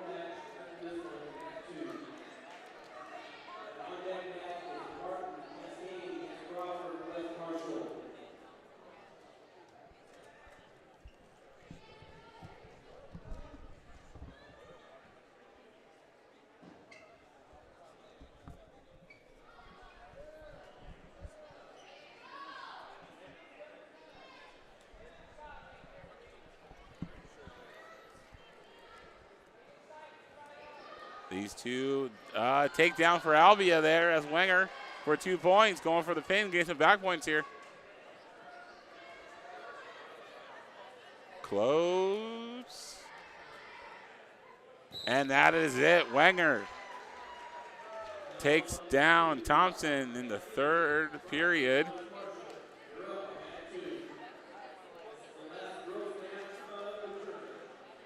All right, this is the last girls' match of the tournament, according to our announcer in the room, Josh Ewell.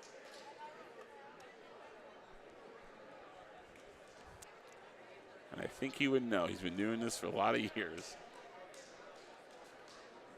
All right, on mat number 2, here we go. West Marshall and Cascade again. I've been saying that all day for the girls because both teams brought a lot of girls with them. Cascade, Bailey Martin wearing the blue and gold, taking on Meredith Crawford from West Marshall wearing the black and gold.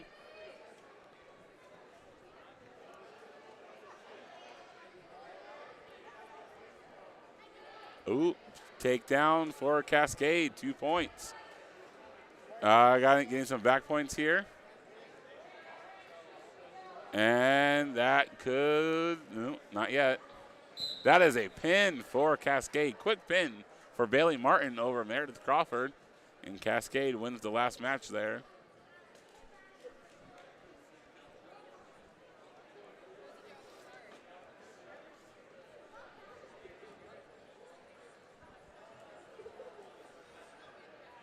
All right, I think we're going to be taking a little bit of a break here. I'm going to take a little bit of a break. You are watching North Tama Wrestling here on YouTube. I'll be back in just a bit.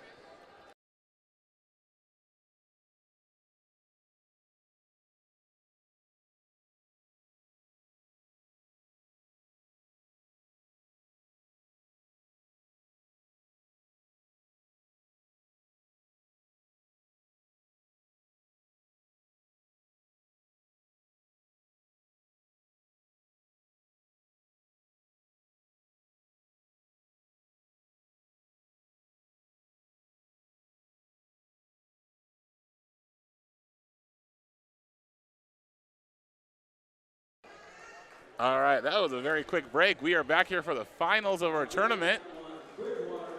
So, over on mat number 2, closest to us. And yep, you can put it back up. Awesome, thank you, sir. We got both Monas out here. We got Case on the mat closest to us at 113. We got Max at 106, farthest away from us. Max is taking on Mose Yoder from Mid Prairie, a senior, 25-6 on the season. Max is taking on Raina Utterback, 25, no, other way around. Max is taking on Utterback from Sigourney, and Case is taking on Mose Yoder from Mid Prairie. 2 points there for Utterback from Sigourney. I think that Utterback beat Drake Dvorak in the last time that she wrestled.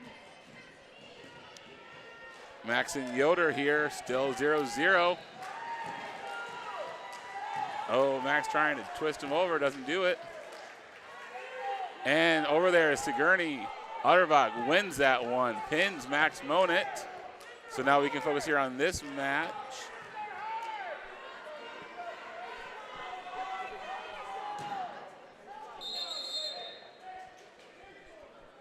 They're both going to start up here in the neutral position.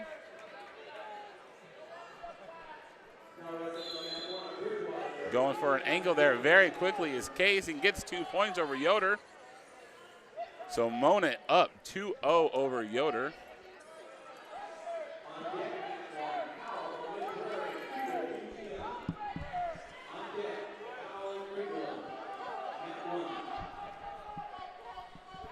All right, Mona up 2-0 still here.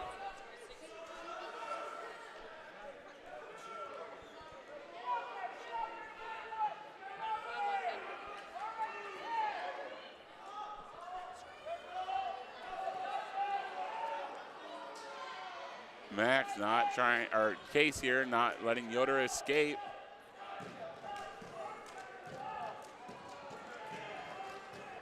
About 30 seconds left in this one. He does escape now, though. Yoder just get 1 point, so it's 2-1. Case trying to bring him down, does so. 2 points, 4-1.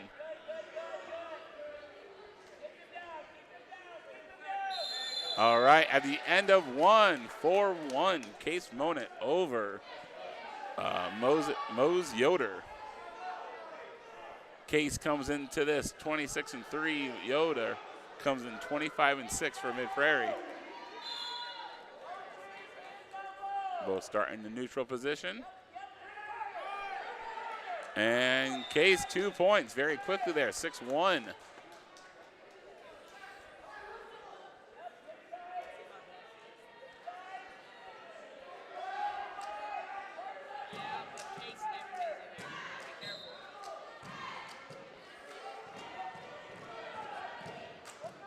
Yoder trying to escape there, doesn't do so.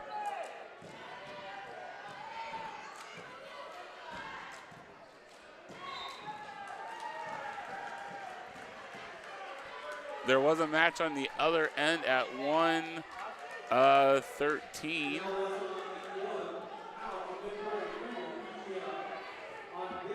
Baxter Dilly beat Bridgewater from BGM.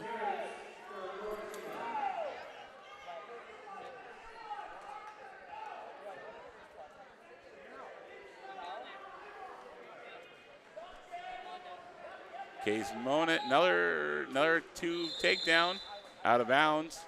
So it should be 8-2. On the other mat, we got BGM and Mid-Prairie. If we can get over there, we'll get over there. But we're going to be focusing here on Case first. It is Max Alpha Mid-Prairie taking on Brian Kriegel from BGM, though. Still 0-0 over there.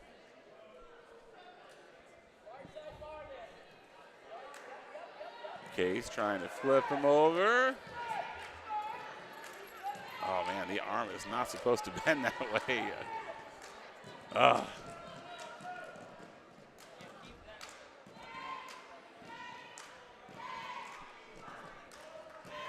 Case up 8-2.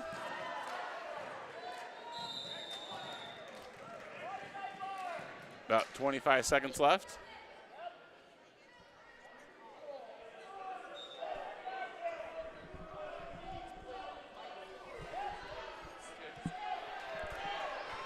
Case is going to get some back points here. Short time, though, short time. And it's going to be time. So Case is going to get 3 points there. So it's going to be 11-2 if I'm not mistaken. Should be 11-2. They're going to start neutral. And a takedown for Case. 13-2 now.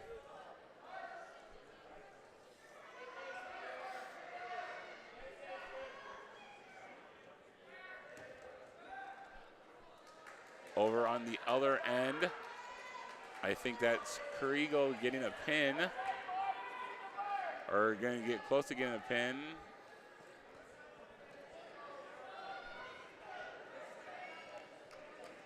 Case up here, 13-2. Kriegel on the other end trying to get Mid-Prairie down. It's time over there. Kriegel does not get the pin, but he does get 3 points, so 5-0 over there. Case keeping Yoder down here.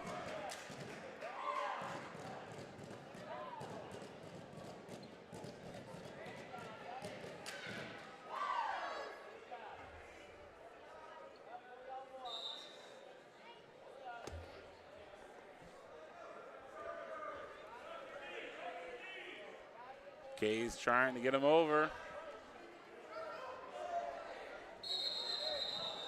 Oh, ho, ho.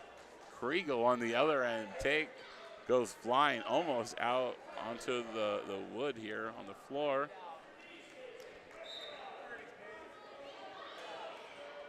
We'll kind of see how this looks here.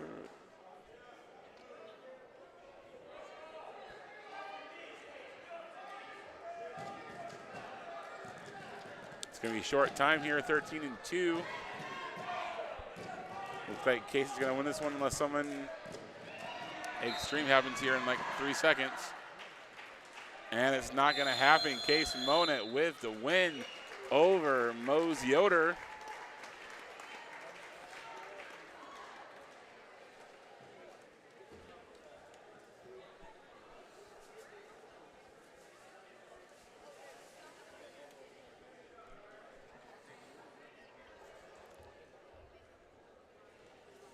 Over on mat number 1, farthest away, we'll have a North Tama Redhawk.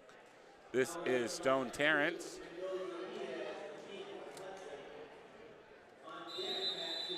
On mat number 1, or mat number 2 closest to us, it'll be Hudson and Columbus. There we go, Stone Terrence versus Jameson Buskell. They spelled Terrence's name wrong on here, right? In track wrestling?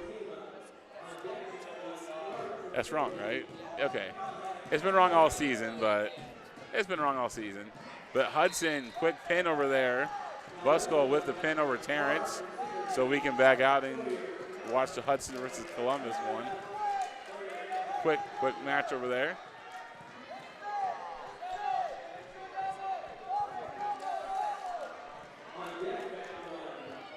Over here, still a 0-0 stalemate between Hudson and Columbus. That is Mendoza Diaz for Columbus Catholic, Brody King for Hudson. On the other mat, mat number 1, it looks like it's going to be BGM. Hudson just got 2 points here on mat number 2. BGM Sawyer Callahan in the red and blue, taking on Brady Clark from Sigourney in the gold. Hudson about to flip over his kid. There he goes. That is Brody King with the pin attempt here on Mendoza Diaz. And nothing yet. And he gets it there. Brody King wins that one over Mendoza Diaz.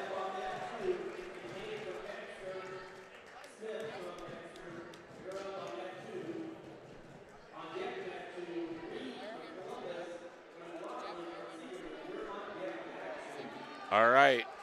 Over on mat number 1, we still have a 2-0 lead for the BGM. And he's got a pin attempt here. We got 2 Baxter Bolts here on mat number 2. Always weird wrestling a teammate in a tournament, but it happens. I think BGM just pinned the kids from Sigourney over there, so Callahan wins over Brady Clark. This is, I don't know which one is Ruger Kincaid and which one is the other Baxter Bolt there. Callahan, nope, Smith. So it's Kincaid versus Smith. Well, Bolt's gonna win it no matter what, so I don't know which one. Over on mat number 1, we got Hudson taking on Mid Prairie. Get those names here in just a second.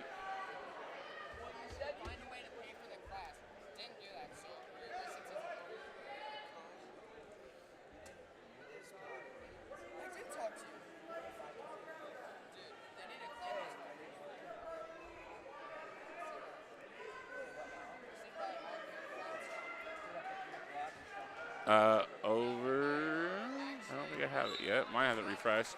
One of the Baxter kids beats the other Baxter kid. Don't know which one. Over on the other side, Mid Prairie beats Hudson. So Mid Prairie defeats Hudson on the other side. So we got 2 new matches here. Match number 1 on the far side is going to have 2 people. Match number 2 here, Columbus versus, oh, actually, it looks like Gavin Roush is going to be over there on mat number 1. So we'll focus on that one here. Gavin Roush taking on BGM.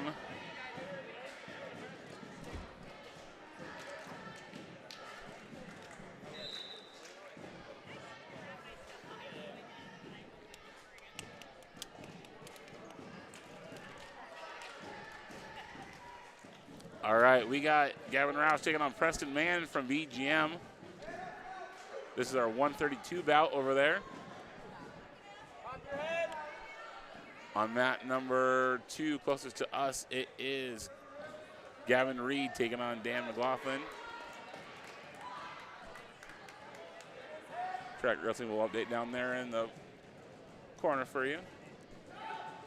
Nothing so far yet for BGM and North Tama. BGM was circling, Gavin was circling with him. Gavin's got a leg though, they both got legs.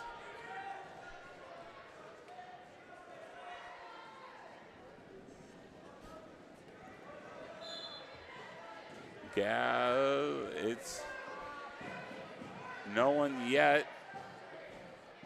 They both stand up. Gavin's, oh. Before Gavin could throw the kid, ref called that one. That could have been more dangerous than what it was. Still 0-0 between Roush and Mann.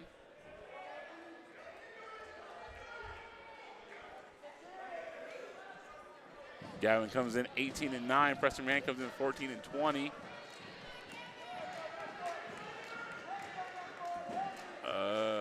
Gavin's got him on the side, has 2 points there. Gavin with 2 points. Gonna get some back points here. Gonna get a couple anyway. There he goes. Ooh, nope.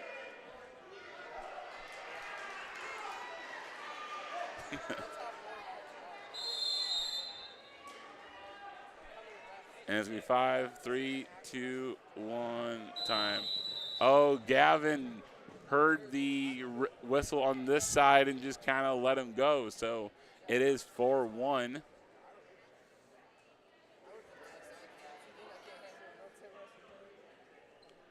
I've always wondered at these kind of tournaments how you know it was your whistle or the other person's whistle, or yeah, I'm not paying attention that much when it comes to how far away the whistle is. Gavin starts on the bottom here, looking to escape from Mann. Gotta get those hands separated. Does for a second.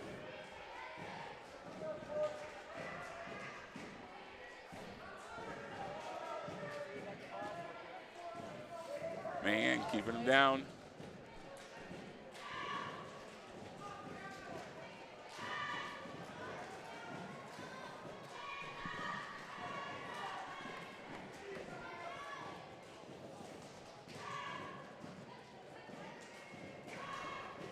On this end, Columbus Catholic is up. Gavin Reed's up 4-1 over McLaughlin from Sigourney.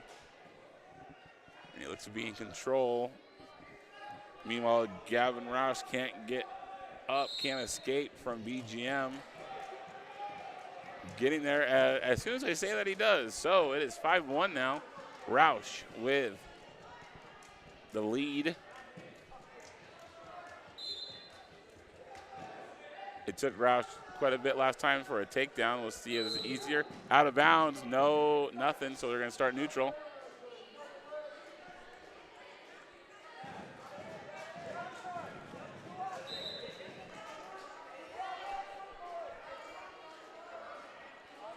All right, still 5-1, neutral position. Gavin looking to gain some position. He does, 7-1 over BGM.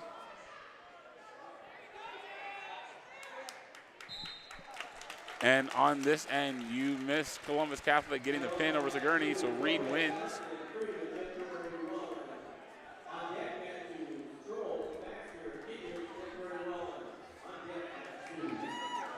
All right, Gavin flips him over, getting some back points here. Maybe one, maybe two, but time's gonna run out here on the second. All right, so Gavin Roush with a 9-1 lead.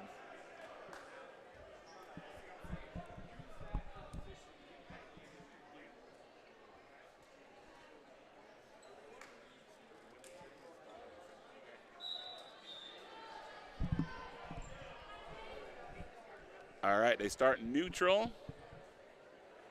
Gavin with a takedown. 2 points there, 11-1. They're going to be out of bounds here, though. Nope, Gavin's keeping his feet in. Nice job by Gavin.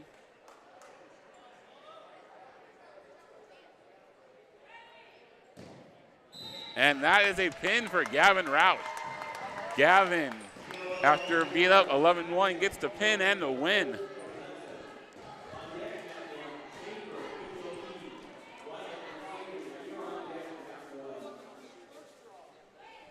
I was going to say, if you want to zoom out now, actually, no, Colt Connect's going to be over there. So we can stay over there on that mat for right now. On the other mat that you're not seeing currently, it is Hudson Oswaldo Gomez, sophomore, 10-20, taking on Noah Freeman, 11-9, 0-0 still. All right, here comes Colt Connect. He is going to be taking on a Hudson Pirate. We'll see this name here in just a bit.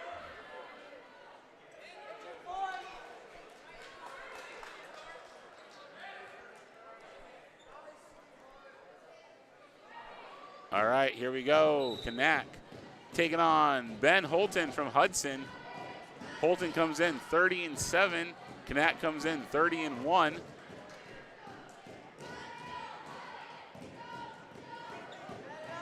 Both got a lot of matches in, a lot of wins this year. At 138, out of bounds.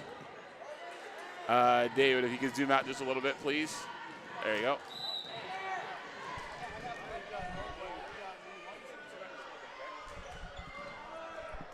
All right. On the other mat, you are missing, Hudson getting the pin.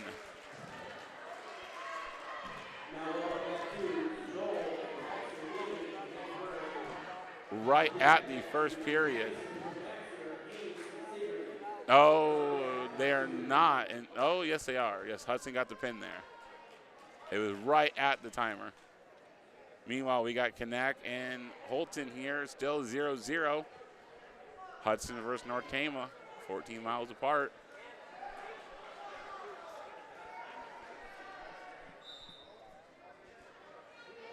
Nope. Out of bounds, come back to the middle.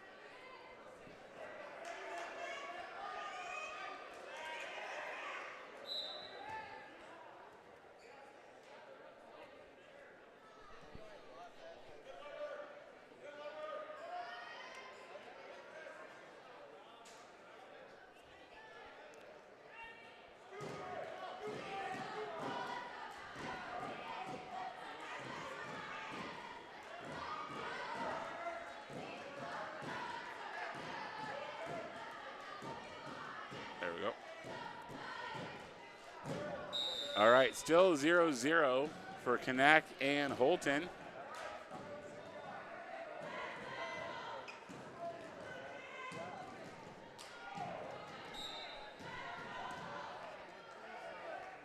Three, two, one. Oh, and time ran out, I think, there.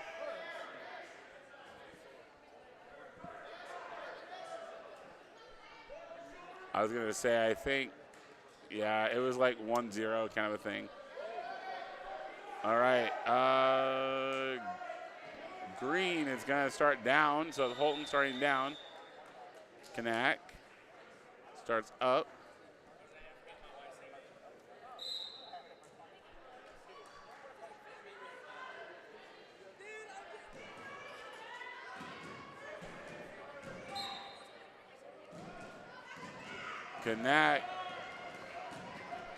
Kanak lets Holton escape there. So Holton is up 1-0 over Kanak.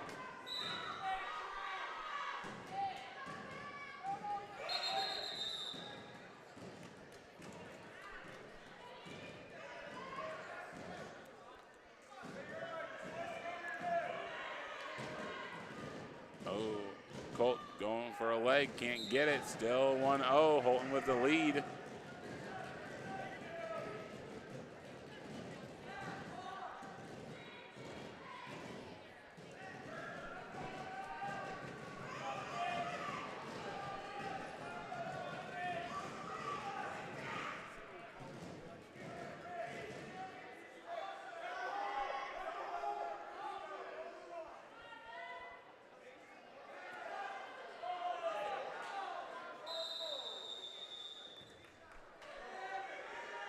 Colt got a leg, but Holton gets his leg.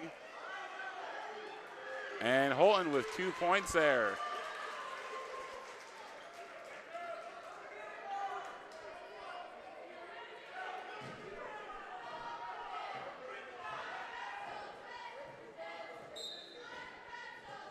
Holton now has a 3-0 lead over Colt Kanak.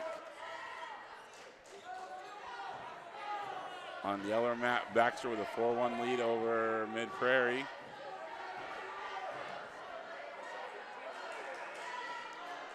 Colt's got 15 seconds left in the second period.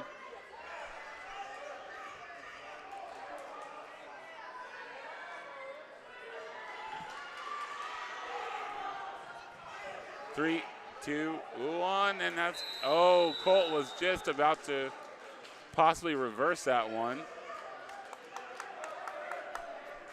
It wasn't an escape though, so it is 3-1 now. Colt does get 1 point there. Colt's gonna start in the neutral position, that's his choice. Colt needs a takedown here to tie it up.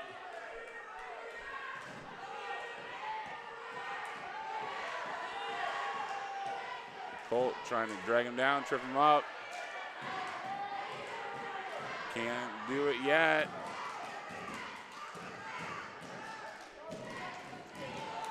Holton breaks apart. Colt with 2. There we go. Colt with 2. 3-3, tied up now with 1:26 left in the third. Colt comes in 30-1. Holton comes in 30-7.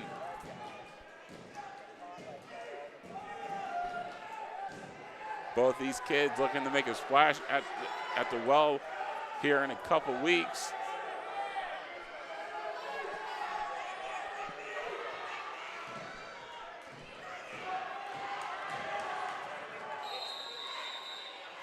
I was going to say, Colt's got to get maybe a couple back points or 2 here and not let him escape. That's kind of the issue here. He does let him escape, though, on purpose to hopefully take him down again and get 1 more point. So it is 4-3. Holton with the lead. Does that with about 50 seconds left. It's hard to keep a kid down for longer than 50 seconds. It is a stalemate. They're both back up. Kanak down by 1, needs a takedown here to take the lead over Holton.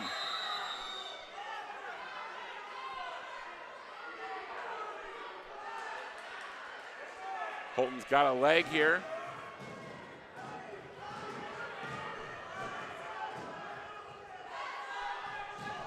I was gonna say, oh, almost had him on his back there. Almost had him on his back there. 10 seconds left, 10 seconds. Colt's got to do something. Colt's got to do something here.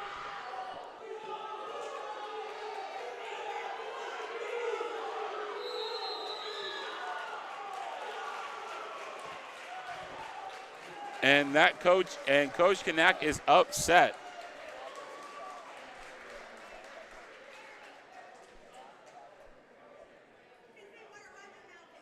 They're asking both coaches to come over there.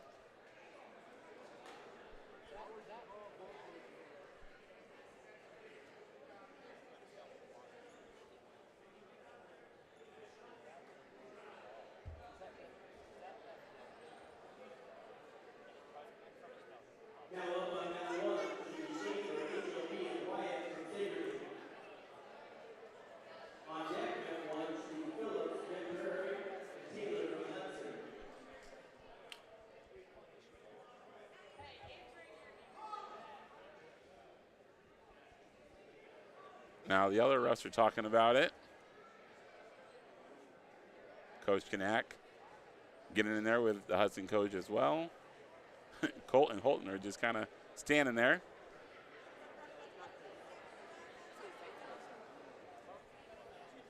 There is currently nothing going on the other mat. Everyone's just kind of watching.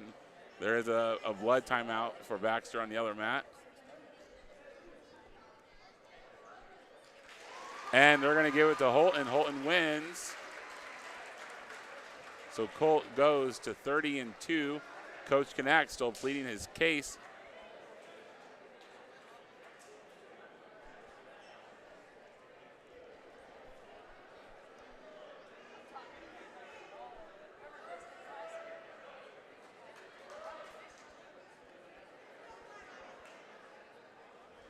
I think the argument is that he had Holton and some back points. Hudson's argument is that he still had arms locked, had a control of a leg. While this is playing out, David, we can zoom out a little bit, okay?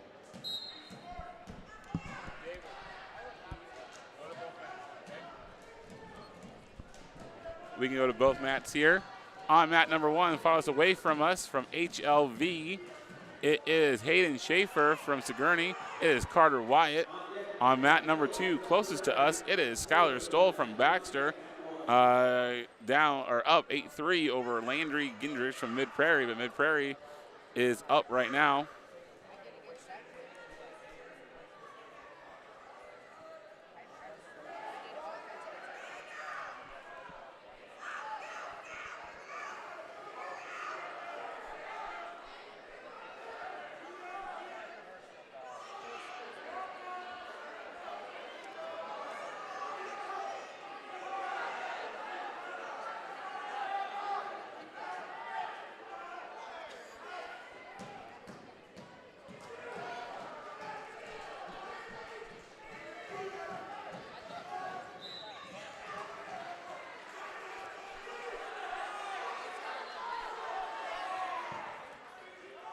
Over on mat 1, it looks like HLV, nope, I'm sorry, Sigourney with the win over HLV.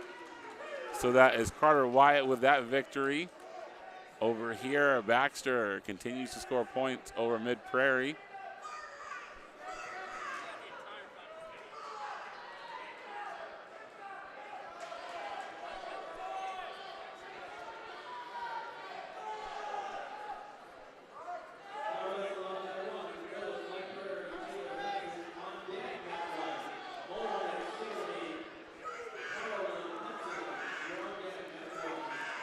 Mid Prairie does get 2 points here on the mat closest to us. On mat number 1, we have Hudson. That is Blake Taylor at 145 taking on Evan Phillips from Mid Prairie.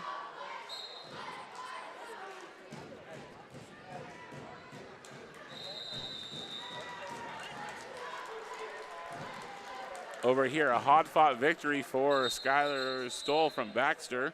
He beats Landry Gendrich from Mid Prairie, 12-8.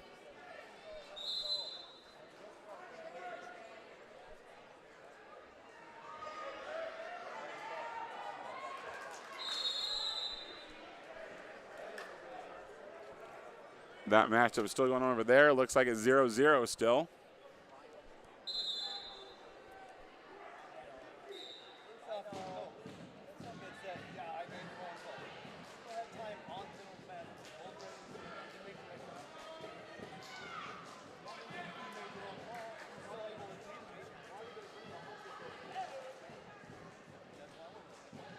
All right, on mat number 2 here for Sigourney, we have DJ Hammis on, and he is taking on Baxter's Jack Anderson. On mat number 1, Mid Prairie, Evan Phillips taking on Hudson's Blake Taylor. Both of these are 145 bouts.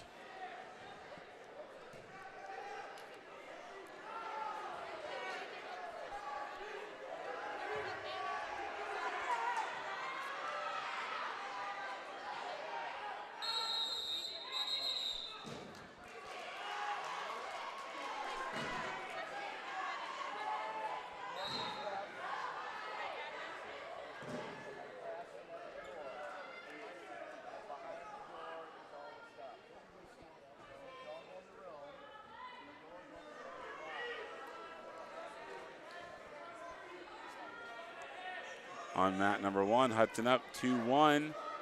On mat number 2, they are still at zeros.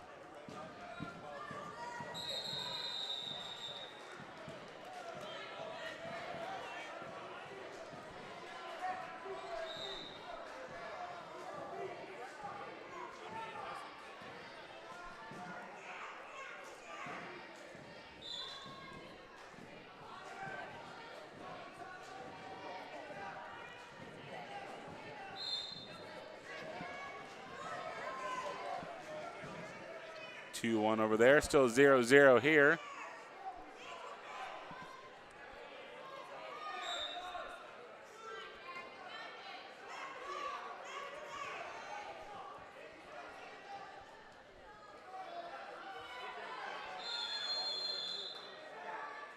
This is the 74th annual North Tama Redhawk Wrestling Tournament here in Traer, Iowa. Well, we got some time here without some North Tama people. We want to thank our sponsors. Hudson over there with 2 points, 5-1. All of our sponsors have been going in the bottom left-hand corner. We could not do this without our sponsors. Want to thank each and every one of them. And we hope that if you like our live stream here in Traer, you would go to those businesses.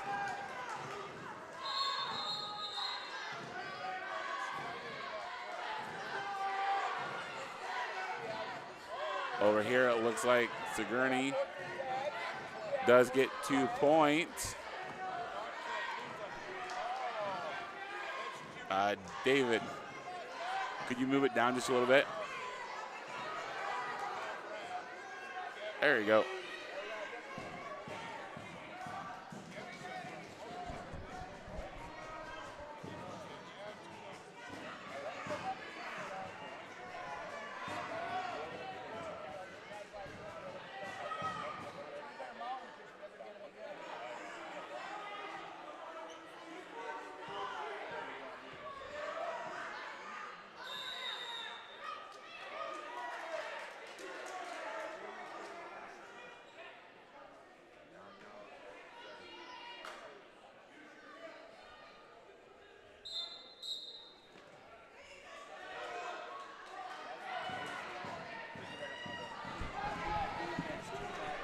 Eight-two over there on mat number 1. Sigourney and Baxter here in a battle. Baxter does get control there. And he does get 2 points.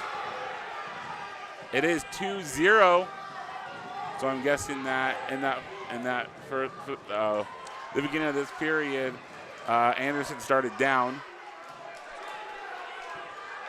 So Hams has some work to do here, down 2-0 on the other end. It is Hudson 12-2 or 10-2. Needs to escape. Got to escape to get some points here. And he gets 1. It is 2-1. 12-2 on the other end. Hudson with the lead over there. Baxter Bolt here with the lead. And 2-1 as the end of the period. 2-1.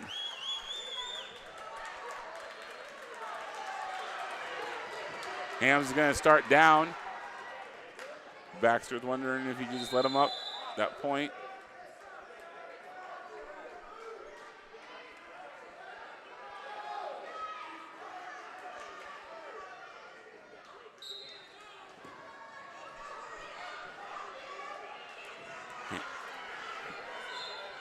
Ham starts down, going to escape. Not yet, not yet. And he does, 2-2. On the other end, it is 12-5 Hudson, but Mid-Prairie has some control right now over there. It's not over yet. This one's tied right here, 2-2.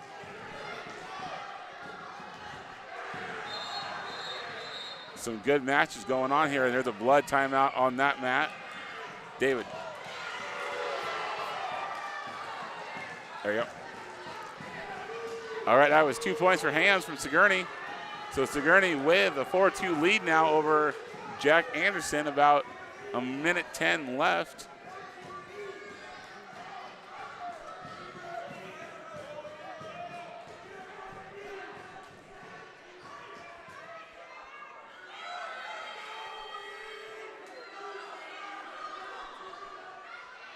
Both fans want a stalling call.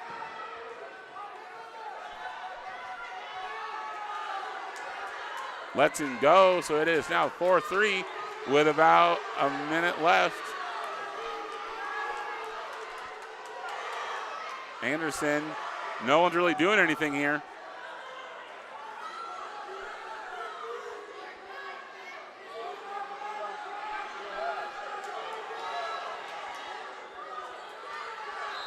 Both of them looking at the clock here. It's short time, 4-3. Anderson's got to do something here to get 2 points to win. Not going to, oh, it's close.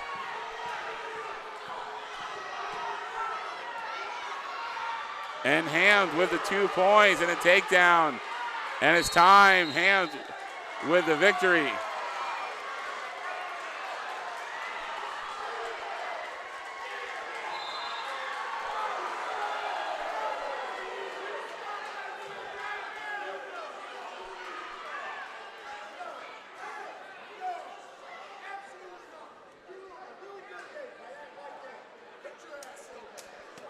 Okay, so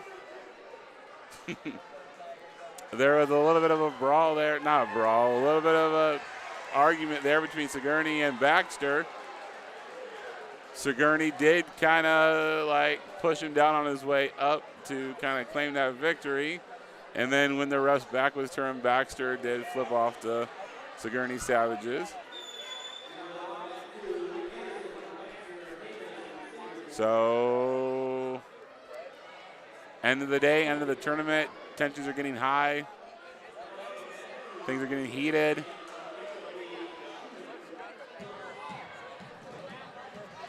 And we're back here. Over on mat number 1 now. We got from Sigourney, Reed Molyneux. I can't say that name, I'm really sorry. Taking on Hudson, Blake Carolyn.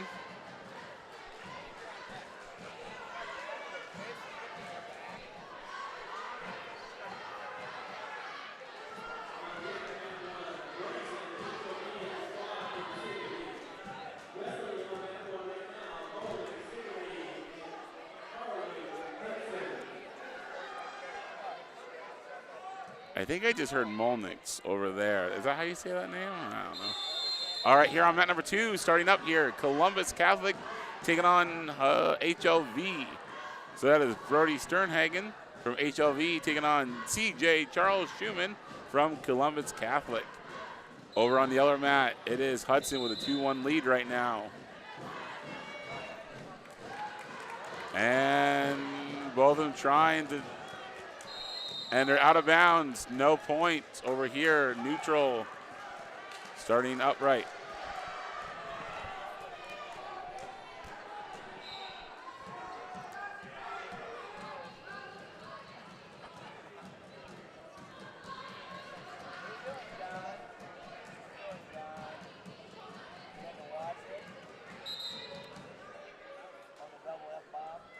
Hudson's got a 4-1 lead over there on that end. On this end, it is still 0-0.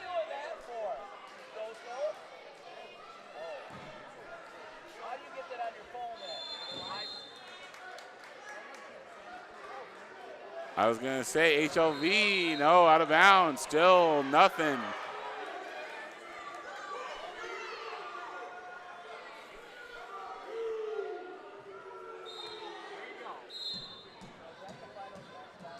Crowd does not like that one. They want some points there. Still 4-1 Hudson.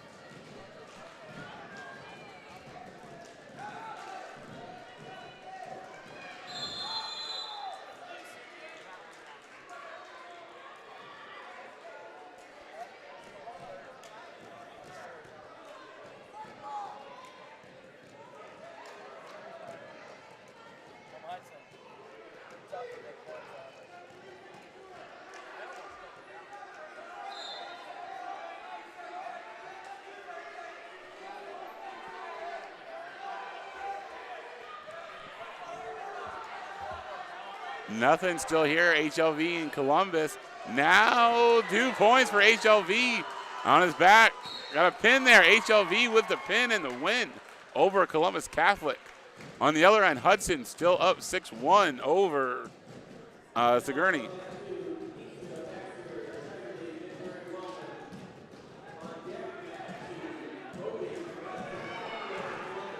All right, on mat 1 over there, it is now 6-2. There was an escape. On mat number 2 is Baxter versus Mid Prairie. We'll see who these people are here in just a second. Has not updated yet.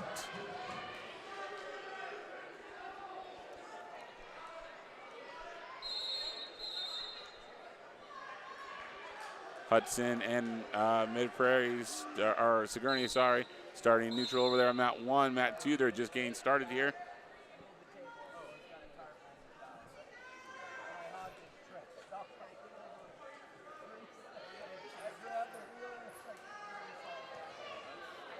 Hudson with 2 points on mat number 1, 8-2 now.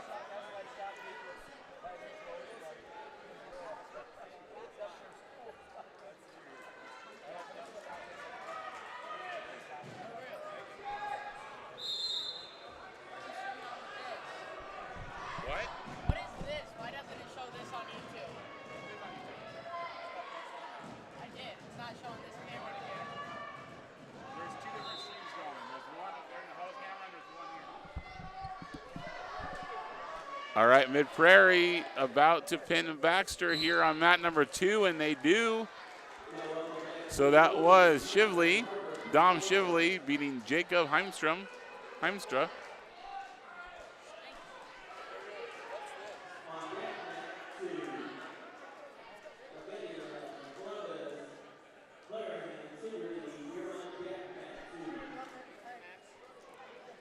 Hang on, I'm going to check out our live stream here real quick. I was going to say, I don't know how many more North Tama people we got here, but we're at around like 160.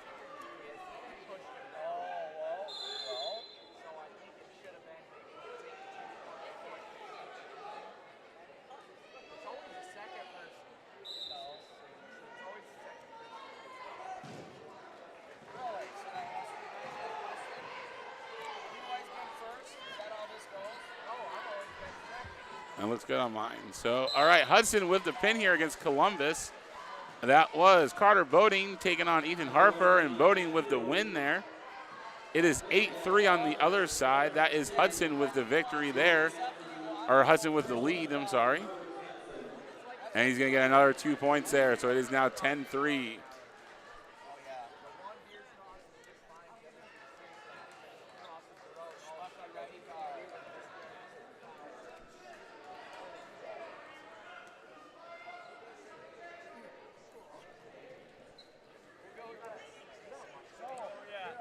All right.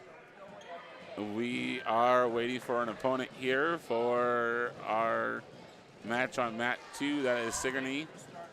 That is Jack Clarahan, 31-2 on the year, taking on Maximus Magnana, 33-1.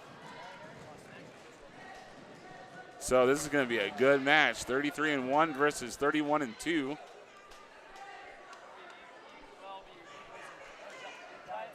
This is our 170.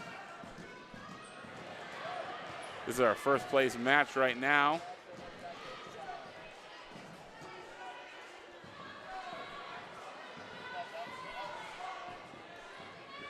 Uh, 2 points there for Columbus on this side. 10-4, Hudson still with the lead on the other side. And that match is about to get done here in just a second.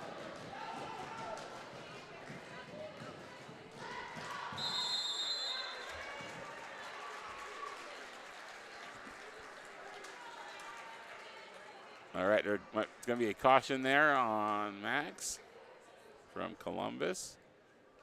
That match over there on the other one is done. Hudson with the victory. So they're going to go on to the next match over there.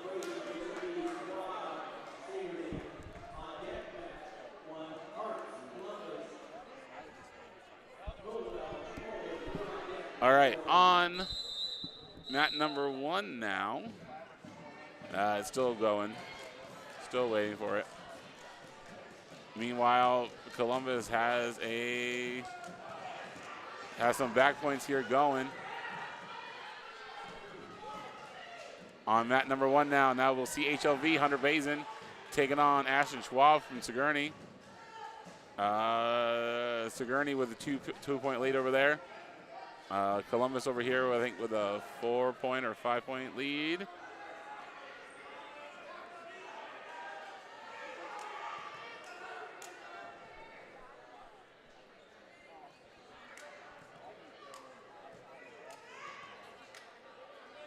Max getting some back points here. Clarahan doing a good job keeping his shoulder up. Not for long, though. Spoke too soon there. That is a pin for Max Magina. I don't know how to say it. I'm really sorry. But Max from Columbus Catholic with the victory there. Goes to 34-1.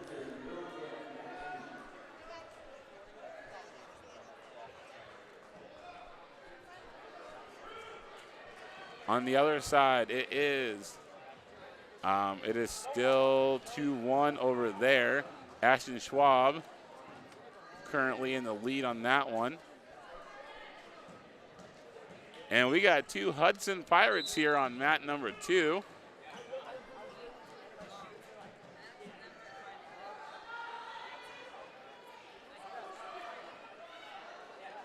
This is currently a 5th place match. We got Braden McCullough versus Levi Roberts. I am not sure which one's which.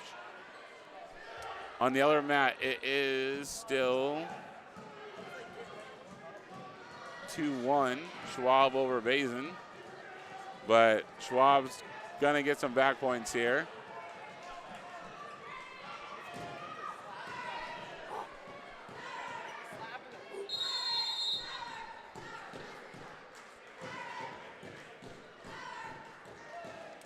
That was 3 points over there for Sigourney. So it is 5-1.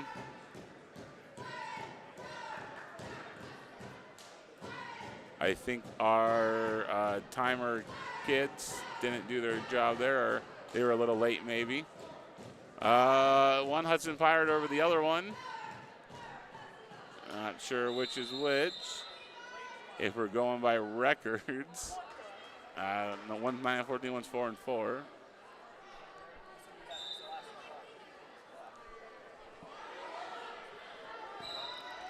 And the Hudson versus Hudson game is over, or match is over.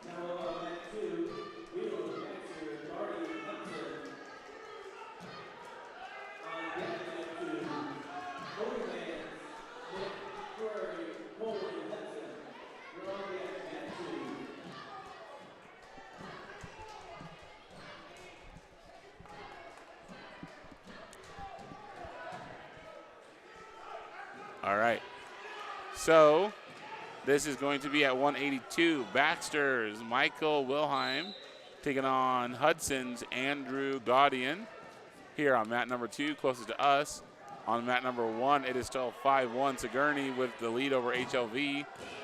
And looking to flip him over there.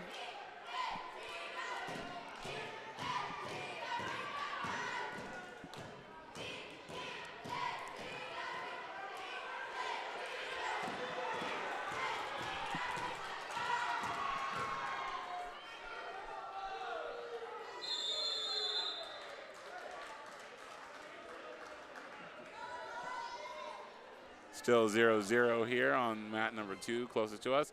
5-3 now over there. Sigourney, I think, is home over there. Yes, they are. So they are ahead 5-3.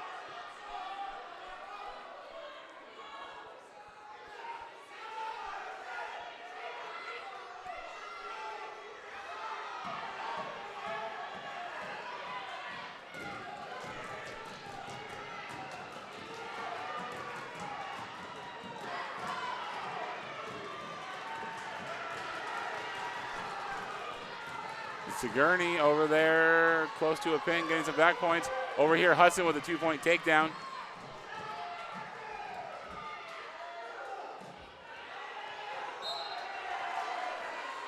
And Sigourney, I think, with the pin over there. Yes, Sigourney got the pin. And over here, it is 2-1 now.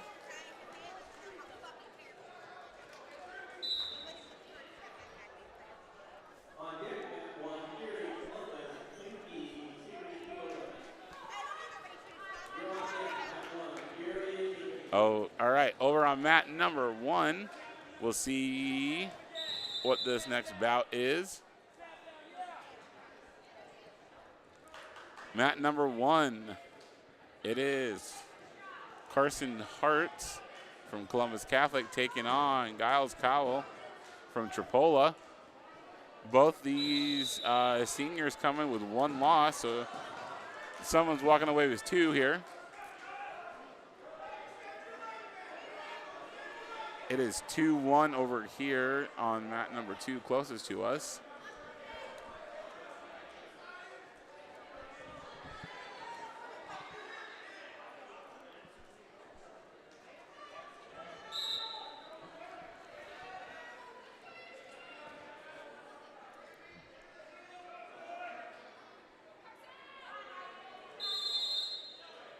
Stalemate over there on mat number 1.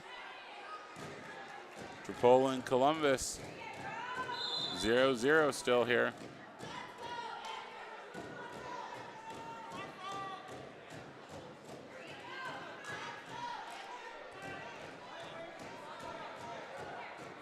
Oh, out of bounds, so they're going to start neutral over there on mat number 1.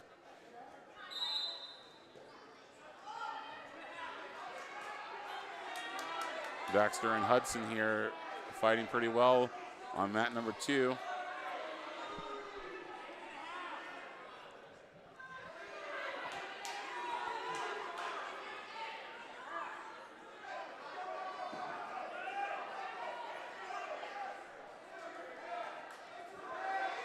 Tripola's got a leg. Oh, he gets out of it though. Still 0-0 over here. They go back to the middle. It is 2-1 still over here on mat number 2. About 45 seconds left in this one, in this period.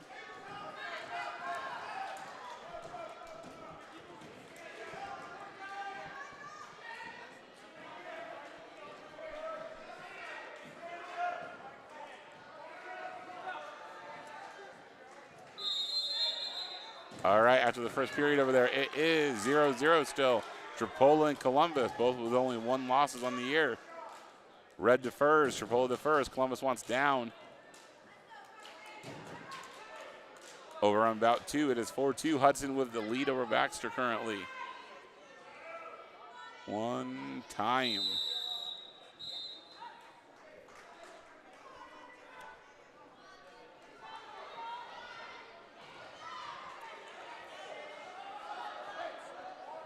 Columbus escapes, so Columbus with a 1-0 lead over Tripola. Baxter starts down here on mat number 2.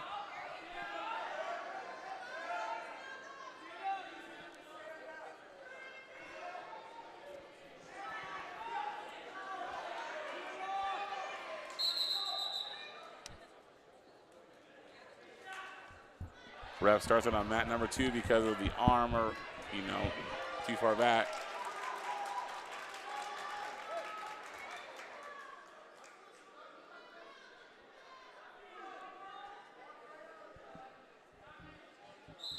Columbus now has a 3-0 lead over Tripola. And he's got some back points here. He caught him. Tripola trying to get out of it, does get out of it, gets out, so it is now 6-1. 50 seconds left in the second one over there. It is 4-3 over here. Baxter down by 1 with about 1:10 left.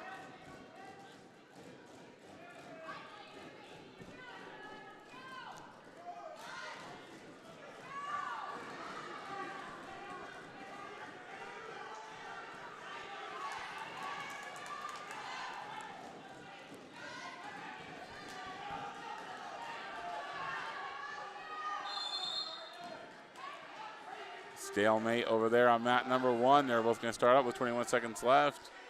4-3 still here on mat number 2, Baxter and Hudson.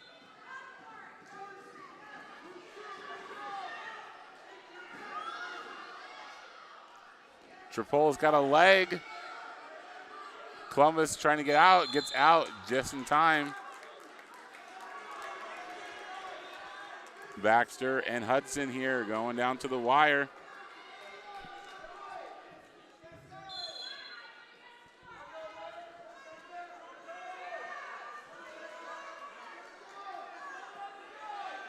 Gonna be short time over here on mat number 2, and the period is over there on mat number 1.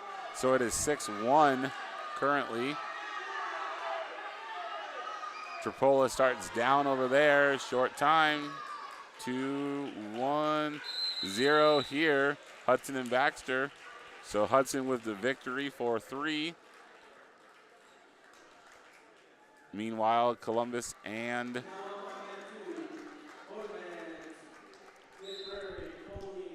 Tripola gets out of there pretty quickly there, so it's 6-2.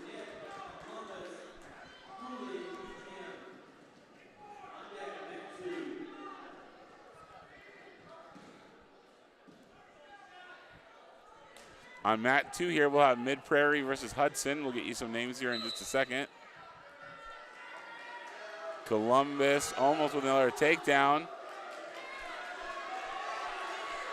2 points for Hudson, I think, and a 1-point escape here over here. Mid Prairie. Mid Prairie Bordenave, a senior, 18-3. Colleen, a senior, 24-9 for Hudson. 2-1 the score currently. Over there, it is 6-2, 121 left for Columbus and Tripola.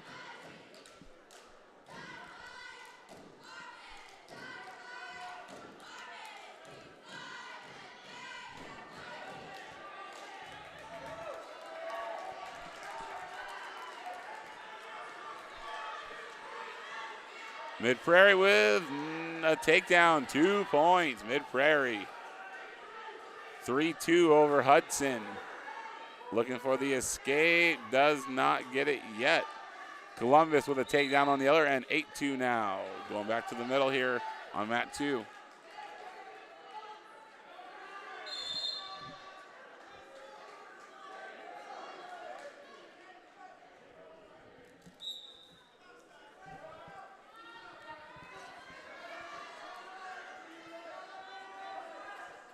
Ooh, picked up, put down.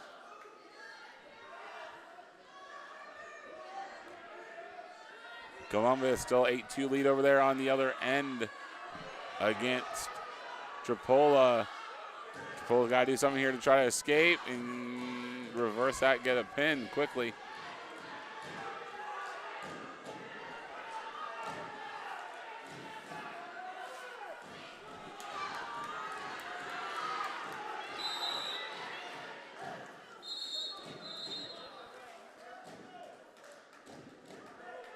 Eight-2 still over there on the other end. Tripola versus Columbus Catholic. Over here, Mid Prairie up 3-2 over Hudson. And Columbus is going to win that bout over there.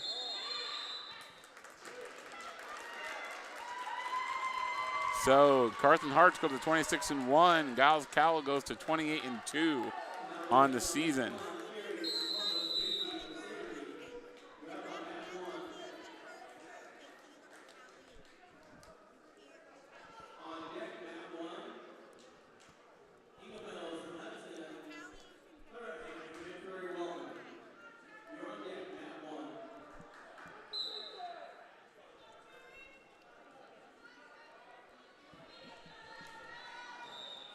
All right, on mat number 1, Columbus versus I want to say it's Sigourney. We'll get some names here in just a second. All right, mat 1 is Henry Erie, a junior from Columbus Catholic, taking on Owen Menke, a freshman from Sigourney, Keota. Mat number 2 here is still Mid Prairie taking on Hudson, 5-3.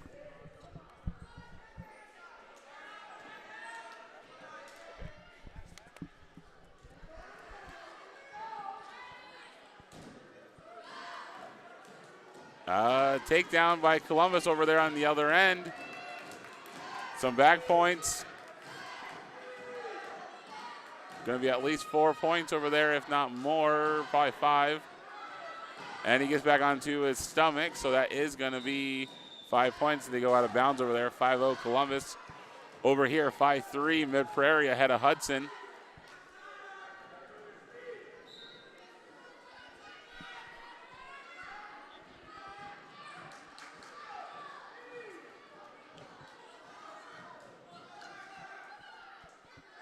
2 points for Mid Prairie. It is now 7-4.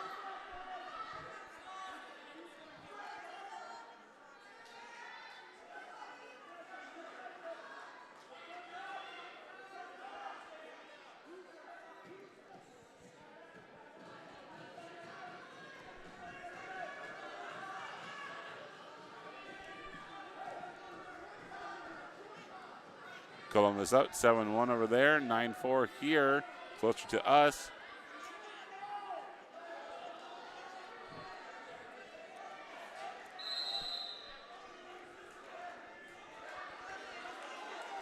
(9-4) here. Some back points over there on the other end, but 2-1. It's going to be a time over there on the other end. Some back points is going to be 10-1. Columbus with the lead going into the second. Mid Prairie starting down here. Hudson starting up.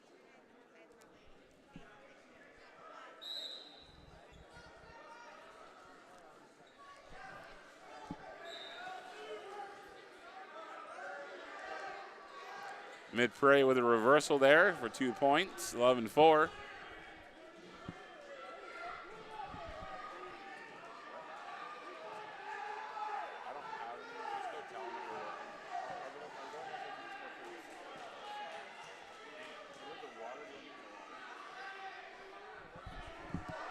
What?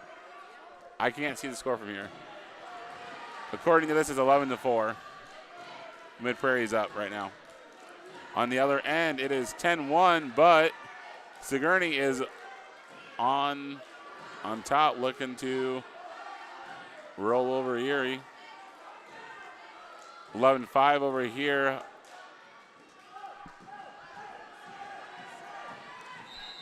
Mid Prairie with 2 points, another 2 points, so it is 13-5.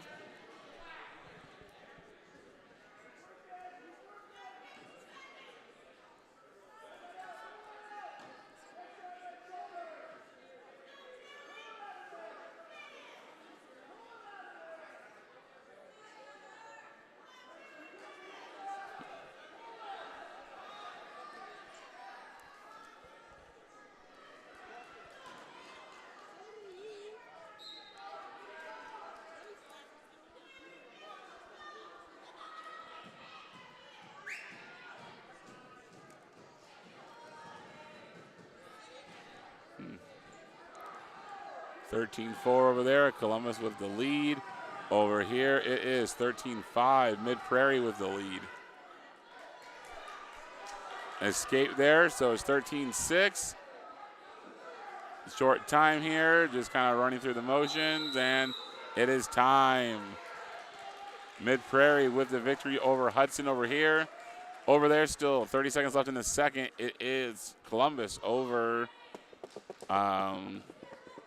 Sigourney.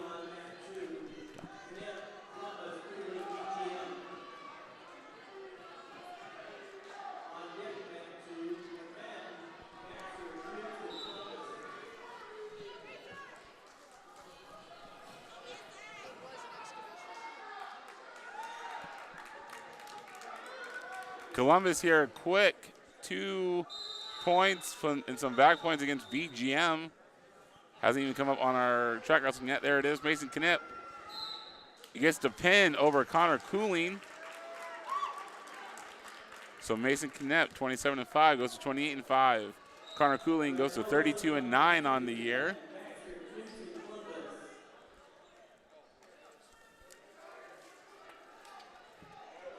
Oh.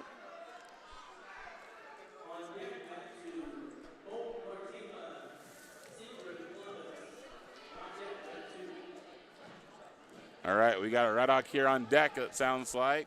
Spanky Bolt. Gonna get ready here.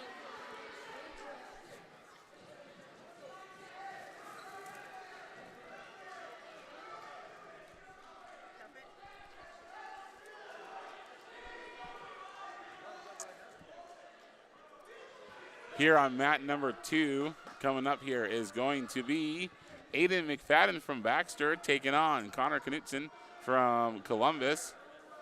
Knutson, a senior, 16-9 on the year. McFadden, 24, a junior. On the other end, it is 18-4. Columbus with the lead. Almost a tech fall here. Some back points here will do that for him.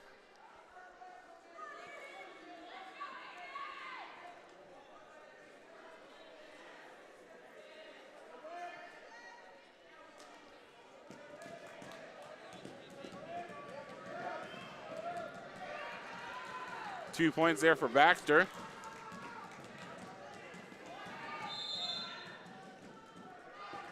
They go out of bounds, they come back in.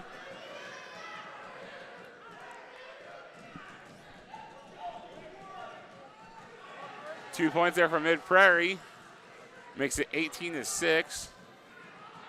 Caution there on Baxter here in front of us. Baxter got a leg, got an arm, trying to tip him over. 1 point green. I don't know what that was, but it was something over there.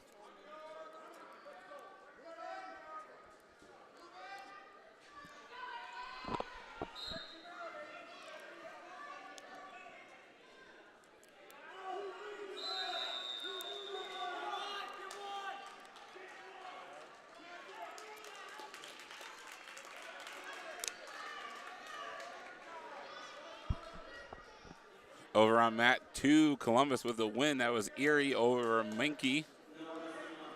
This is a first place match here on 285. This is McFadden versus Knutson. I thought McFadden had some points. Track Wrestling hasn't updated that though. Maybe we can refresh it and see if it does. No. I thought McFadden got some points.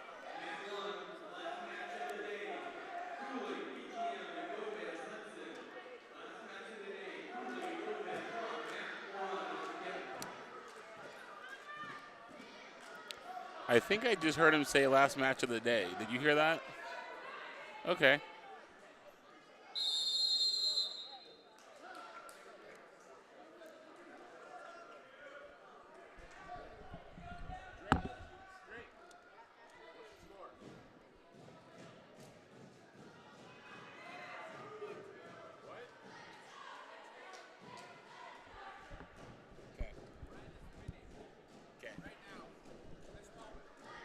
All right, so McFadden is up 1-2 or 2-1 over Knutson. McFadden starts down here. Not sure why it's not uploading on our Track Wrestling. So we'll have to keep that in mind. On mat number 1 over there, it is Hudson Kaysen Ingemels, a senior, taking on Quinn Callahan, a sophomore from Mid-Prairie.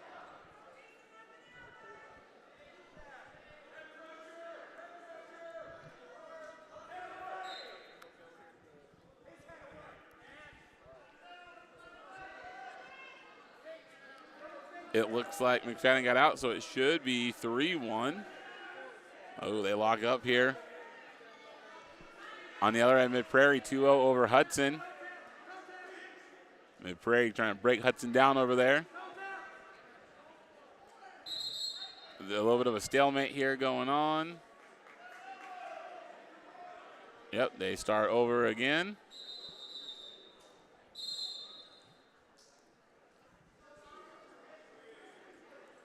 On the other end, there is some points going on. There might be some blood, it looks like.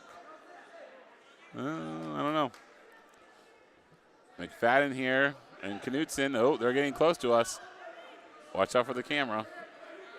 Oh, trying to pick up.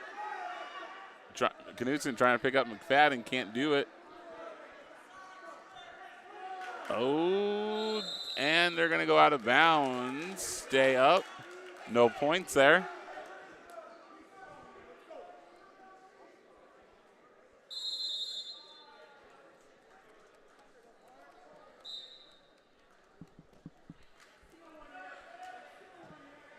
All right.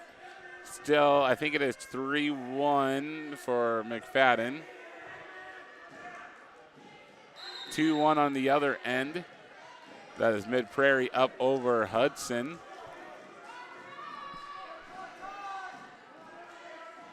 Short time here for the 285 bout between McFadden and Connor Knutson.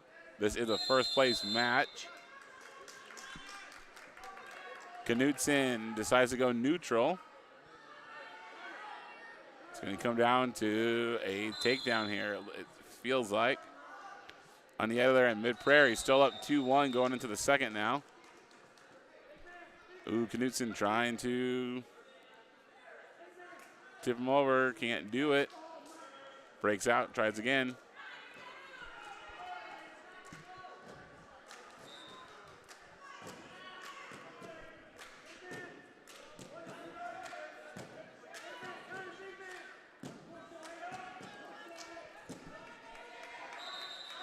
Oh, almost onto the wood there. Hudson and Mid-Prairie, still 2-1 over there.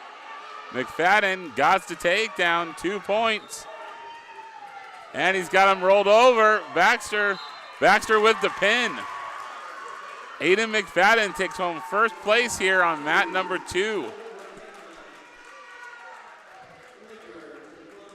All right, so on mat 2 now. Oh, they're onto the wood over there.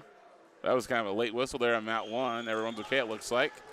So we're going to have Clay Bolt here on this one. Yep, so we'll just kind of focus in on him. Clay Bolt, better known as Spanky. Taking on Carter Seilger, a junior from Columbus Catholic. This is the third place match at 285.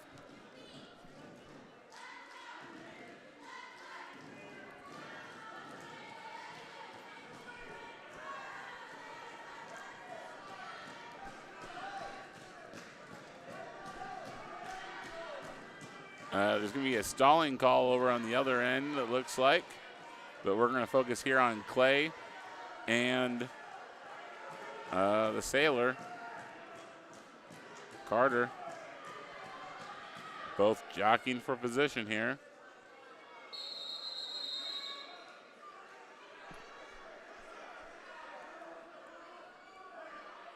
It is a tied bout over there, 4-4.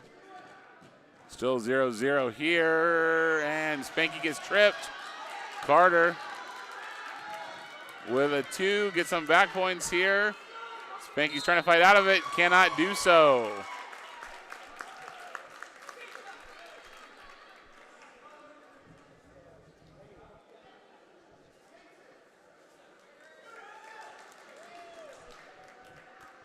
So Clay Bolt gets fourth place here at the tournament.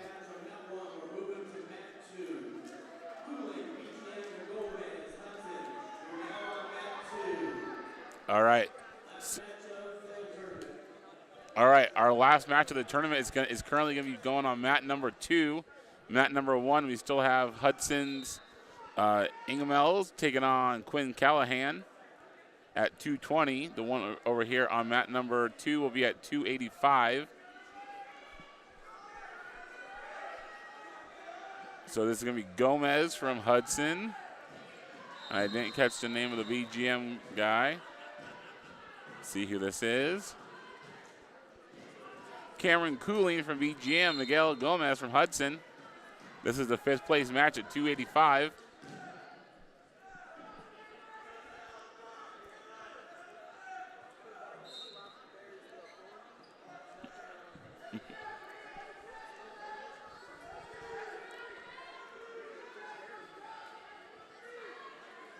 These are our last 2 matches here. Mid-Prairie up over there, 8-1. That's Callahan, Quinn Callahan taking on Kaysen Ingemels. And they're going to go into the third period over there, 8-1. No points here yet. Cooling, though.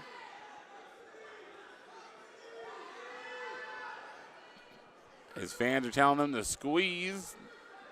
Doesn't do so. Instead, tries to go around him, gets to 2 points. That is a takedown for Cooling, 2 points.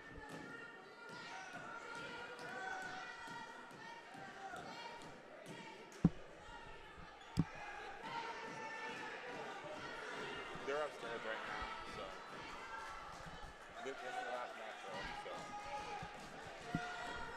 All right. Gomez comes back with 2 points there as well.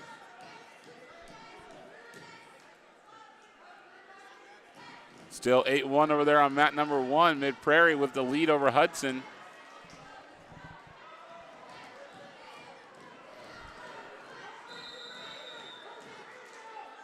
There we go. Try to get both mats in right now.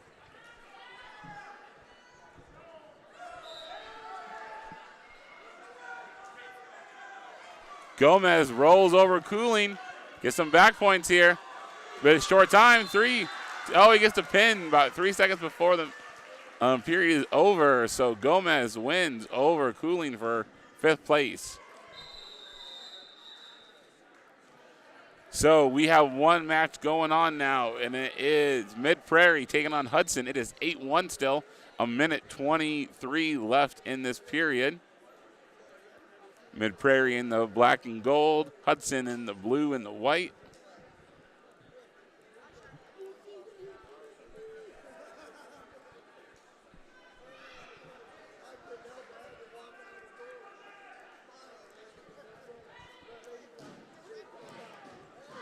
While this last match is going, we once again want to thank all of our sponsors for helping us with these live streams that we have been doing, basketball and wrestling here in the winter, football and volleyball in the spring, or in the fall, and then baseball, softball in the summer.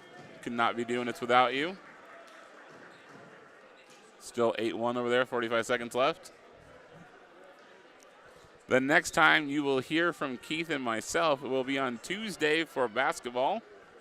I think there's 2 home games left, this Tuesday and next Tuesday. So that is 2 points for Mid Prairie. It will be senior night on Tuesday. So we'll be looking for senior night for boys basketball, for dance team, and for boys basketball managers. No senior girls this year.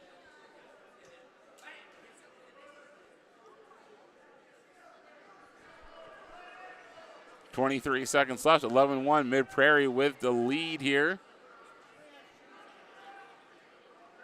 Got a have Nelson in, trying to flip him over. Oh.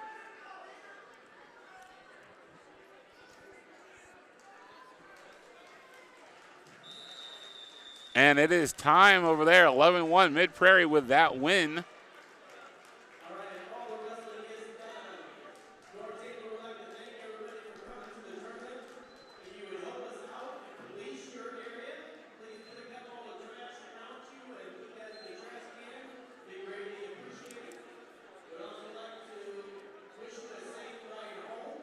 All right, so that is the tournament for today. Once again, I want to thank everyone for watching, everyone for supporting us. If you have not subscribed to the North Tama YouTube channel, please do. We would greatly appreciate that. We would like all the followers we can get. Like I said, next time you'll see us is Tuesday night for basketball. It is senior night. I am Lee Weatherly. I want to thank Keith Kennedy for starting us off this morning. I want to thank Coach Samuelson and Marshall Molnix for taking over between Keith and myself so I could get back from speech. And we will see you